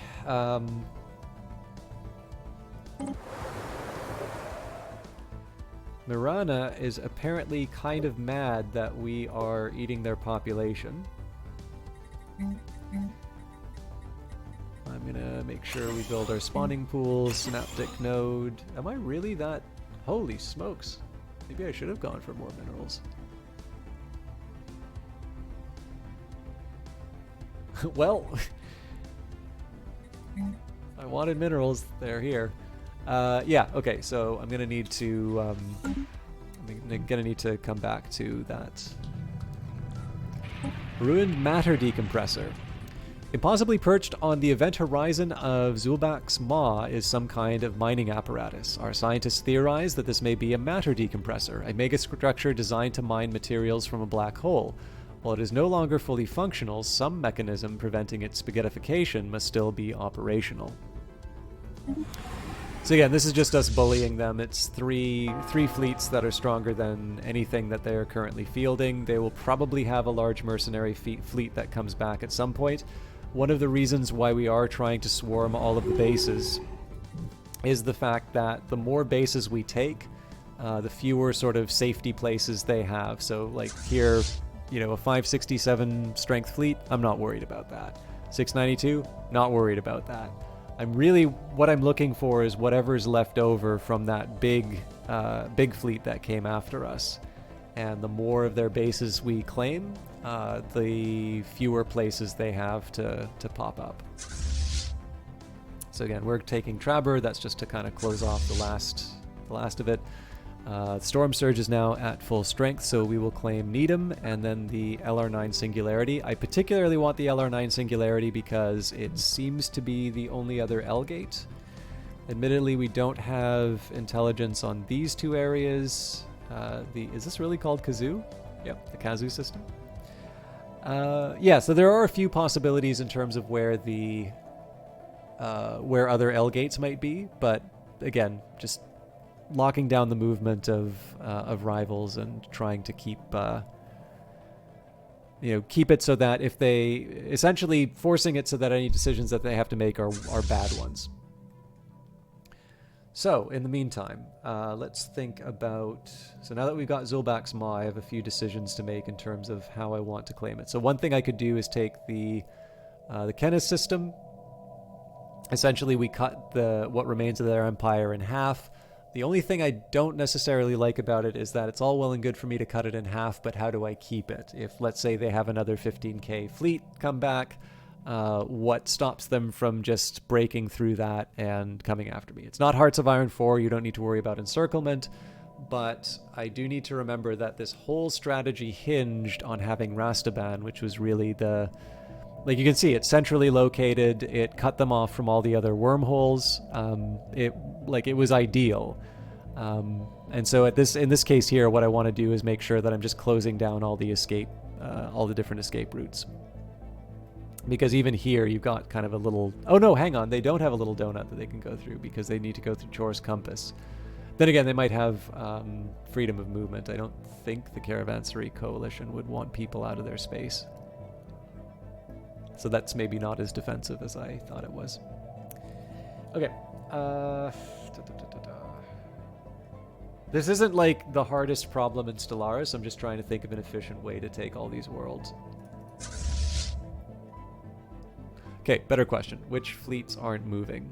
Okay, so the White Crush, the Tsunami, and the... Okay, nope, we're okay here. Let's start repairing these fleets to go punch some amoebas. So we've got 7 destroyers, so we need 3 of those for the fleet. Sorry. 3 and then 14. Okay, 3 and 6.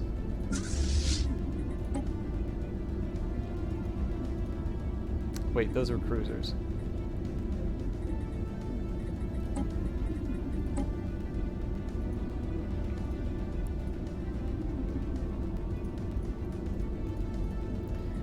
Okay, so this should combine with the White Crush. This should be 60 if I got it right. Of course, it won't tell me. Technology conceived. Lots of stuff happening. Okay, no lost ships, good. By clustering networks of macroscopic synaptic nodes, maximum meganeutron transmission per available surface area can be attained. An extra starbase capacity wouldn't hurt, but I feel like Empire Sprawl is my biggest worry here.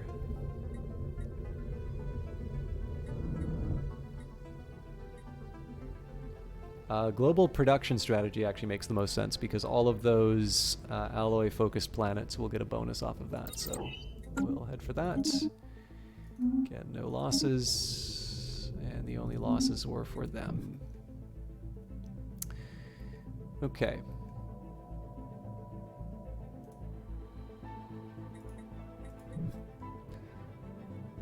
So some of these bases have some teeth on them. I mean, again, our fleets are about 4 times the strength of theirs, but here's what I'm going to do. We'll take the Red Tide and the Deluge. I'm going to send them up into... Oops.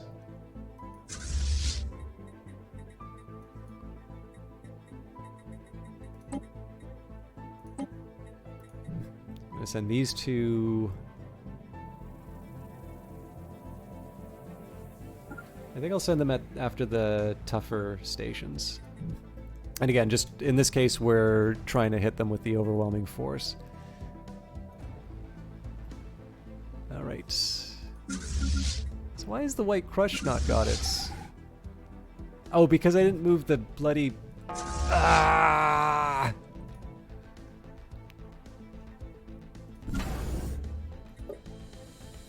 That's a colony ship they were building all along. That's silly. Alright, I should have moved this up to Dearth ages ago. Okay, we've got a new desert planet. Let's just send that off. That was already within our borders. But it still doesn't hurt to see where it's going. I'm just reading these reports to make sure that I haven't lost any ships. Losing ships isn't the end of the world, but in this case, it helps me. It helps me keep the replacement costs down. I've been a bit shy on minerals, and I'd actually like to do some big infrastructure projects soon, if I can.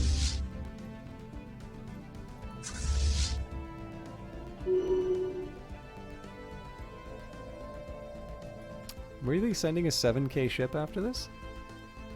It's mighty confident of me. I guess we're committed now, though.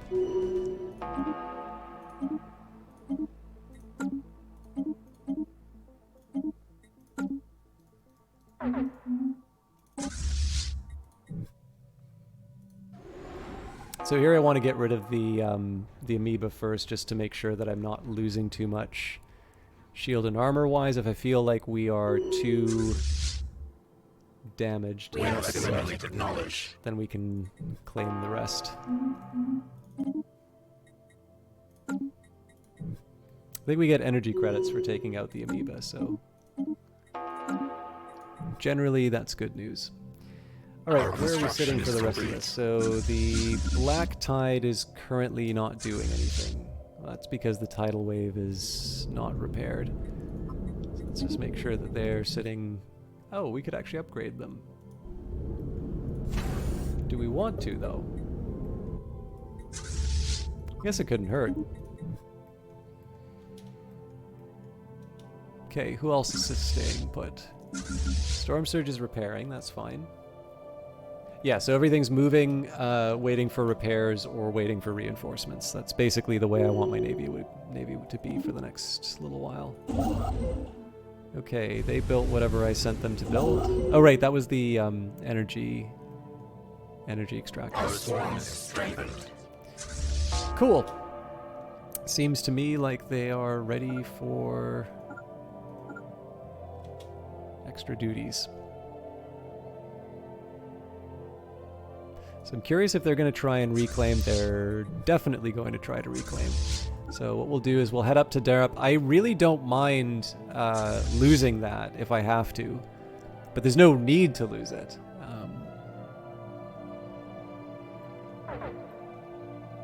Should I just take the Storm Surge and... I think what I'll do here, I'm going to heal them up. And then I think I'm just going to go take out the mining core? Or maybe I should just take the big fleets and like have it all in one big go. I'll think about it. We have assimilated knowledge. Okay, wave breaker's ready to go.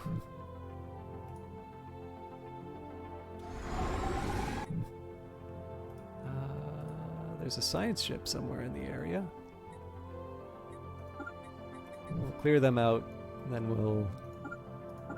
At this point, there's nowhere for me to go but next door to the the Horde. One of the things I was kind of hoping would be that the Conquest would finish on the doorstep to the Calaxian Ravagers, and that's just so that on the odd chance that the Great Khan emerges, I don't have to like drag everyone back over to the other side of the, the other side of the map. I'm also just going to take a quick second here and confirm yes. Okay. So there are some enemy, there is an enemy path to me. Now again, the Escont, even without defensive structures, like we have the base, but we haven't put any investment into defense platforms. That's at 14.3k. We have pretty much a clear view on everything inside their empire. So pathetic, inferior. We sort of outdo them on just about everything. And we get to see exactly what their navy looks like. Or I think we get to see what their navy looks like. I actually can't see their navy, which makes me wonder if they have one. Oh, how do you know what hole connects to one? That's a great question. So at this point here, at this level of the playthrough, I just kind of remember. But assuming that you have explored a wormhole, you can actually just click on the icon here. So basically my mouse here is over the title Aldebaran. Mouse is over the archaeological site. Now I've got the pointer in the middle of the wormhole. I'm not testing your eyesight. This is just, I know every once in a while my cursor will be, it'll be offset on the screen, so I figured it would be good for me to be explicit. But basically, if I click the wormhole icon, and again, this is when it's white that I've already explored it, it will actually show you the system that it goes to. This is a little ambiguous because we've got two Verdamon and Bithia. But I can also see when I mouse over, it says, this system connects a natural wormhole to Aldebaran. So that's, if you ever have two that are kind of beside each other and you can't infer from where the mouse goes, if you mouse over it, it'll give you the system name. The thing is that, if you told me it's oh, this connects to the Aldebaran system, I'd be looking like this. I definitely don't remember where, the Sol system is. I don't even know if it's inside here. Although, with that tip in mind, if you hit the F button and you wanted to see whether or not a system was inside, you can search like that. Yeah, no worries. I will give you an example of where this doesn't work. So, I mean, gateways are maybe the gateway's not a good example. Let's take the L gate. So the L gate should have a definite destination, but here I'm left clicking it and it's not going anywhere, and that's just because I haven't opened the L gate and I couldn't explore it. And likewise, if I hadn't explored the wormholes, I wouldn't know where they go. But because I have, I can't unexplore the wormholes. So what I've been referring to earlier was basically the fact that the Rastaban system kind of went into an area that was hard for me to defend. I obviously have a space station there, but they had a fleet that was large enough to be able to deal with it. All the other wormholes were ones that kind of, once I took them, they just kind of wound up being logistical bonuses to me. They attached me to shipyards that I wanted. And so the strategy that I had was to sort of take this part of their empire first, which we've now achieved with maybe a couple of holdout planets, but that's not going to be a problem. And of course, now we get to dictate where all the fights happen. So even if they did build a big fleet that we were coming after, or even if they did build a big fleet, there's only a certain number of hyperlanes that they can travel through. They're not able to sort of get around some of my, my stranglehold on them using wormholes.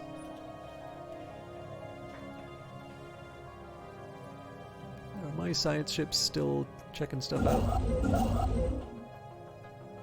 Yeah, it looks like it. Okay, everybody's healed up here, so let's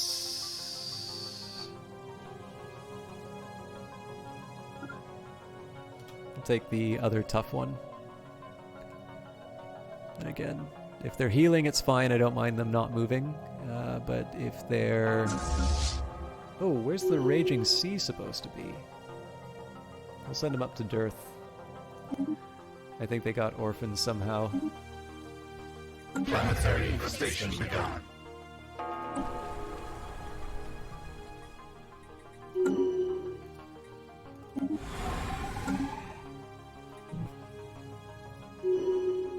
How's that battle going?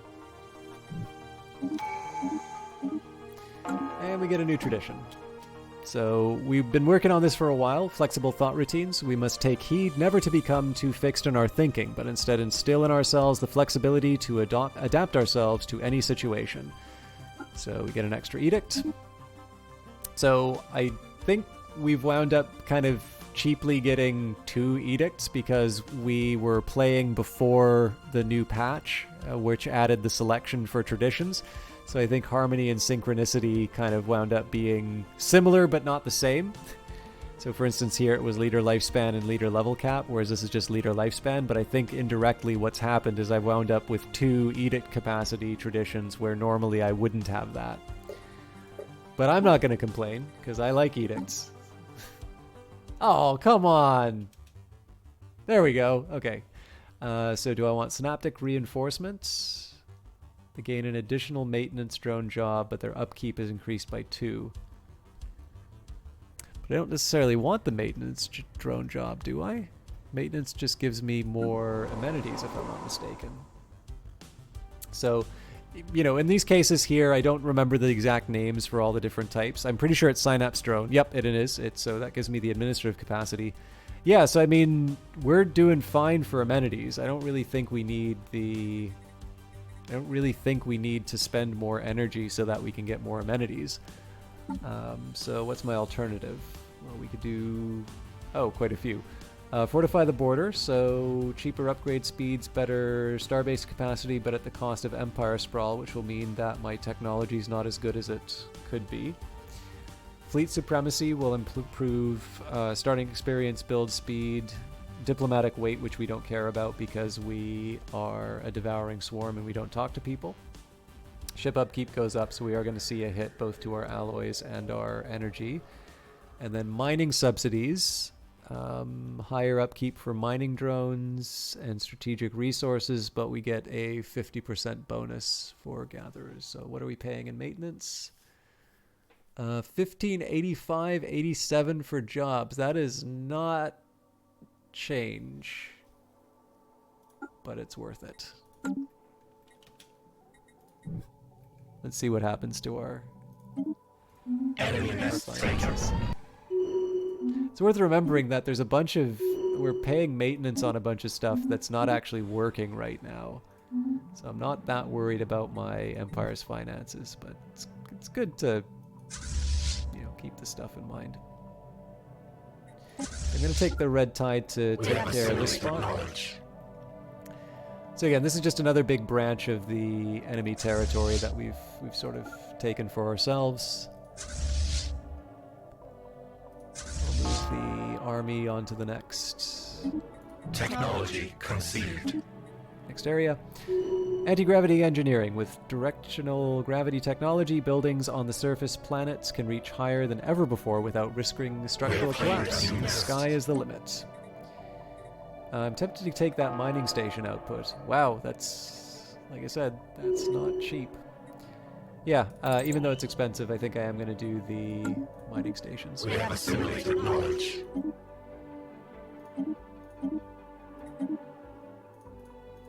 Okay, again, the important priority for me of not losing ships. So the reason why this looks kind of like sort of Swiss cheese over here is because I don't get to claim these systems till I claim the planets. That's why I'm slowly moving my armies sort of from place to place.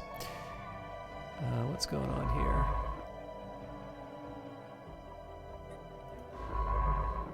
Looks like we have some more science to claim now. I never did decide what to do with this mining core. I think what I'm going to do is I'm going to take on sort of external enemies in force. I think that was a problem we ran into last time. So let's not repeat that mistake.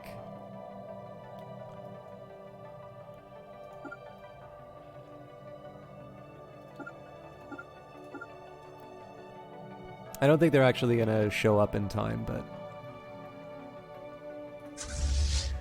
Okay. Have my reinforcements showed up? Okay, yes. The White Crush has got their ships. So next up, we were going to replace the Tsunami. Tsunami needs 2 cruisers, 3 destroyers, and 4 corvettes. So they get everything else. So the Hurricane needs a destroyer and 3 corvettes.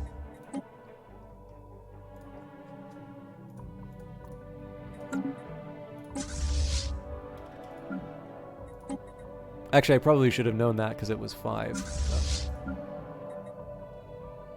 And the first deep fleet doesn't actually have enough for the tsunami, so I'm guessing the Raging Sea is probably the last little bit.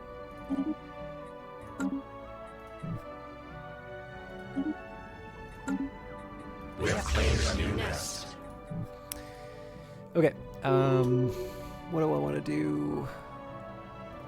I'll just run them through the bottom here. We'll let the Deluge heal up, but we'll send the Tidal Wave and the Black Tide to go take this base.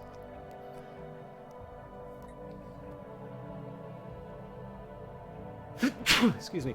One of the reasons I'm not taking the time to like split up my armies to just be a little more efficient, or like building more armies to be a little more efficient in taking everything, is I have learned with the Devouring Swarm, if you take the last planet, all of the territory that the enemy used to hold becomes it becomes neutral space. So this is a way I can not spend influence and just generally like take everything from them. If I claim everything first and then I invade, as opposed to just focusing only on the planets, removing the enemy force, and then essentially it just allows the other side to try and rebuild. Now there's a couple things that I've neglected, and I really should get back on top of that. So first of all, let's just sell out the consumer goods because hive minds don't need them. And there's really no good way around this. I think I'm just going to go top to bottom, make sure that the planets have the resources they need. We're at 10k minerals now, so this shouldn't be as bad as last time. But I want to build a planetary supercomputer on the few tech worlds that I have, so we'll start with that. And essentially any conquered tiles that don't have these 3 buildings, the stronghold, the spawning pools, and the synaptic nodes, need those upgrades. Also, how are we on exotic gases? Pretty good, but we also have a lot of planets, so I'm not going to upgrade all the synaptic nodes quite yet. So this should be pretty easy to run through. Why did I build a research lab? Was I like going to the bathroom at that point? Didn't think it through. Okay. This is a tech world. It's listed as a tech world. Let's build another. Okay, not enough people on this world already. This is colonizing, so that's fine. More jobs than I'm ever going to know what to do with, but here we can do another Mastery of Nature. Although we're getting short on influence, so I might want to be a little more careful with that. This is fine. I will embiggen it, though. Okay, again, everything's fine. I'm also just taking a chance to double check on the available jobs and such. Okay, yep. This still counts as a nest planet, which I think is just a, yeah, that's just basically a, we don't know what to do with this thing yet. So what do I want to do with it? Be good for industry. Do I need more industry?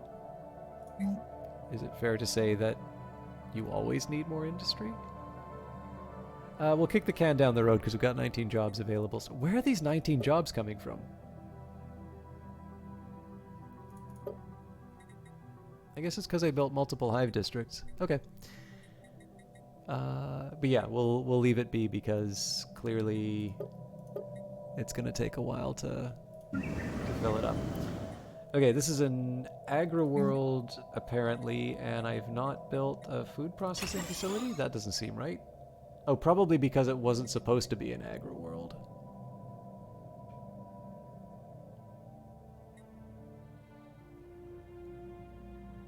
Yeah, this is a research world. This isn't an agri-world.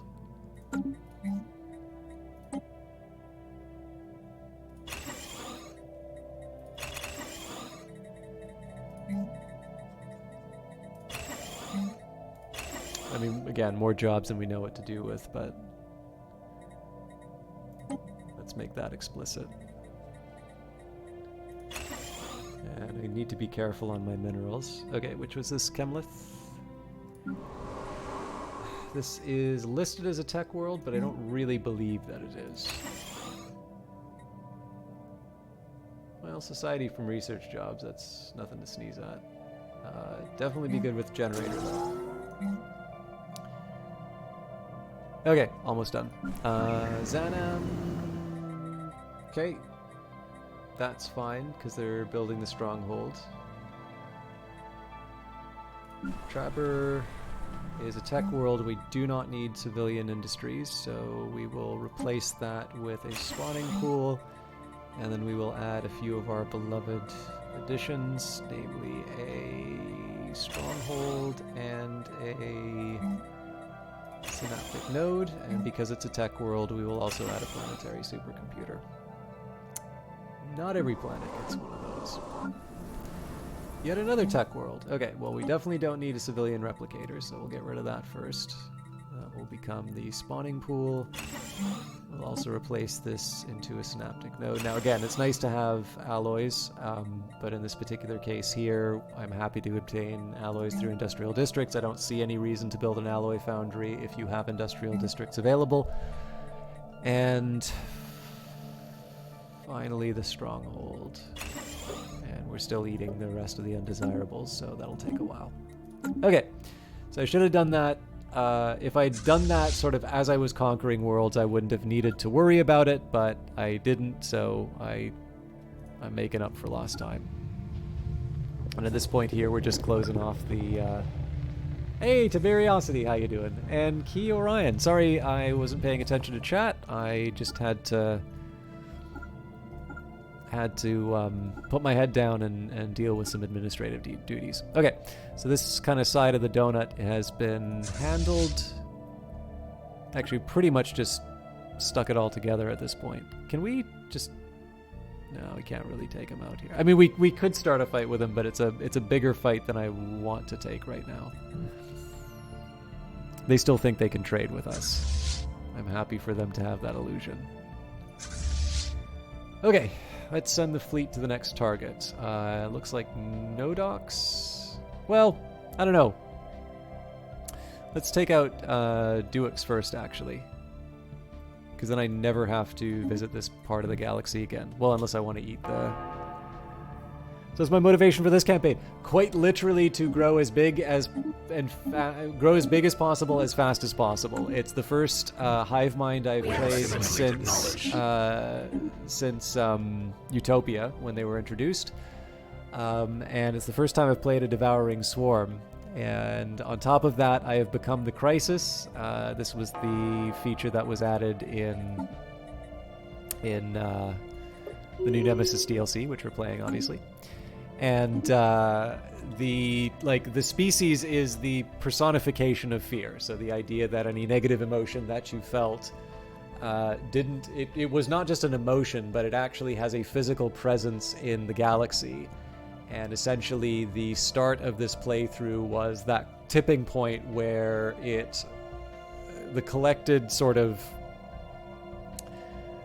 the collected negative feelings of the galaxy pushed it to this point where it is now able to exert its own influence, which sort of brings this chain reaction. So, you've got like a science ship that goes into a certain sector and it's not, it doesn't come back, and the family's going to feel kind of scared for the crew, because of course it's loved ones. You have to be kind of heartless not to feel something about a loved one going missing. So that's kind of the main idea driving this. I didn't realize how well it fit for this particular playthrough, just because it the momentum with the Crisis is kind of ridiculous. But that was essentially it. Like, basically this unstoppable force inside of the galaxy to consume everything. It's super, super bad guy mode. These lasers have a shorter wavelength than UV-based laser weaponry, but are even more destructive. So, what's the next cheap tech?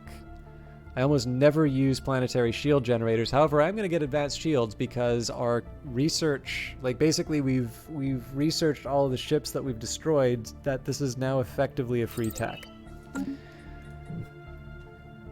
And I think I'm going to bring the slightly weak fleet. Again, this is just pure, this is like spare at this point. So I'm going to start punching some amoeba.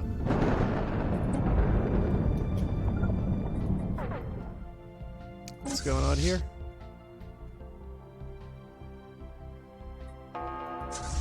Yeah, we'll handle it. A new nest is born.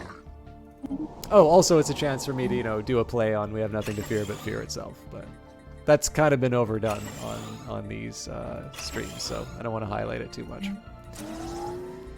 Okay, this one should be a little more mining focused. I don't mind sharing it with industry, but we definitely want to make sure we're getting the minerals. Actually, you know what? There we go. I'm locked in.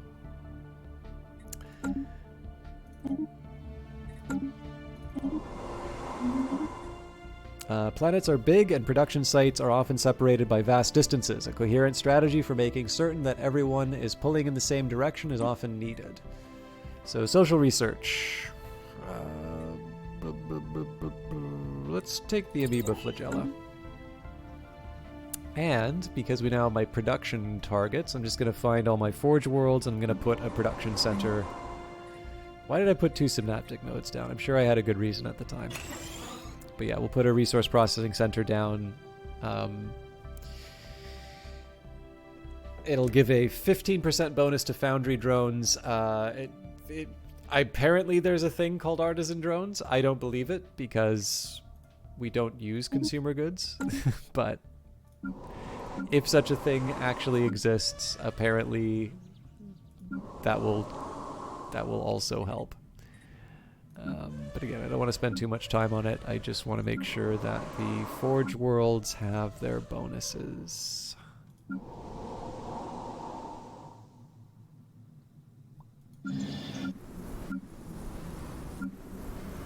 I don't have as many...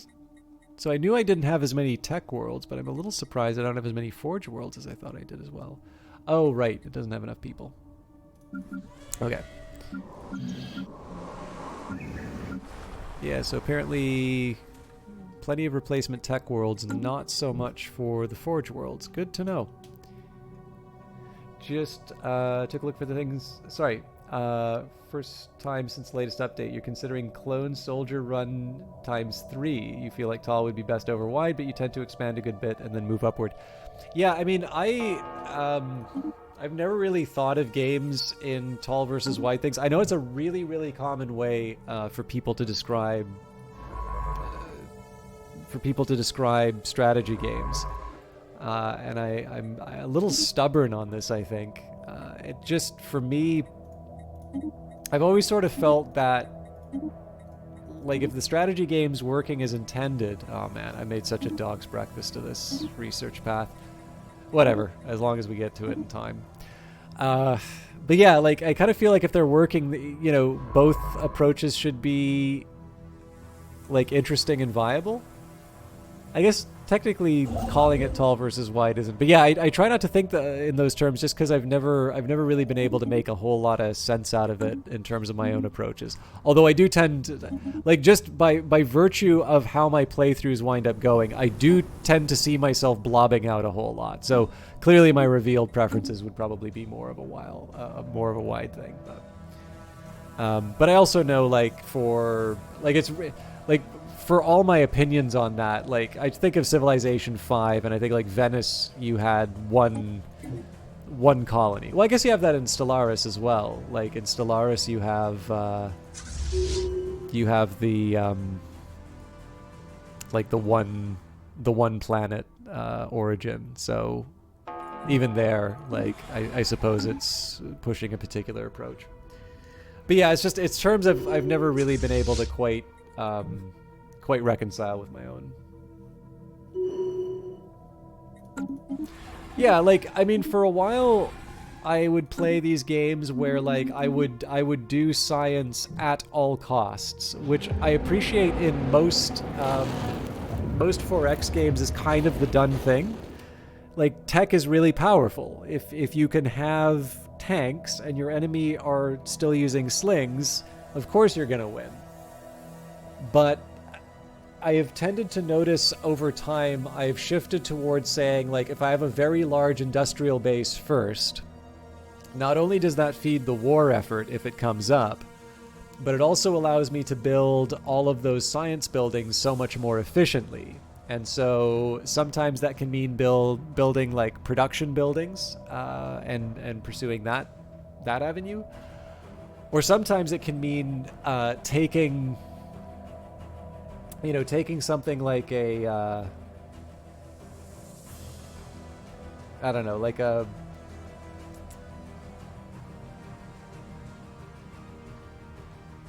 just having a bunch of like little bases all over the place, but they're good, like they're beside a forest or something like that, and they're collectively just producing enough. And then again, it's like, well, you're going to build the warriors, and you're going to build the the science buildings or whatever. That probably works a little bit more in a Civ 6 environment where there's a certain degree of specialization for cities, I tend to notice. But again, I mean, everybody kind of has their own way of playing this stuff. It's why it's interesting, right? It's why I particularly like strategy games. Okay, an odd factor. A group of investigators have found a hidden factory on Xanim. The building and its state of decay tells of an old civilization, one that excelled at constructing things that stood the test of time. Our population would easily be able to use the facility to add to the colony's production output. Intriguing. Ooh, Xanam has unemployment. That's weird. Menial drone. Oh yeah, no, that makes sense because I don't have a hive district yet. That'll take care of itself. Admiral gains a trait. The engagement in the Apraga system has given rise to unique gene expressions in Yogg Kentkeet. So we now have more than one trickster admiral. Okay, we're doing a pretty good job of avoiding losses, although that's much easier when you don't have a 15k strength fleet coming after you, so I probably shouldn't be patting myself on the back too much for that. Okay, so we're going to mop up the rest of the holdouts. And from there, really, I think it's just a matter of cleaning out the... Ooh. From there, I think it's just a matter of cleaning out the remaining worlds. There's a lot of colonies to take, but we've pretty much locked them down. Okay, plasma accelerator.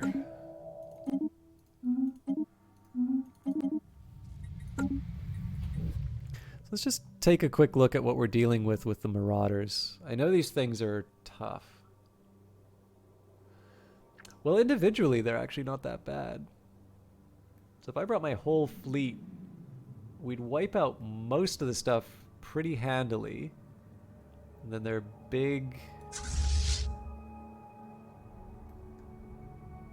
Yeah, so they do have battleships. So the battleships... 1, 2, 3...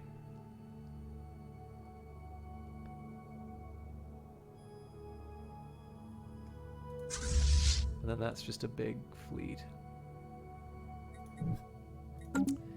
Yeah, I think I'd be kind of bloodied if I took that system, but it might be worth it.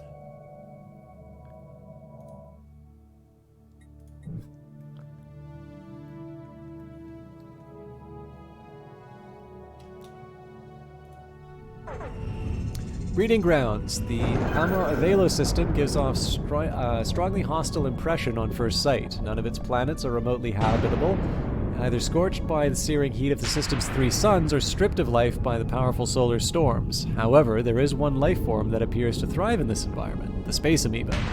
Giving up their otherwise fairly solitary lifestyle, they have congregated in great numbers, flitting in and out between the blisteringly hot inner system and the large gas giant further out in what appears to be an elaborate breeding ritual.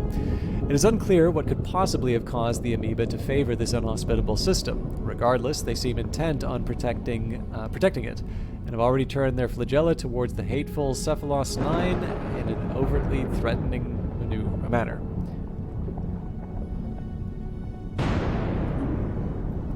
Xenophobe, xenophile, two very important distinctions. Okay, so let's try and avoid the fight. So basically I'm going to try and pick them off one at a time like this.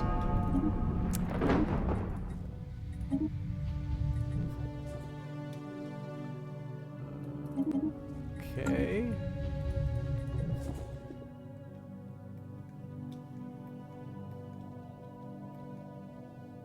I think I want to focus on this a little bit more. This 2.6 is going to be a beauty to pick up if I can.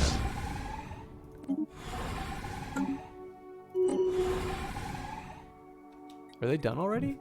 That can't be right. Oh right, they're not fighting yet. Okay, so this is getting a little close to this group here, but we'll see how the fight goes. Okay, just want to see, as long as I didn't lose ships, I'm happy.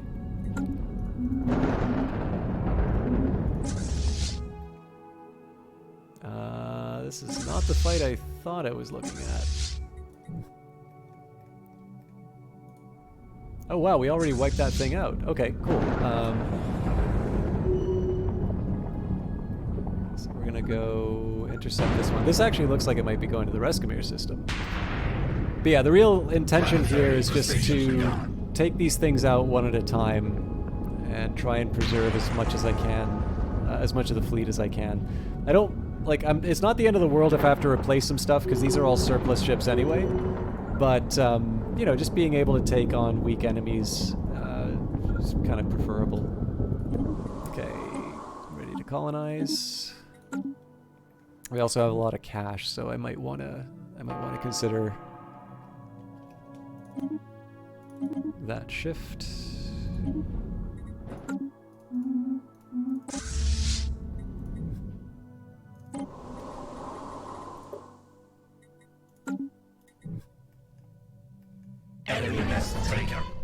Okay, as always, good news. Let's make sure that we convert it to what we want before we go too far. Why are these destroyed? In this case, I guess demolishing them makes as much sense, because I don't really think I'm going to use hydroponics farms. My god, what's going on here? This is such a good energy world. Why is it listed as a bureaucratic center? What are you people doing? You didn't deserve this city anyway. Oh right, because they're starving. They have to, or they die. Okay. Let's replace you. I might actually wind up using this tech. Okay, so replace it with...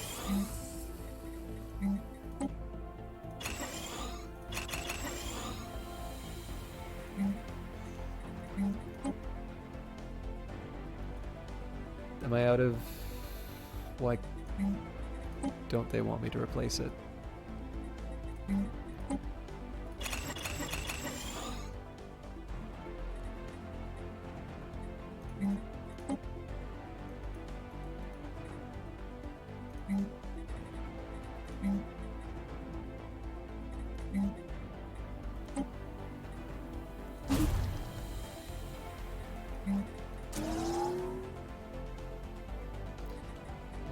Then a dust cavern.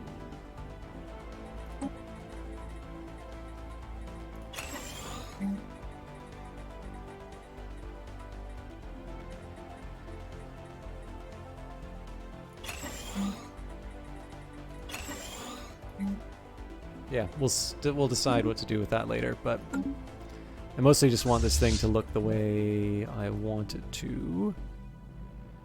And I think I said I was going to clean everything up down below here and then move to these remnants.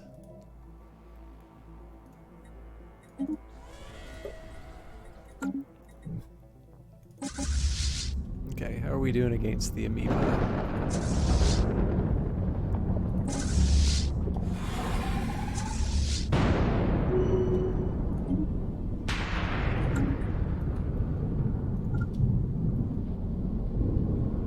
At this point, I'm being pretty reckless with these ships. Like, normally I'd move back and repair, but because I already know we're going to be getting them some replacements, it's not that big of a deal.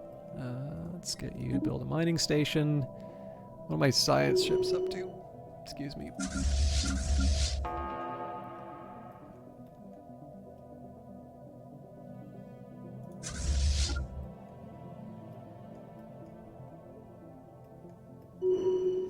Technology conceived.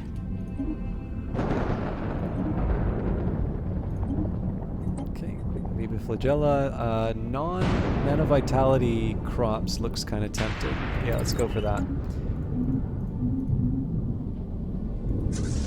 And looks like we've cleared it all out, so that's going to be a nice little science project for somebody to work on. Okay, what are we dealing with here? You know, we can send... No, actually, sorry. I will send that to C.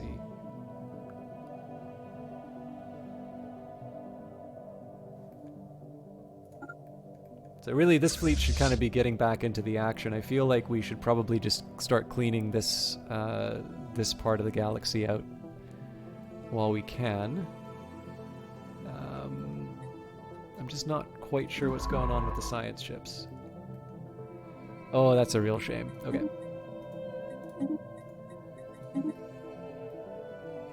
So clear that first. Then we can do the surveys. What about the other science ship?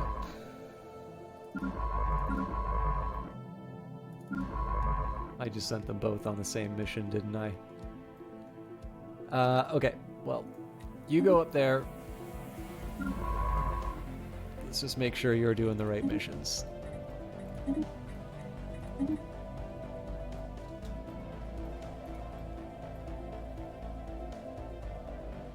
And I still have an idle construction ship, but oh, hang on. We can build mining stations.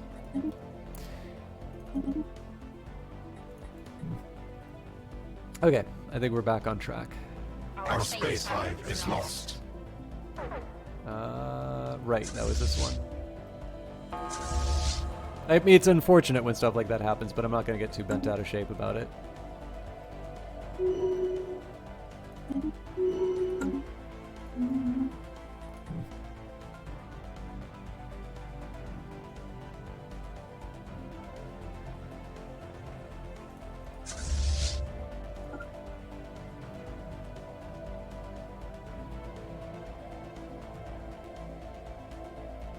So I think once we deal with...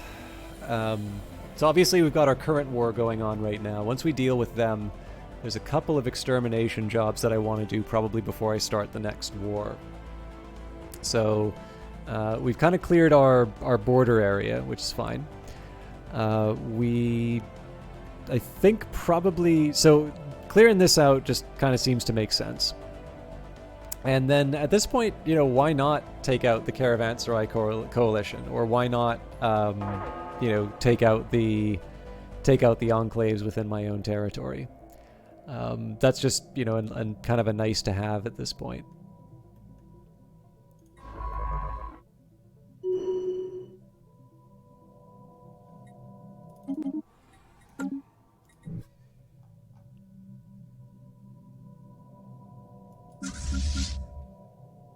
So once the first deep fleet reunites with the tsunami, we should be fine. And then what I'm going to do with the Raging Sea is I'm just going to build a new... I'm just going to wind up building a new fleet around it. Actually, we can just do that right now. Planetary infestation begun.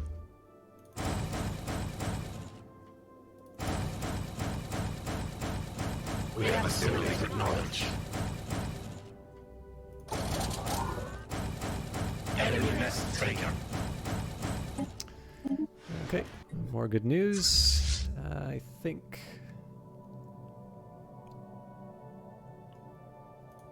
Again, I gotta make sure that their army isn't large enough. Ooh, that is a meaningful force. I don't want to go anywhere near that. I was scared that might happen. Our construction is complete. Okay, so First things first, we got to convert the worlds that I want. Wait a minute.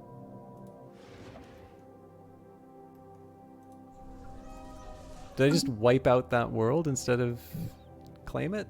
What's going on here? Yep. Apparently there was nothing left. Fair enough. These special probes are equipped with swarms of nanites that identify previously unknown mineral concentrations and mark them for later extraction. It's high time we got a battleship, so as much as I'd like a citadel, I think the time has come. Also, I feel like I've got... They're level 6. What is my current researcher? Also level 6. Okay, so we will build to the specialty and the hateful hydrozoan, so... I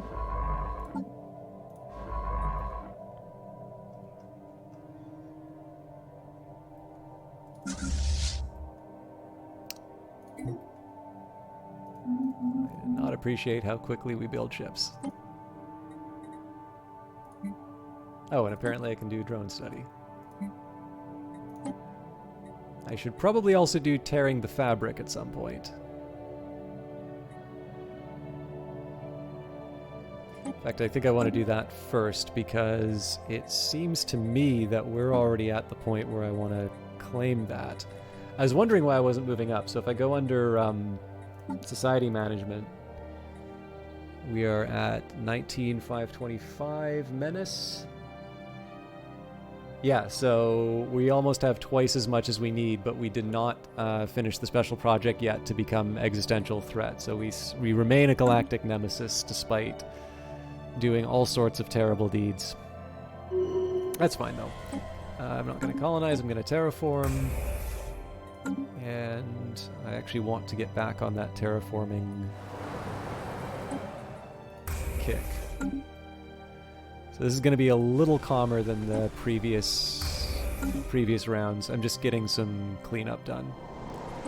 Okay, we've already got a ship. Oh, hello. Council election imminent. Catling Star Pack and the Raltech unit. Well, have they declared me a problem yet? Okay. Next batch is going to be terraforming my existing worlds.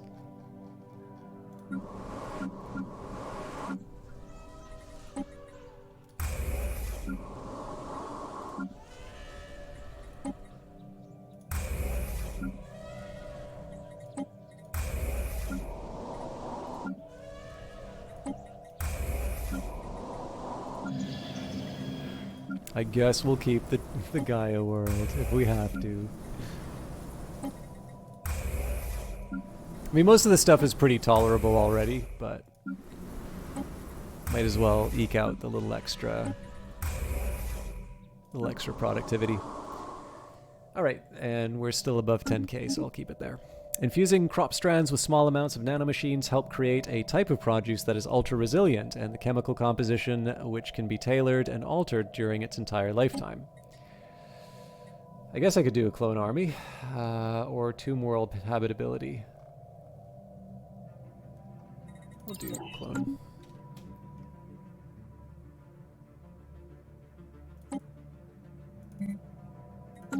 Yeah, I really didn't manage the research fragments that well. I feel like we probably could have done all of them if I just kept a closer eye on it. Okay, what gives? Why isn't the first deep fleet Technology conceived. joining their friends? These new accelerators launch projectiles of high-energy plasma with improved containment fields. This results in less energy leakage as the projectile travels in space towards its target. We are ready for multidimensional analysis.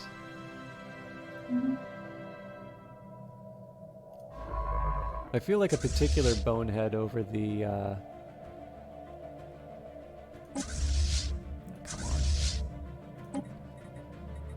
Over that become the crisis event. But that's life. Okay. I think we're going to go on a bug hunt. what bugs to hunt.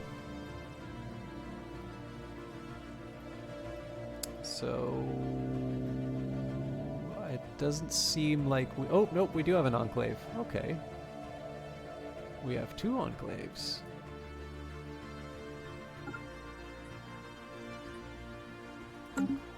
Okay, so we're just going to go into the system.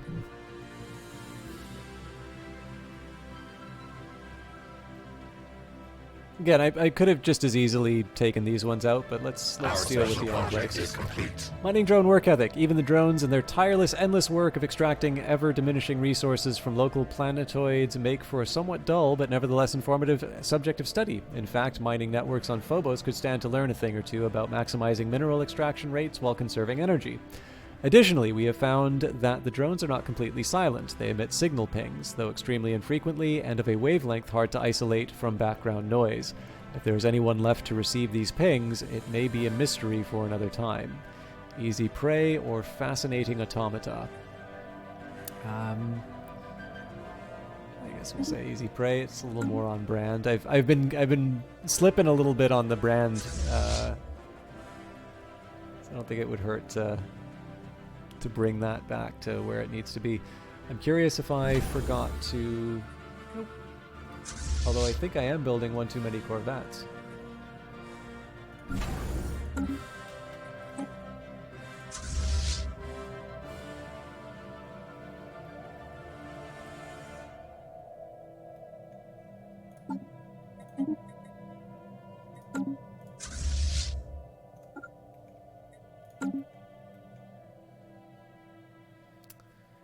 Okay, what's up? Oh yeah, I actually need to start making a meaningful army that can take on some of those more entrenched locations. Well, here's one thing I can do to make life easy for me. We can just start bombing the hell out of these worlds. What kind of defenses does this world have? 266 is still kind of meaningful.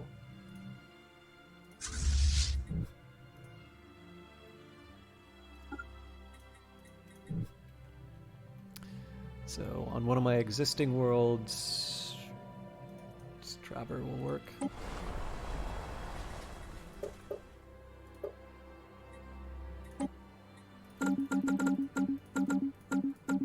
A new nest is born.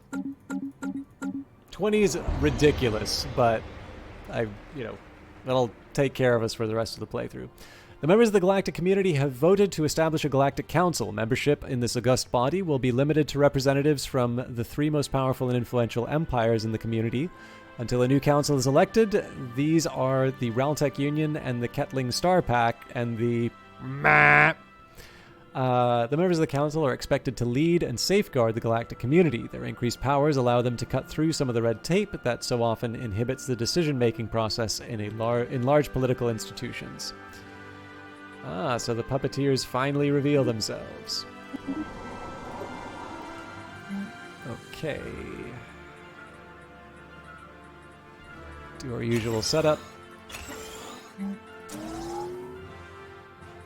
This is definitely very mineral We have oriented. assimilated knowledge.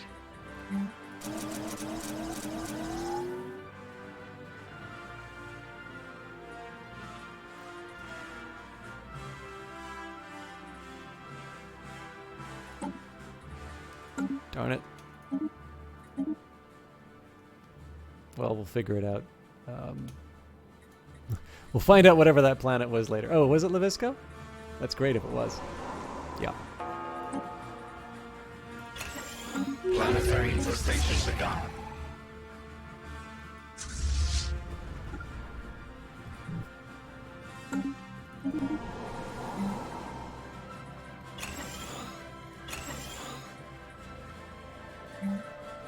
Enemy nest taken.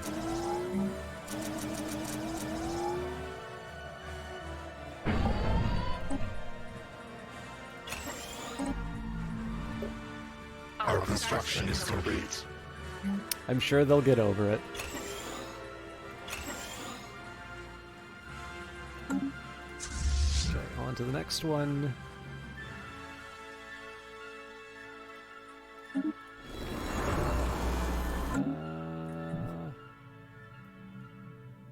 Well, I can't avoid invading them forever. We have claimed a new nest. But yeah, these are starting to get a little tough.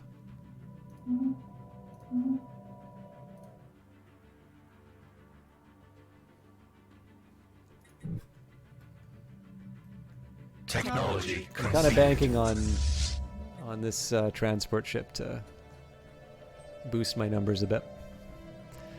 Surely, though, we have some other ships that we can send. Let's soften up the remaining worlds just to make life a little easier for me. Some of them will have been bombing longer than others, but every little bit helps at this point. Oh, well, that's that. Okay, so what I'm going to do then, I'm going to prepare a side group.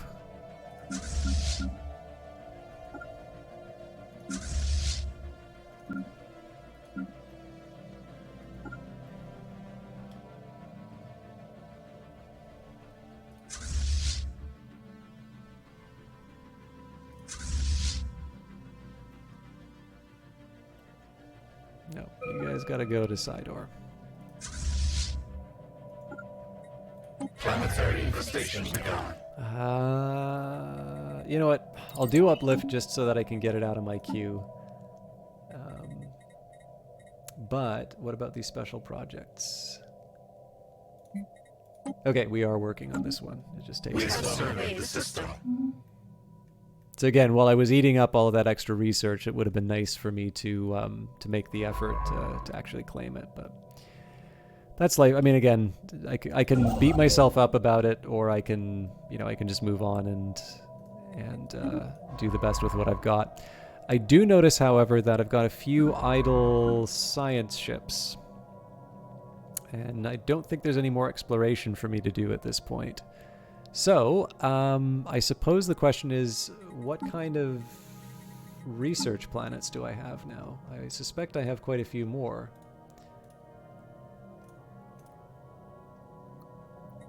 Okay, actually, the other thing I need to do, I suspect the frontier sector is now enormous. Not as bad as you'd think.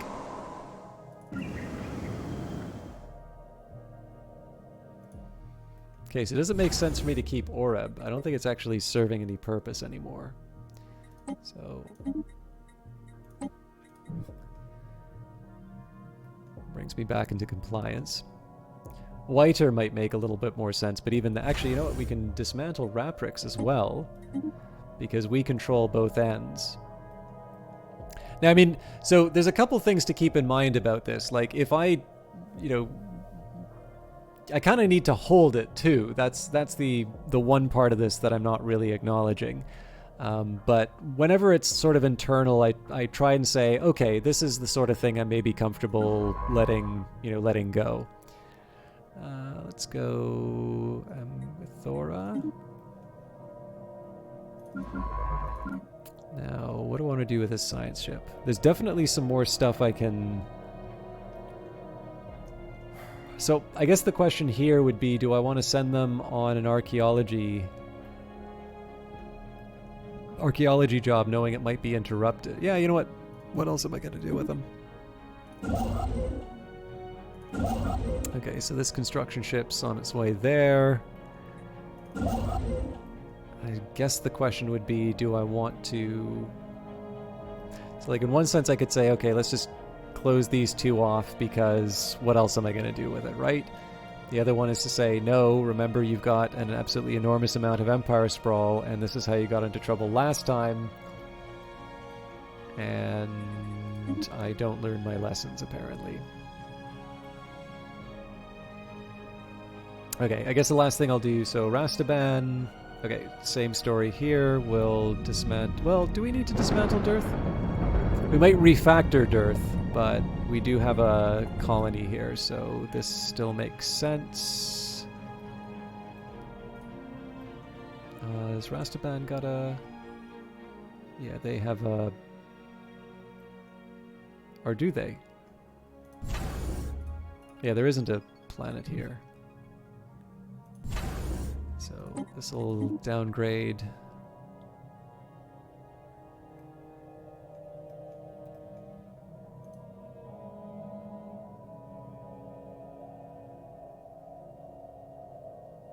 I mean, theoretically, these should be getting some kind of defensive structure.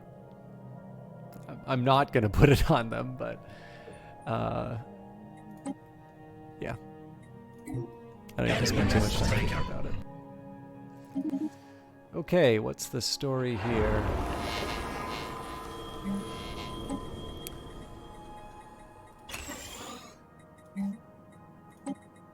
As much as I'd like to keep the supercomputer, let's be realistic on what we can hang on to. This will become a generator world.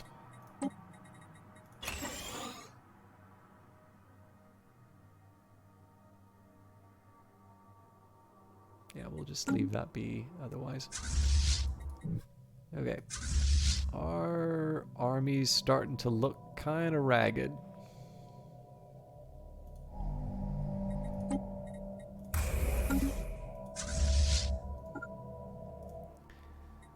So what's the deal here? Yeah, 248, so in its current strength, this isn't able to take that planet.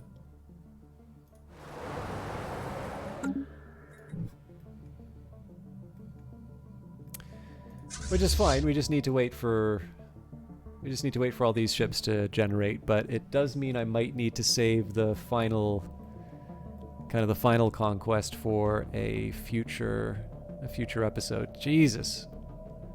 We're like 100 over on our Empire Sprawl now. I know why, but it's frustrating to see.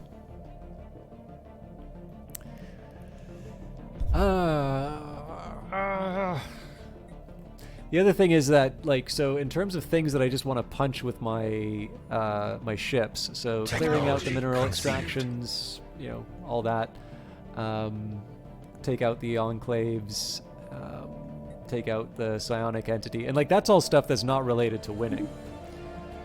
Studying something from the limited perspective of a single-dimensional reality does not paint the whole picture. Every angle must be considered. Okay. So A new nest is born. antimatter reactor, I think, is the one there. We don't really care about uplift. Command centers might work, though. And we have a new colony, so we will support it. Alright. Spawning pools, synaptic node, strongholds. Good generator world. Not so good for minerals.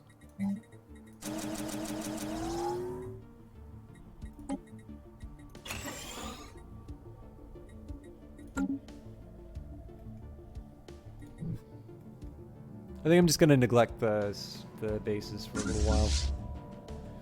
Okay, the White Crush is in position. Where's the rest of them?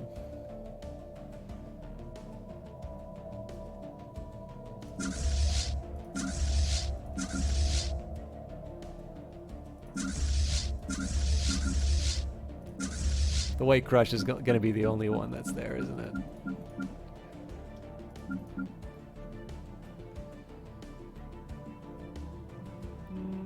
There's at least one more. Yeah, we need at least two to take out the Enclave. Preferably more so that we don't suffer casualties.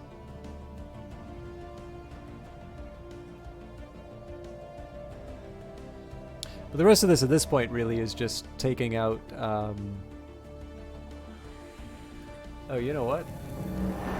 They could reclaim this planet whenever they... Or no, they can't because they're not able to take the base. I should probably clear these out, though.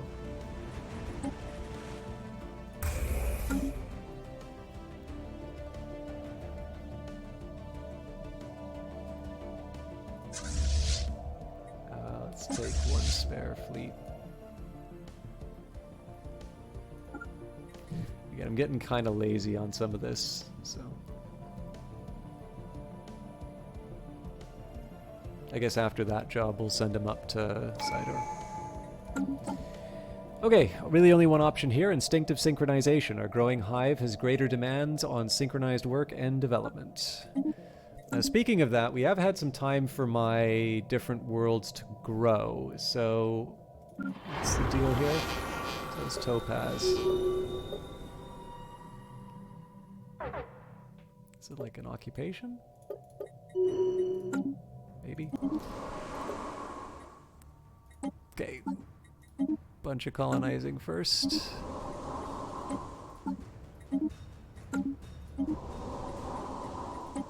At this point, I'm colonizing no matter what. It's just, pure growth at this point. Technology conceived. What I do want to do, by establishing training facilities where the autonomous drones can learn to command their lesser brethren, we will achieve greater battlefield flexibility and effectiveness. So, improve production, I think. I just want to take a second here and make sure that the jobs that need to be done. All the terraforming.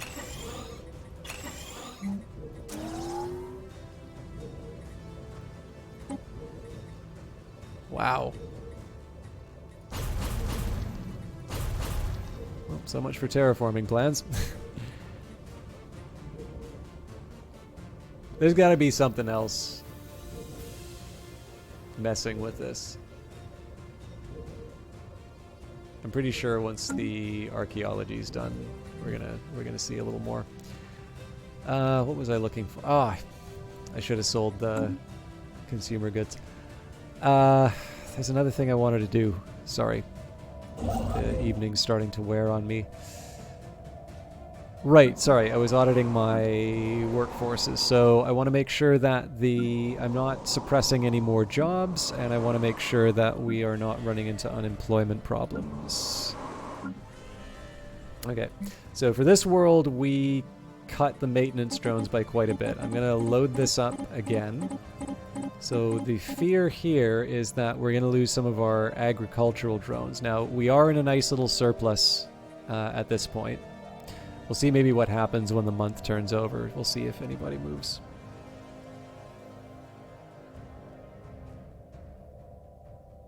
Okay. Doesn't look like it. Again, no guarantees, but I feel a little bit better about where we're at on that world. Obviously, you can set the AI to manage a lot of this stuff. I tend to be a little...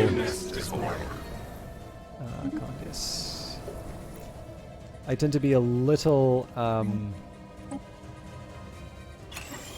know, I tend to be a little obsessive about my own worlds, so I don't take advantage of it. This is a really tough one for me to work out. The one thing like, the agriculture is really tempting, and I think right now we're actually taking advantage of a very large amount of like feeding off of undesirables. I'll hold off on Hortleshaven for now. Our construction is complete.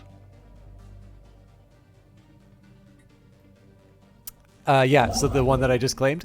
This was the one that had the amoeba spawning grounds in it. I suspect that's probably why. It's so rich, because you had to fight for it.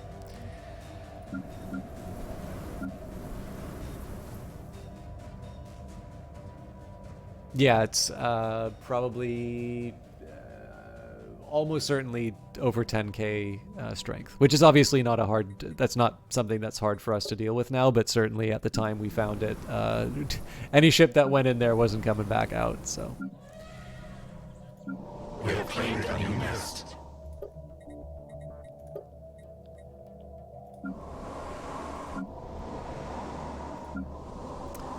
So frontier sector is starting to grow a bit.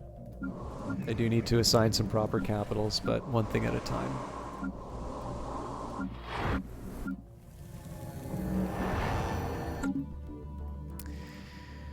Okay. Technology conceived.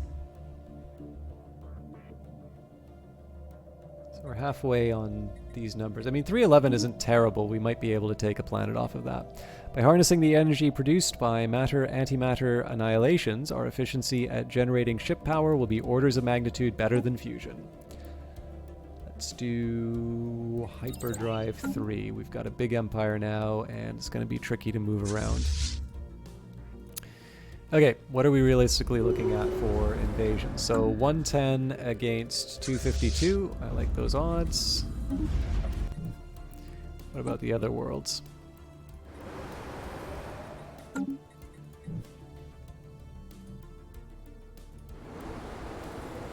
Oh yeah, this one's wiped out, so. Planetary infestation begun.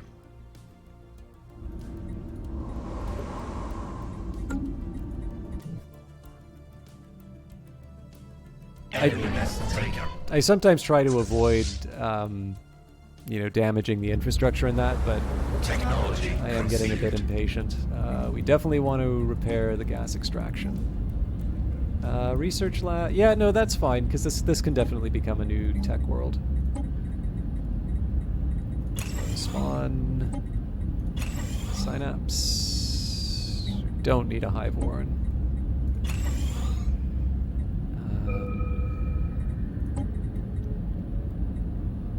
And I'm just going for the cheapest tech, so combat training. It would be imbalanced to have a system like that near your home planet if it was really... I've definitely had a few lucky starts, but I don't think I've ever had a start that lucky. And you know what? I would like to eventually have the full fleet, but I'm not going to be able to use it if I keep going at this rate, so... let's get you at the LR9 Singularity. This is eventually going to be the Bug Hunter group. Alright, we are ready to start going after the Enclaves.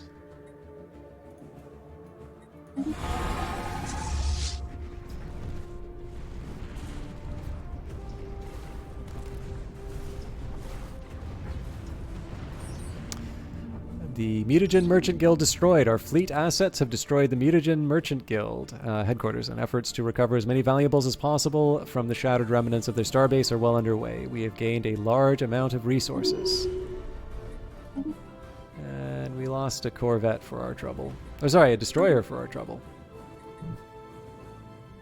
A new nest is born. On to Impaltov. Okay, usual ritual. Probably should have started with the basic. Oh, good lord, another... Okay, this one's definitely an obvious candidate for an aggro world. So this one becomes the aggro world, so the other ones don't have to be.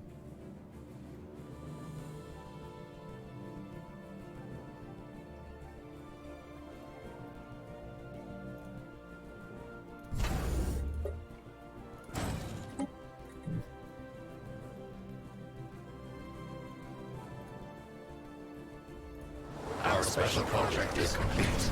The end is nigh. Our best brain drones have reached an answer to our final question. The path is now clear. Using our own star of origin, we shall break down the barriers between this universe and the Shroud. The material demands can only be met by utilizing our new Star Eaters in a cascading chain reaction of extreme solar devastation.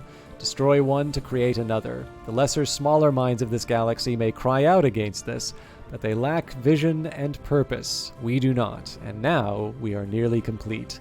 All will be one. The final level of our crisis progression has been unlocked. Okay, well, we're strong enough to land the armies, so we'll move out. So, let's hear our description as a crisis. Oh, really? There we go. Community declares us Galactic crisis. Recognizing the threat that we pose, the wretched members of the Galactic community have passed a resolution condemning our actions and declaring us a crisis of galactic proportions. In a rare moment of unity, the members of the community have all joined forces and declared war on us. Their fleets are assembling to launch an attack on our territory. The battle for the galaxy has begun. This will be glorious. All right, I definitely was not anticipating everybody immediately declaring war on me because my borders are wide open here. So perhaps... Oh, wait. They don't have they don't have a navy. Cool. All right.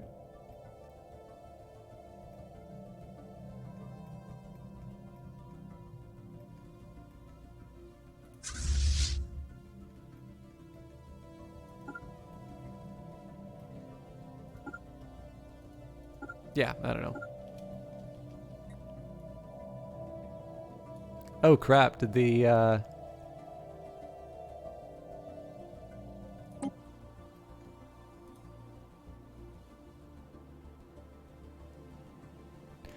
The fear is a perversion of nature. Your hive mind, or whatever you wish to call that obscenity that lords over your domain, has no concept of honor. It represents everything that is wrong in this galaxy. The warriors of the Galaxian will have nothing to do with you. Pray. Okay, so it looks like they're not moving on me. So let's see what we get on this last level of Crisis. So before we got Menacing Cruiser, Targeted Severing, and Fly Swatter. And now we have Therophasic Engine, Therophasic Engine Frame. The Therophasic Engine will rip apart barriers that exist between this world and the Shroud. Eclipse and Apocalypse, the ship type Star Eater. For far too long has light shone on our enemies. No longer will they be able to look at the stars for inspiration. Harsh priorities, Menacing Cruiser hull points, plus 30%. Only a scant few systems are required for the continued operation of a Menacing Cruiser under fire, and should be prioritized. Non-essential resources, sapient or otherwise, need not be protected. And paid and ambition, honor, glory, sadism. There is always a currency more easily minted. So...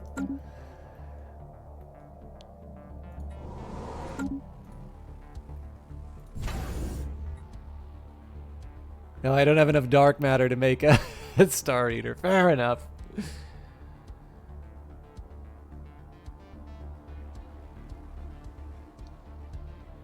Am I getting any dark matter? No, I don't. Okay, it's going to take us a while before we can make it. Oh, we also need a Citadel. Okay, yeah, so we're a way off from the Star Eater. Maybe one of the other empires will trade me the dark matter. Yeah, it's like asking for a cup of sugar. Cool. All right. I wanted to try and see the end of the Raltech Union tonight, but it is now 12:30, and I am 2 hours past my usual finishing time. I also think my commentary has largely dropped down to me stating the button I am pushing when it is perfectly obvious what button I'm pushing. So, you're not going to use it to eat stars, are you? No. All right. But yeah, no, I think all good things must come to an end, and that includes the galaxy. But obviously, I have every intention of wrapping this up. Whether or not we wrap it up next week or not, I'm not in any rush, as you can kind of tell by the speeds at which I play the game. But this has been neat. I really like the Crisis mechanics. This is a really fun touch. I gotta wonder what this is like to play like in a multiplayer context. Oh, sorry, there is one thing I'm going to do. I'm going to sell these blasted consumer goods. What do these species do with these trinkets? But yeah, no, it's been a while. Even if it's a smaller galaxy, it's been a while since I've just seen a nice big galaxy painted my color. So this was definitely worth it.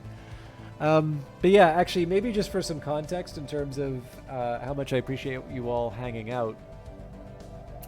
Before I did this stream, I was recording another video. So that video was a little under 3 hours long.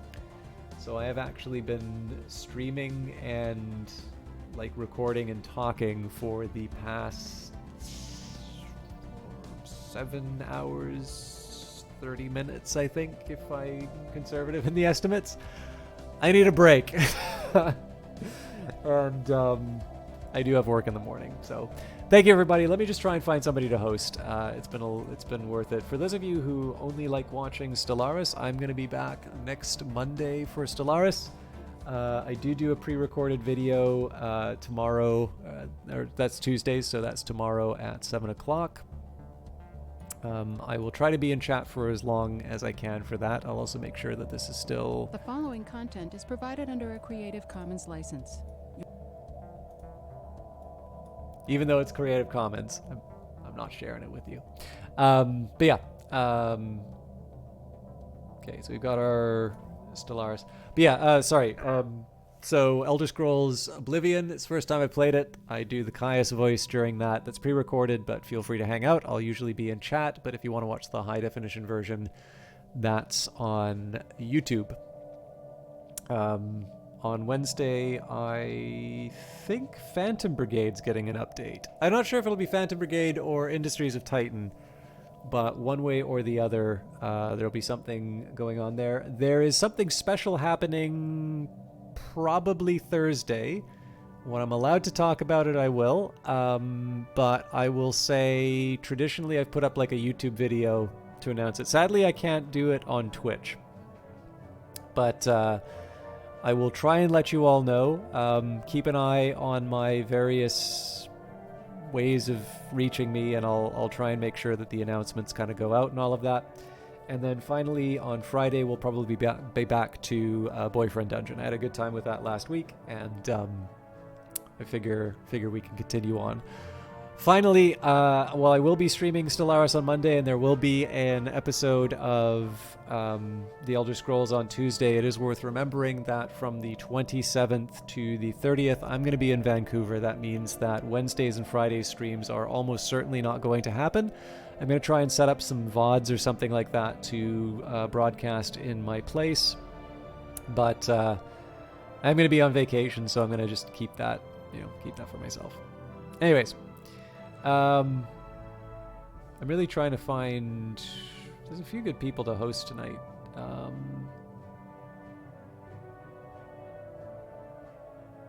You know what?